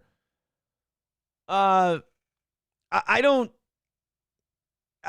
that he's tried to get in the stocks game. I know that he's tried to get in the commentary game on that. I just don't think it's his lane. I really don't. Loopy with $50. Oh my God, Loopy. Throw it up for Loopy. She gets an Olbermann. They are afraid. And now Loopy is in first place. Loopy jumped over all of you. $50 says, been a while, Chief. I'm always 2 hours behind. Loopy, thank you for the $50. We take 35 of that for the home team. 70 away from today's goal. Wow, thank you, guys. We gave you the overtime today because we're like, hey, we ain't begging today. No begging for money today. Let's just give the audience a good show. And if they want to reward it, they can reward it. $70. I mean, guys, this is crazy doable. Go ahead. Keep throwing in. Streamlabs, PayPal, Super Chats, Rumble Rants. I'm telling you, look at the smile 50s put on my face. Speaking of Jewish whores. Oh, my God. Look at the big shit-eating grin that I'm wearing. I do the same for 30s and 40s also.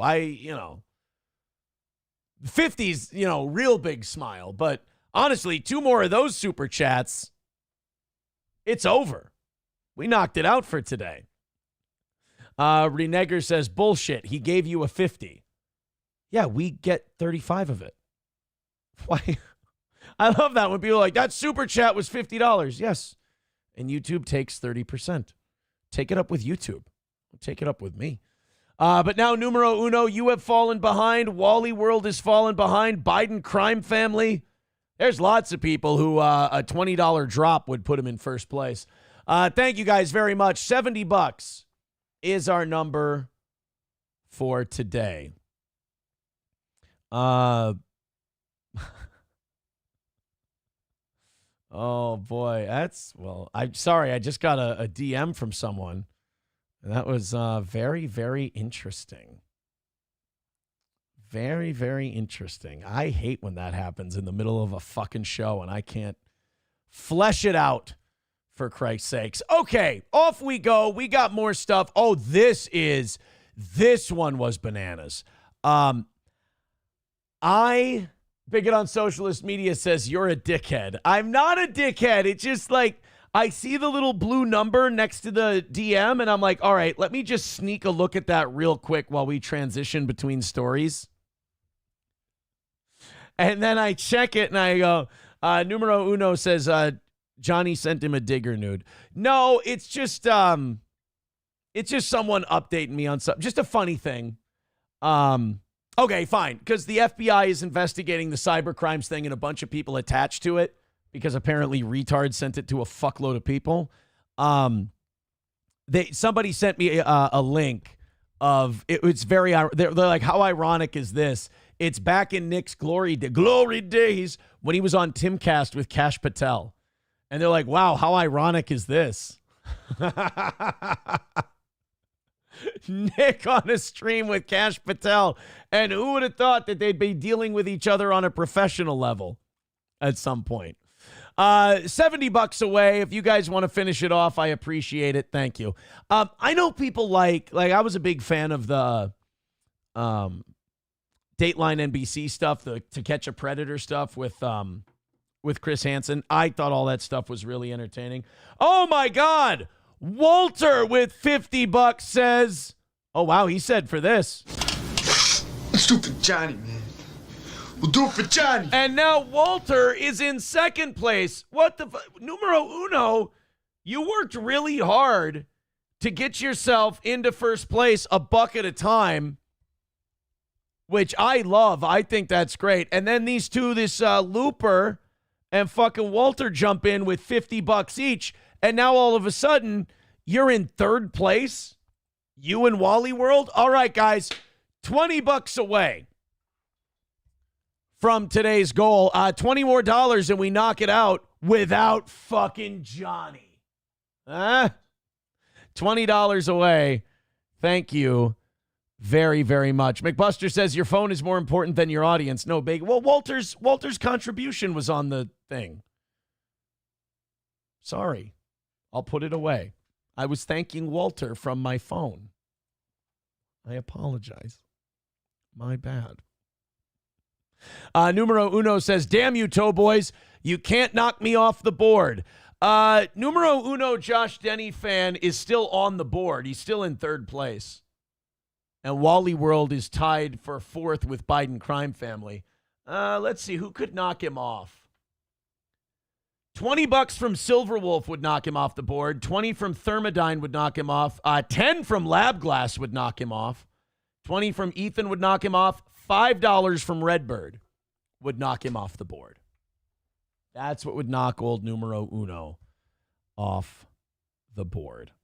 $20 away from today. Thank you guys very much for, I think if you guys knock out today, I should have to shut my fucking mouth about that 5-minute rally for, forever.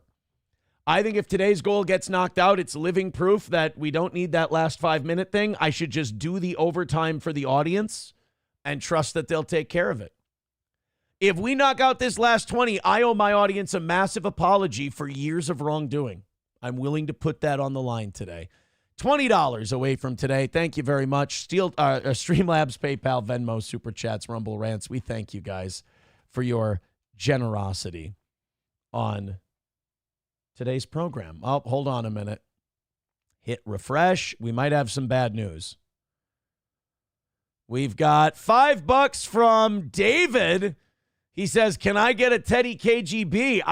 Oh, you know what? I don't think we have that one anymore. I'll give you this. Why do they come to me to die? Why do they come to me to die? I'll give you this. If their rambunctiousness and misdemeanoring is behind them, it is, ain't it, boys? Yes, sir. It is. Oh, you know what? I got to mail out a bunch of stuff to fans today. I think I might turn on that movie while I'm working on it. I think that might be what I do. $15 away from today. Thank you very much, David, for that $5. Let's see if we can both knock out the goal and keep numero uno Josh Denny fan on the board.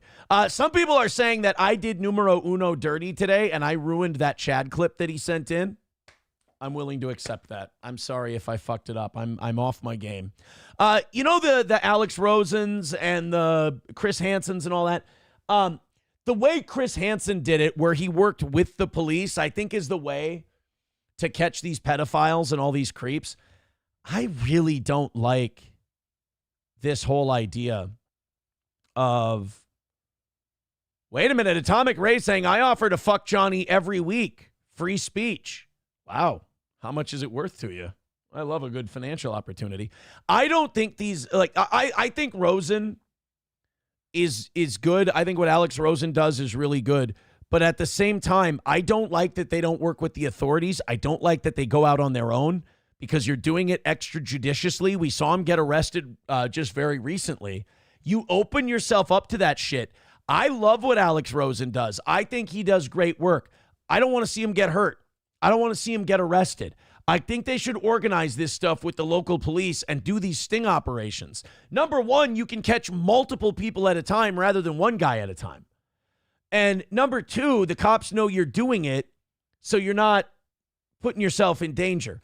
I know that's not, you know, the popular opinion because it makes me sound like a fucking nerd and a dork.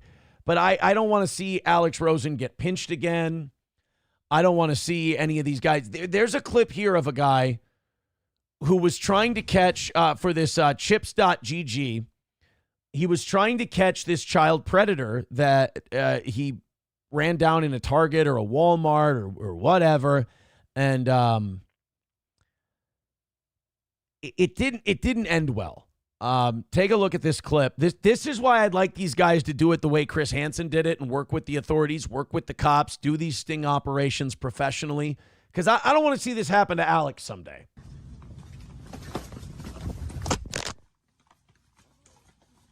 You guys may not have heard that, but because it overmodulated, it overpowered the microphone. This guy pulled out a gun and shot the dude. Here, you see, this is the pedo right here. This is the guy trying to catch him. He's pulling a gun.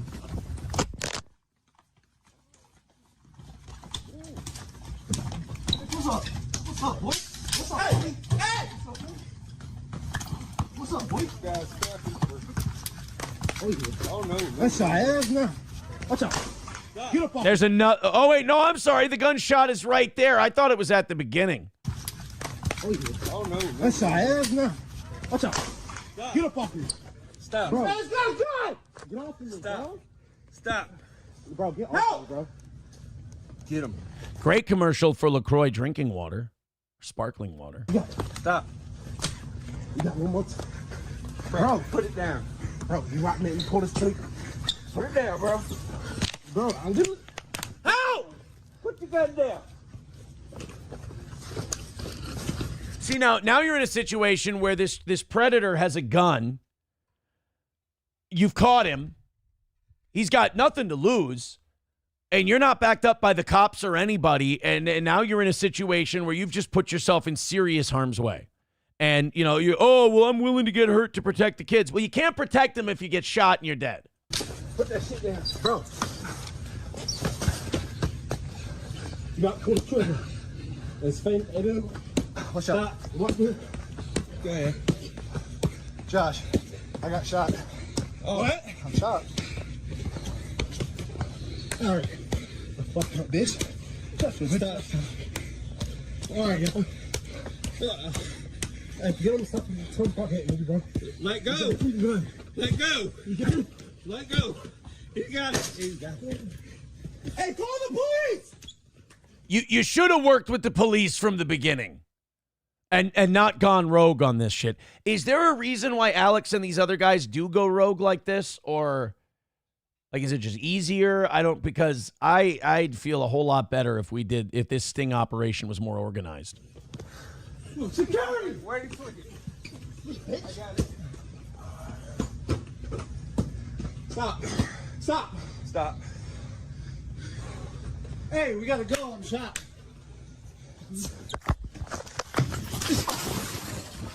Let's go. Now you're running out of a Walmart or rambunctiousness. And now you're running out of a Walmart or a Target because somebody got My Lost Interest says a pedo and a murderer should be a fun time for them in jail. Yeah, but again, I don't want to. Renegger says the cops won't work with Alex. Why? Cops don't work with random vigilantes, genius. I guess the other one had the backing of NBC, right? So if you're Dateline NBC, you've got a little more pull. God, I'm a fucking idiot. Guys, we got 3 minutes left and we're only $15 away. Let's do it. Let's fucking go. We're not going to do the last 5-minute bit, but boy, would I like to not do the last 5-minute bit. Just give you guys the overtime and knock out $15 and call it a win. That would be fucking killer, dude. Thank you guys very much for your contributions today. If you feel like chipping in, $5 at a time will do it from 3 of you. Let's go into the chat. Let's play around a little bit, and then we'll say farewell. And if that last 15 or 20 bucks comes in, I'm a happy guy. Is Renegger mad at the math? Renegger doesn't like the math we're doing. I'm sorry. What do you want me to do? Raise the goal by 30% to make up for the YouTube thing? Or how about I just take out the YouTube up front? Jesus. I didn't know this was a problem. I'm sorry, buddy. Chevy fan says Rosen does work with the authorities. Well, I mean, he didn't work with them on the one where he got arrested. He's got a gun and he's here to meet a kid. Yeah, super fucked up. It would be nice if we had some police backing on this deal.